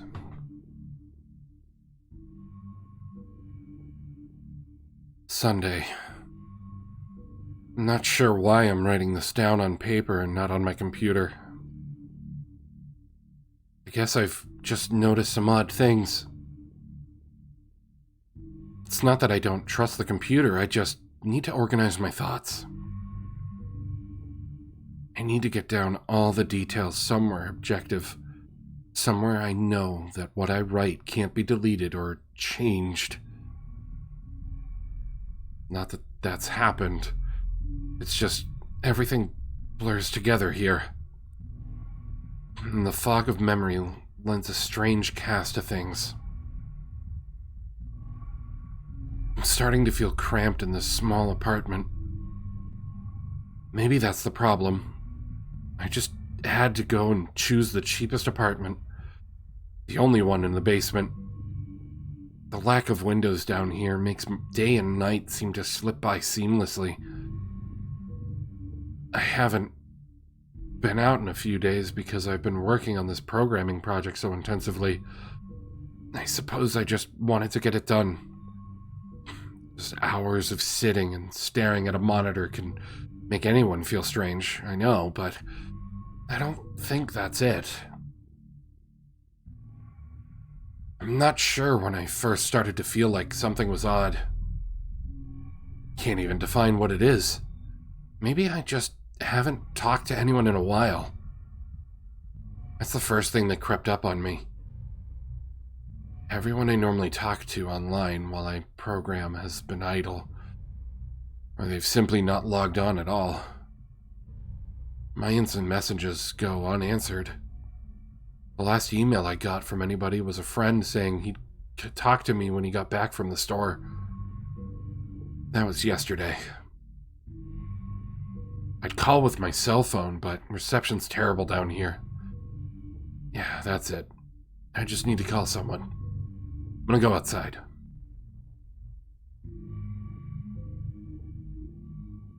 Well, that didn't work so well. As the tingle of fear fades, I'm feeling a little ridiculous for being scared at all. I looked in the mirror before I went out, but I didn't shave the 2-day stubble I've grown. I figured I was just going out for a quick cell phone call. I didn't change my shirt, though. I did change my shirt, though, because it was lunchtime, and I guessed I'd run into at least one person I knew. That didn't end up happening. I wish it did. When I went out, I opened the door to my small apartment slowly. A small feeling of apprehension had somehow already lodged itself in me. For some undefinable reason, I chalked it up to having not spoken to anyone but myself for a day or two. I peered down the dingy gray hallway, made dingier by the fact that it was a basement hallway. On one end, a large metal door led into the building's furnace room. It was locked, of course. Two dreary soda machines stood by it. I bought a soda from one on the first day. I moved in, but it had a 2-year-old expiration date. I'm fairly sure nobody knows those machines are even down here. Or my cheap landlady just doesn't care to get them restocked. I closed my door softly and walked the other direction, taking care not to make a sound. I have no idea why I chose to do that, but it was fun giving in to the strange impulse not to break the droning hum of the soda machines, at least for the moment. I got to the stairwell and took the stairs up to the building's front door. I looked through the heavy door's small square window and received quite the shock. It was definitely not lunchtime. The city gloom hung over the dark street outside, and the traffic lights at the intersection in the distance blinked yellow. Dim clouds, purple and black from the glow of the city, hung overhead. Nothing moved, save the few sidewalk trees that shifted in the wind. I remember shivering, though I wasn't cold. Maybe it was the wind outside. I could vaguely hear it through the heavy metal door. And I knew it was that unique kind of late-night wind. The kind that was consistent, cold and quiet, save for the rhythmic music that it made as it passed through the countless unseen tree leaves. I decided not to go outside. Instead, I lifted my cell phone to the door's little window, checked the signal meter. The bars filled up the meter and I smiled. Time to hear someone else's voice, I remember thinking, relieved. It was such a strange thing to be afraid of nothing. I shook my head, laughing at myself silently. I hit speed dial for my best friend Amy's number. I held the phone up to my ear. It rang once, but stopped. Nothing happened. I listened to silence for a good 20 seconds, then hung up. Frowned, and looked at the signal meter again. Still full. Went to dial her number again, but then my phone rang in my hand. Startling me, I put it to my ear. Hello? I asked, immediately fighting down a small shock at hearing the first spoken voice in days, even if it was my own. I'd gotten used to the droning hum of the building's inner workings, my computer, the soda machines in the hallway. There was no response to my greeting at first, but then finally a voice came. Hey! It's a clear male voice, obviously of college age like me. Who's this? It's John, I replied, confused. Oh, sorry, wrong number. He hung up. I lowered the phone slowly and leaned against the thick brick wall of the stairwell. That was strange. I looked at my received call list, but the number was unfamiliar. Before I could think on it further, the phone rang loudly, shocking me yet again. This time I looked at the caller ID before I answered. It was another unfamiliar number. This time I held the phone up to my ear, but said nothing. I heard nothing but the general background noise of a phone. Then a familiar voice broke my tension. John? It was Amy's voice. I breathed a sigh of relief. Hey, it's you. Who else would it be? Oh, the number. I'm at a party on 7th Street, and my phone died just as you called me. This is someone else's phone, obviously. Oh, okay. Where are you? My eyes glanced over the drab white-washed cylinder block walls and the heavy metal door with its small window. I'm at my building. I sighed. Just feeling cooped up. Didn't realize it was so late. You should come here. I don't feel like looking for some strange place by myself in the middle of the night. Looking out the window at the silently windy street, that secretly scared me just a tiny bit. I think I'm going to keep working or go to bed. Nonsense. I can come get you. Your building's close to 7th Street, right? How drunk are you? I know, you know where I live. Oh, of course. I guess I can't get there by walking, huh? You could if you wanted to waste half an hour. Right. Okay, have to go. Good luck with your work. I lowered the phone once more, looking at the numbers flash and the call ended. Then the droning silence suddenly reasserted itself in my ears. The true strange calls and the eerie street outside just drove home my aloneness in this empty stairwell.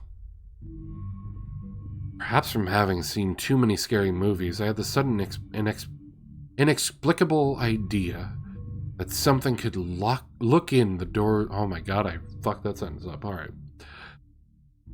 Perhaps from seeing too many scary movies, I had a sudden inexplicable idea that something could look in the door's window and see me. Some sort of horrible entity that hovered at the edge of aloneness, just waiting to creep up on unsuspecting people that strayed too far from other human beings. I knew that the fear was irrational, but nobody else was around, so I jumped down the stairs and ran down the hallway to my room. Closed the door as swiftly as I could while still staying silent. Like I said, I feel a little ridiculous for being scared of nothing, and the fear has already faded. Writing this down helps a lot. It makes me realize that nothing's wrong.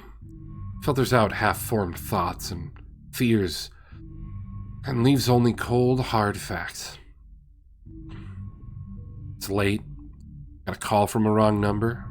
Amy's phone died, so she called me back from another number. Nothing strange is happening. Still, there's something a little off about that conversation. I know it could have just been the alcohol she'd had, or was it even her that seemed off to me? Or was it... Yeah, that was it. I didn't realize it until this moment. Writing these things down. I knew writing things down would help. She said she was at a party, but I only heard silence in the background. Of course, that doesn't mean anything in particular. She could have just stepped outside to make the call. No, that couldn't be it either. I didn't hear the wind. I need to see if the wind is still blowing. Monday. I forgot to finish writing last night. I'm not sure what I expected to see when I ran up the stairwell and looked out the heavy metal door's window. I'm feeling ridiculous. Last night's fear seemed hazy and unreasonable to me now. I can't wait to go out into the sunlight. I'm gonna check my email, shave, shower, finally get out of here. Wait. I think I heard something.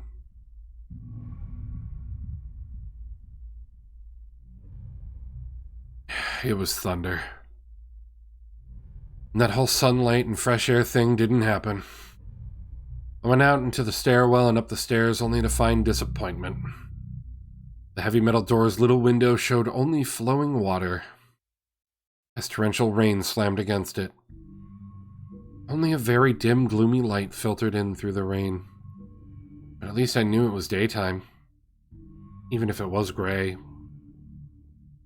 Sickly, wet day. I tried looking out the window and waiting for lightning to illuminate the gloom. The rain was too heavy. I couldn't make out anything more than a vague weird shapes moving at odd angles in the waves washing down the window. Disappointed, I turned around, but I didn't want to go back to my room. Instead, I wandered further up the stairs, past the first floor, and the second. Stairs ended at the third floor, the highest floor in the building. I looked through the glass that ran up the outer wall of the stairwell. It was that warped, thick kind that scatters the light. Not that there was much to see through the rain to begin with. I opened the stairwell door and wandered down the hallway.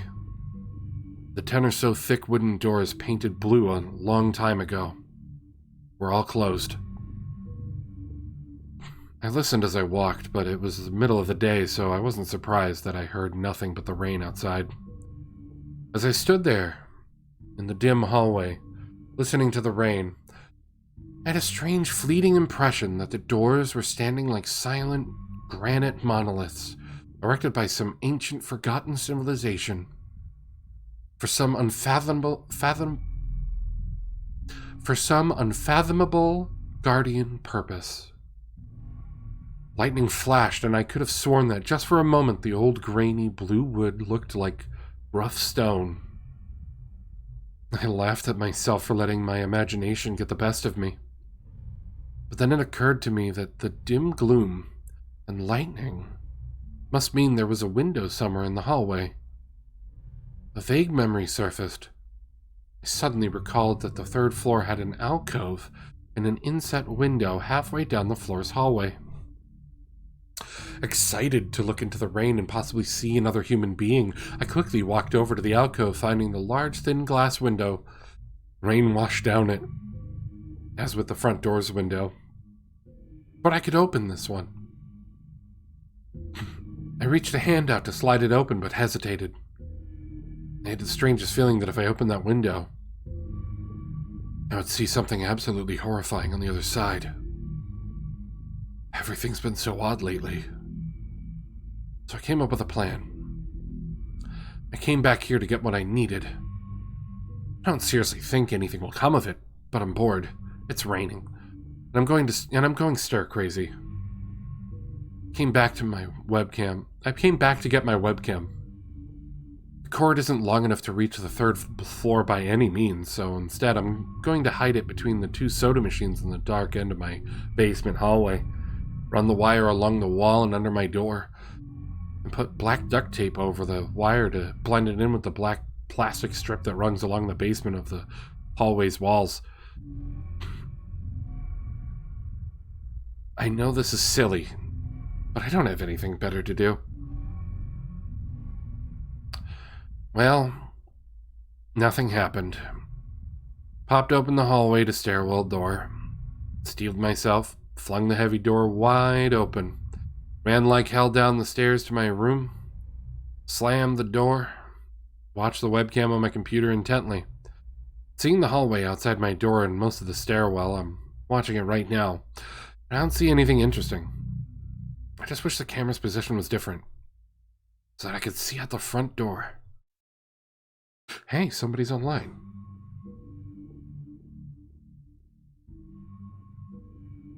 Got out an older, less functional webcam that I had in my closet to video chat with my friend online. Couldn't really explain to him why I wanted to video chat, but it felt good to see another person's face. He couldn't talk very long. We didn't talk about anything meaningful. But I feel much better. My strange fear has almost passed. I'd feel completely better, but there was something odd about our conversation. I know that I've said that everything has seemed odd, but still, he was very vague in his responses. I can't recall one specific thing that he said, no particular name or place or event. But he did ask for my email address to keep in touch. Wait, I just got an email. I'm about to go out. I just got an email from Amy. Asked me to meet her for dinner at a place we usually go to. Do love pizza. I've been eating random food from my poorly stocked fridge for days, so I can't wait. Again, I feel ridiculous about the odd couple of days. I should destroy this journal when I get back. Oh, another email.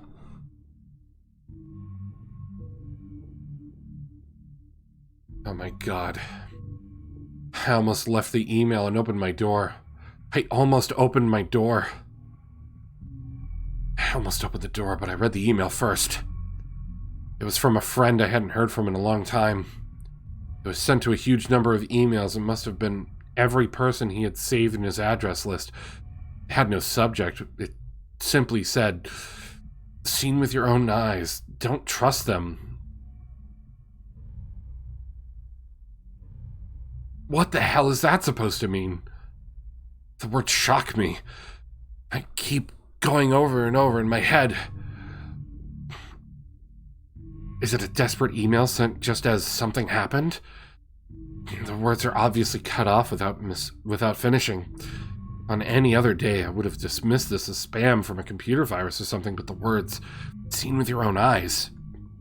Can't help but read over this journal and think back in the last few days and realize that I've not seen another person with my own eyes or talked to another person face to face. The webcam conversation with my friend was so strange, so vague, so eerie.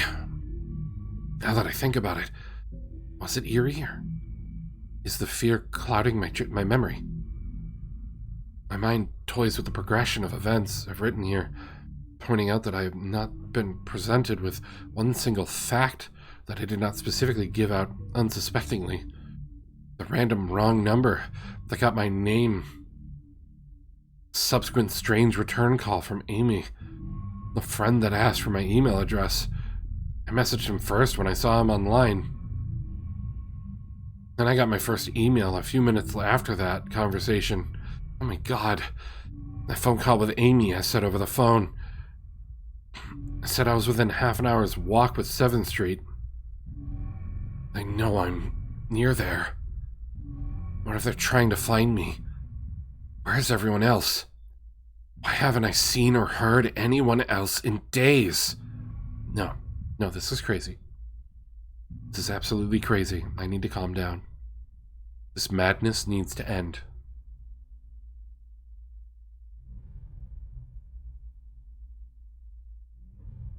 I don't know what to think. I ran about my apartment furiously, holding my cell phone up to every corner to see if I've got signal through the heavy walls. Finally, in the tiny bathroom near one of the one ceiling corner, I got a single bar. Holding my phone there, I sent a text message to every number in my list. Not wanting to betray anything about my unfounded fears, I simply sent, "You seen anyone face to face lately?" At that point, I just wanted any reply back. I didn't care what the reply was, or if I embarrassed myself. I tried to call someone a few times, but I couldn't get my head up high enough. And if I brought my cell phone down even an inch, I lost the signal. Then I remembered the computer and rushed over to it. Instant messaging everyone online. Most were idle or away from their computer, and nobody responded. My messages grew more frantic. I started telling people where I was and to stop by in person for a host of barely passable reasons. I didn't care about anything by that point. I just need to see another person. I also tore apart my apartment looking for something that I might have missed. Some way to contact another human being without opening that door. I know it's crazy. I know it's unfounded, but what if? What if? Just need to be sure.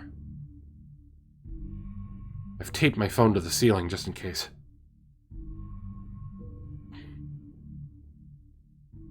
Tuesday. The phone rang. Exhausted from last night's rampage, I must have fallen asleep. I woke up to the phone ringing and ran it into the bathroom. Stood on the toilet and flipped open the phone and taped to the ceiling. It was Amy, and I feel so much better. She was really worried about me and apparently had been trying to contact me since the last time I talked to her. She's coming over now, and yes, she knows where I am without me telling her. I feel so embarrassed. I'm definitely throwing this journal away before anyone sees it. I don't even know why I'm writing in it now. Maybe it's just because it's the only communication I've had at all since God knows when. I look like hell. I looked in the mirror before I came back in here. My eyes are sunken, my stubble is thicker. I just look generally unhealthy. My apartment is trashed, but I'm not going to clean it up. I think I need someone else to see what I've been through. These past few days have not been normal. I am not one to imagine things. I know I have been the victim of extreme probability. I probably miss seeing another person a dozen times. I just happened to go out when it was late at night or the middle of the day when everyone was gone. Everything's perfectly fine. I know this now. Plus, I found something in the closet last night that has helped me tremendously. A television. I set it up just before I wrote this. It's on in the background. Television has always been an escape for me, and it reminds me that there's a world beyond this dingy brick walls. Glad Amy's the only one that responded to me after last night's frantic pestering of everyone I could contact. She's been my best friend for years. She doesn't know it, but I count the day I met her among one of the few moments of true happiness in my life. I remember that warm summer day fondly. It seems a different reality from this dark, rainy, lonely place. I feel like I spent days sitting in that playground, much too old to play, just talking with her and hanging around doing nothing at all. I still feel like I can go back to that moment sometimes. It reminds me that this damn place is not all there is. Finally, a knock on the door.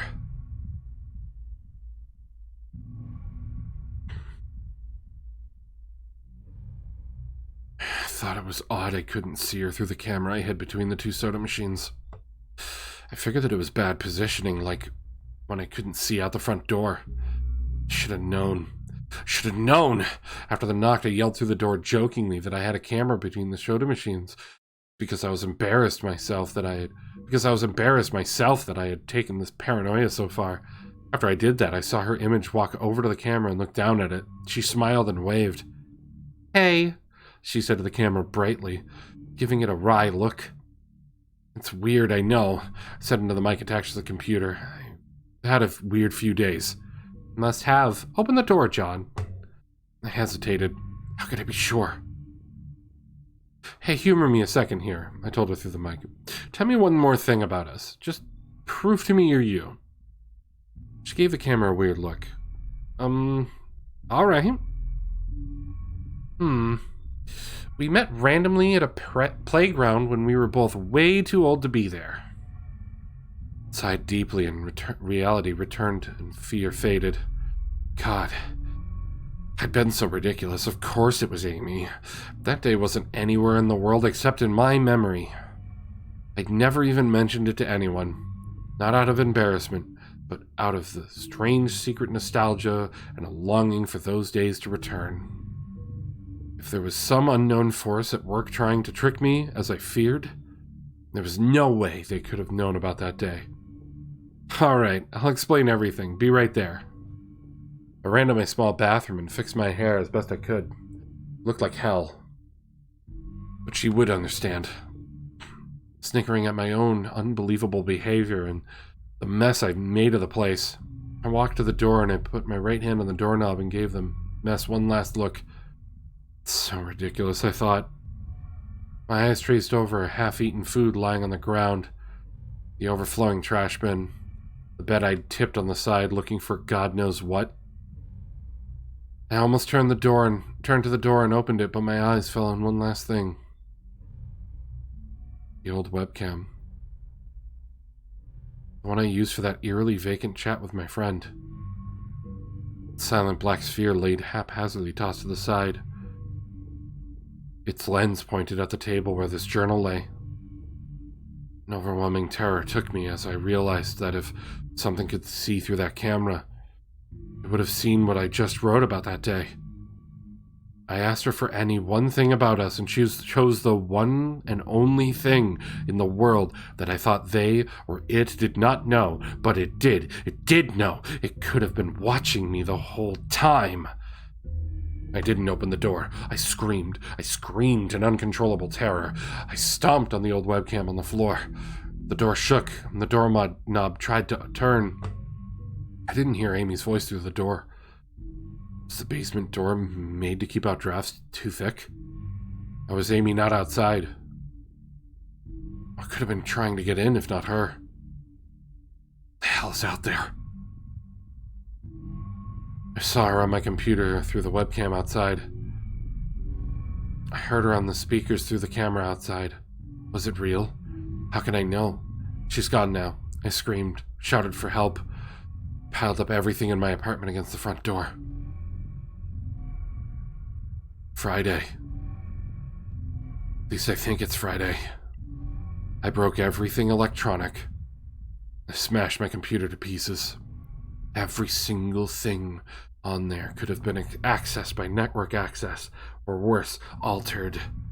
I'm a programmer, I know. Every little piece of information I gave out since this started, my name, my email, my location, none of it came back from outside until I gave it out. I've been going over and over what I wrote. I've been pacing back and forth, alternating between stark terror and overpowering disbelief. Sometimes I'm absolutely certain some phantom entity is dead set on the simple goal of getting me to go outside. Back to the beginning, with the phone call from Amy. She was effectively asking me to open the door and go outside. Keep running through it in my head. One point of view says I've acted like a madman. All of this is an extreme convergence of probability. Never going outside at the right times by pure luck. Never seeing another person by pure chance. Getting a random nonsense email from some computer virus at just the right time. The other point of view says that extreme convergence of probability is the reason that whatever's out there hasn't gotten me already. Keep thinking. Never opened the window on the third floor. Never opened the front door. To that incredibly stupid stunt with the hidden camera, after which I ran straight to my room and slammed the door. I haven't opened my own solid door since I flung open the front door of the building. Whatever's out there, if anything's out there, never made an appearance in the building before I opened the front door. Maybe the reason it wasn't in the building already was it was elsewhere, getting everyone else, and then it waited until I betrayed my existence by trying to call Amy. Call which didn't work, till it called me and asked me my name. Terror literally overwhelms me every time I try to fit the pieces of this nightmare together. That email, short, cut off, was it from someone trying to get the word out? Some friendly voice desperately trying to warn me before it came. Seen with my own eyes. Don't trust them. Exactly what I've been so suspicious of.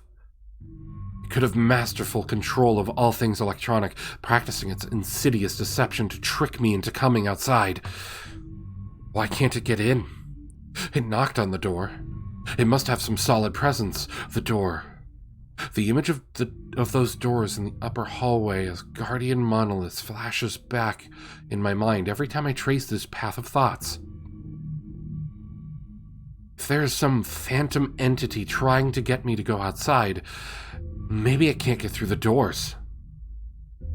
I keep thinking back over all the books I've read or movies I've seen, trying to generate some explanation for this.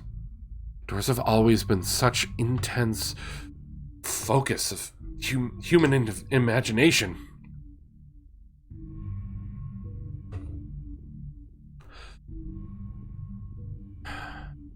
Perhaps the door is just too thick. I know that I couldn't bash through any of the doors in this building, let alone the heavy basement ones. Aside from that, the real question is, why does it even want me? If it just wanted to kill me, it could do it any number of ways, including just waiting until I starve to death.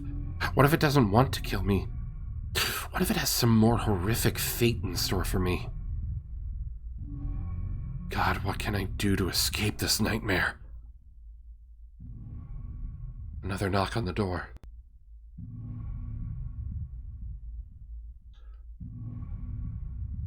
I told the people on the other side of the door I need a minute to think, and I'll come out. I'm really just writing this down so I can figure out what to do. At least this time I heard their voices, my paranoia, and yes, I recognize I'm being paranoid.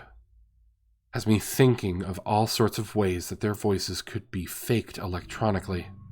There could be nothing but speakers outside, simulating human voices. Did it really take them 3 days to come talk to me?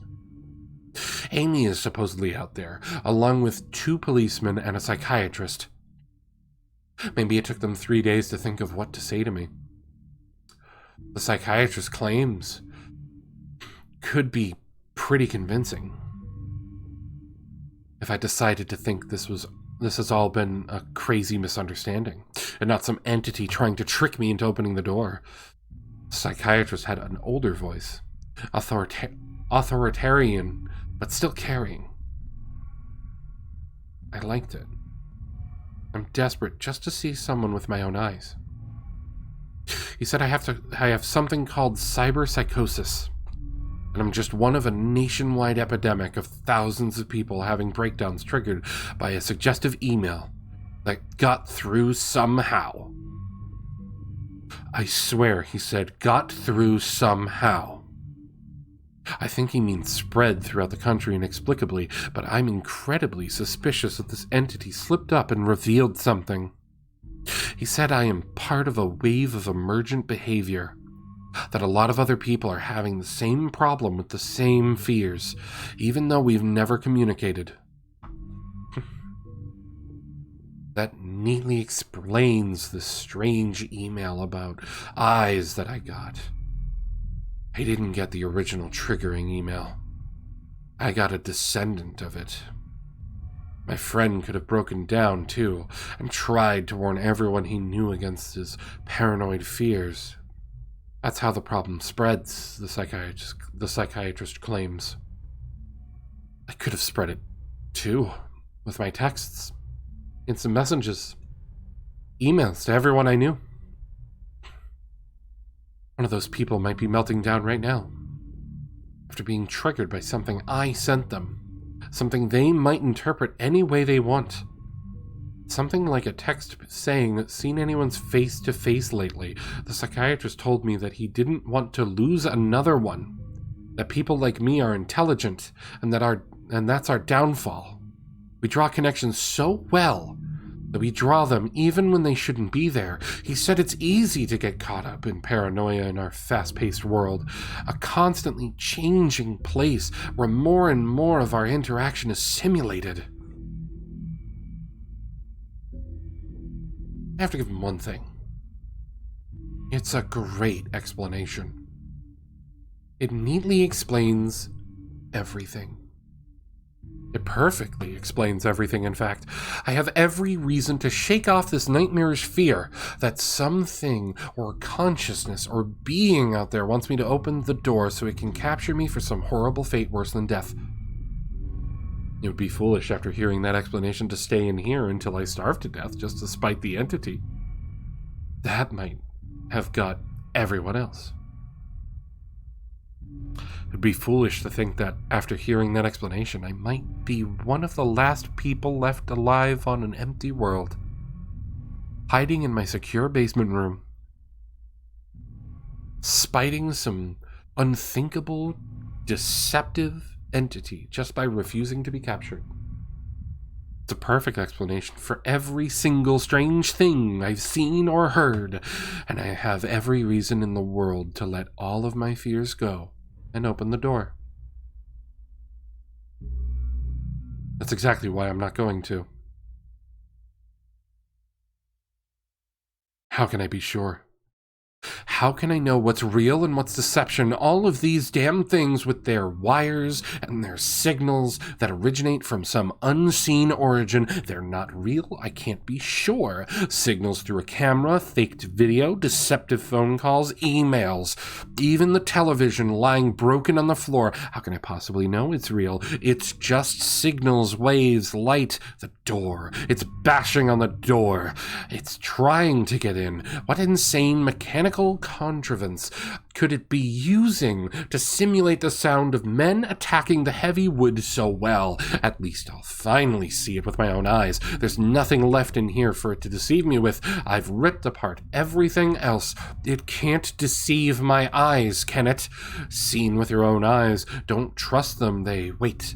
Was that desperate message telling me to trust my eyes or warning me about my eyes too? Oh my God, what's the difference between a camera and my eyes? They both turn light into electrical signals. They're the same. I can't be deceived. I have to be sure. I have to be sure. Date unknown. Calmly asked for paper and a pen, day in and day out, until they finally gave them to me. Not that it matters. What am I going to do? Poke my eyes out? The bandages feel like they're part of me now. Pain is gone. I figure this will be one of my last chances to write legibly, as without my sight to correct mistakes, my hands will slowly forget the motions involved. This is a sort of self-indulgence, this writing. It's a relic of another time, because I'm certain everyone left in the world is dead, or something far worse. I sit against the padded wall day in and day out. The entity brings me food and water. It masks itself as a kind nurse, as an unsympathetic doctor. I think it knows that my hearing has sharpened considerably now that I live in darkness. It fakes conversations in the hallways. On the off chance that I might overhear one of the nurses talking about having a baby soon.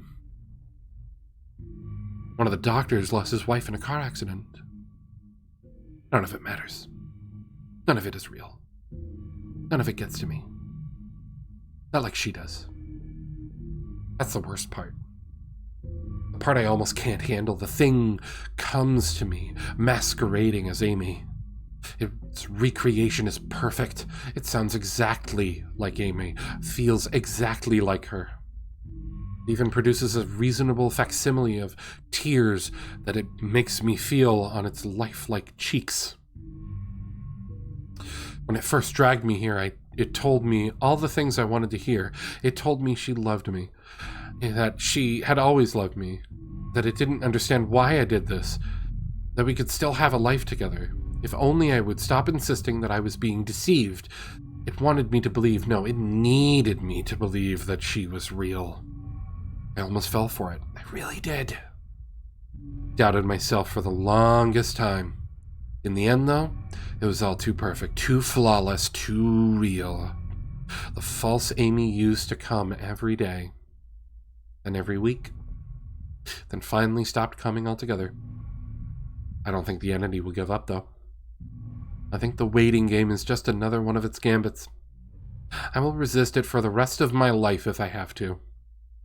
I don't know what happened to the rest of the world, but I do know that this thing needs me to fall for its deceptions. If it needs that, then maybe, just maybe, I am a thorn in its agenda. Maybe Amy is still alive out there somewhere, kept alive only by my will to resist the deceiver. I hold on to that hope, rocking back and forth in my cell to pass the time. I will never give in. I will never break. I am a hero.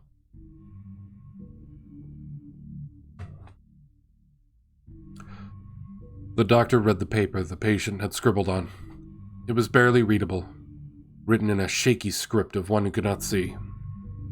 He wanted to smile at the man's steadfast resolve, a reminder of the human will to survive. But he knew that the patient was completely delusional.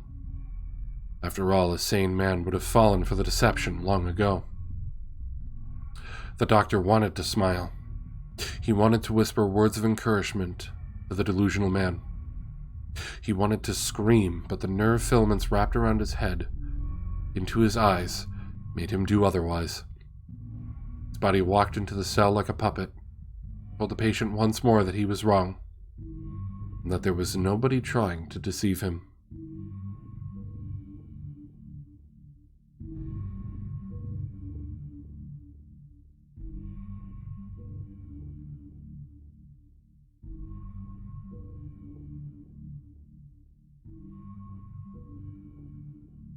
I love that ending.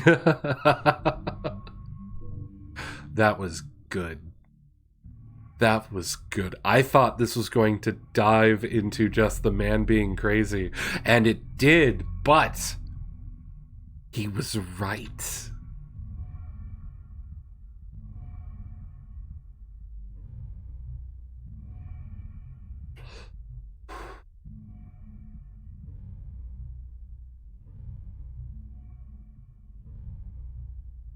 That was so good. That was also really fun to read. That was really fun to read.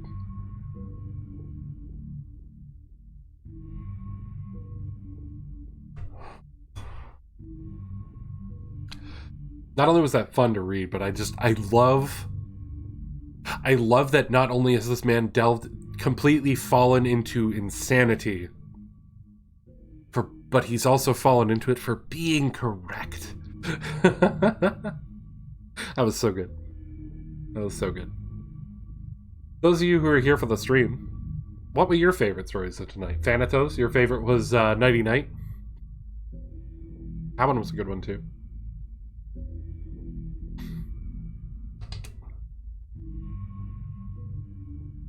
That was so good. That was such a good ending. Ugh.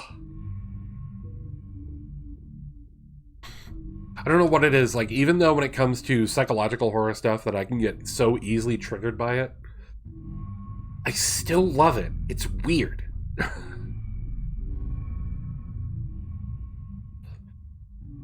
Because, like, seriously, I could see myself, if I had stayed living completely secluded, I could see myself delving further into that. Myself. And that's scary. What a spooky ending for the last story. Yeah. Totally.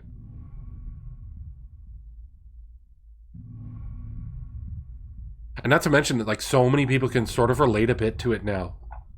Now that we're living life post-pandemic.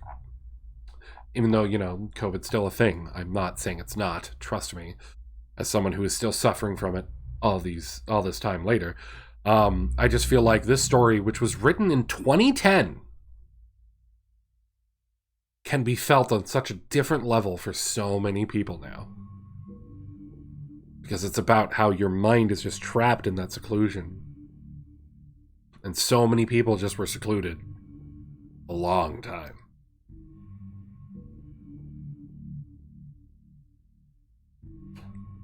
I was going to say that it hits different now. Yeah. And I have to say, even though I started off by saying I hadn't read this, I remember this. I had heard this before, probably on one of the YouTube channels that I listen to for creepy stories, but it was a long time ago. It only like little bits and pieces were like, oh, I remember this. But do I remember? Do I remember it correctly? Why do I remember it? Wait a minute. What about you, Heroes? What was your favorite you read? My favorite that I read tonight? Probably Psychosis. Psychosis, definitely, because I had so much fun reading it and voicing it. Definitely, I love the last one. But we had some good ones tonight. We had some real good ones tonight. I had some fun reading Mr. Widemouth. That was a blast. Nighty Night, yeah. Nighty Night was a good story. The one we started with, the second one we started with, The Letter from My Stalker was kind of cool too. I liked that one.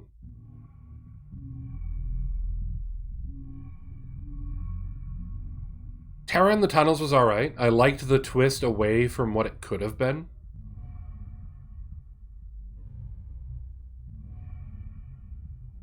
Again, alright in comparison to the others. It was still really good. I will agree, not to shit on your parade, Thanatos, that the second one I read that you had suggested was probably the weakest one tonight. It was still alright, but it was probably the weakest one tonight. Which my brain has forgotten what that one was called. Because I don't have it open in front of me.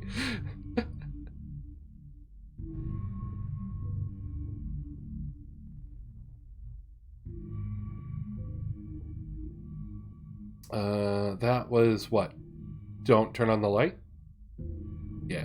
Death Waltz was good. Death Waltz was actually Death Waltz was probably my second or third favorite to voice tonight. Definitely will say that. Hi, Fangs. But who was phone? We already figured this out. It was... What was it? It was Earth was phone? Was that what it was? I forget. I've already forgotten the meme you guys did earlier tonight.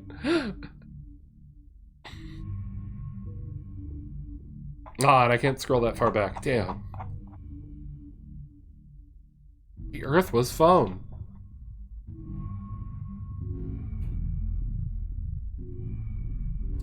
Let's see. Other ones that we did tonight. Licking was short and sweet.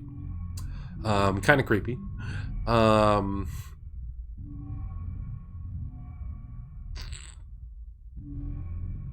Quiet Sky was interesting. We'll say that. Found a new story to tell the others. Nighty Night will go on in infamy. You can find that on just creepypasta.com. It's on there, so that way you can have it. Or Thanatos, once I get them on YouTube, you could have them listen to me reading it. Just saying. Could. The best story was me banning that person. Wow. That's a good one, Jordan.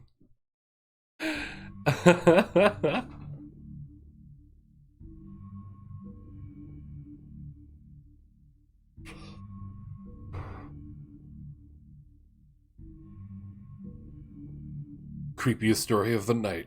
Random troll came in to try and troll and failed. No, that's not creepy, though. It was a good story, but it wasn't creepy. Fucking dumbass, yeah.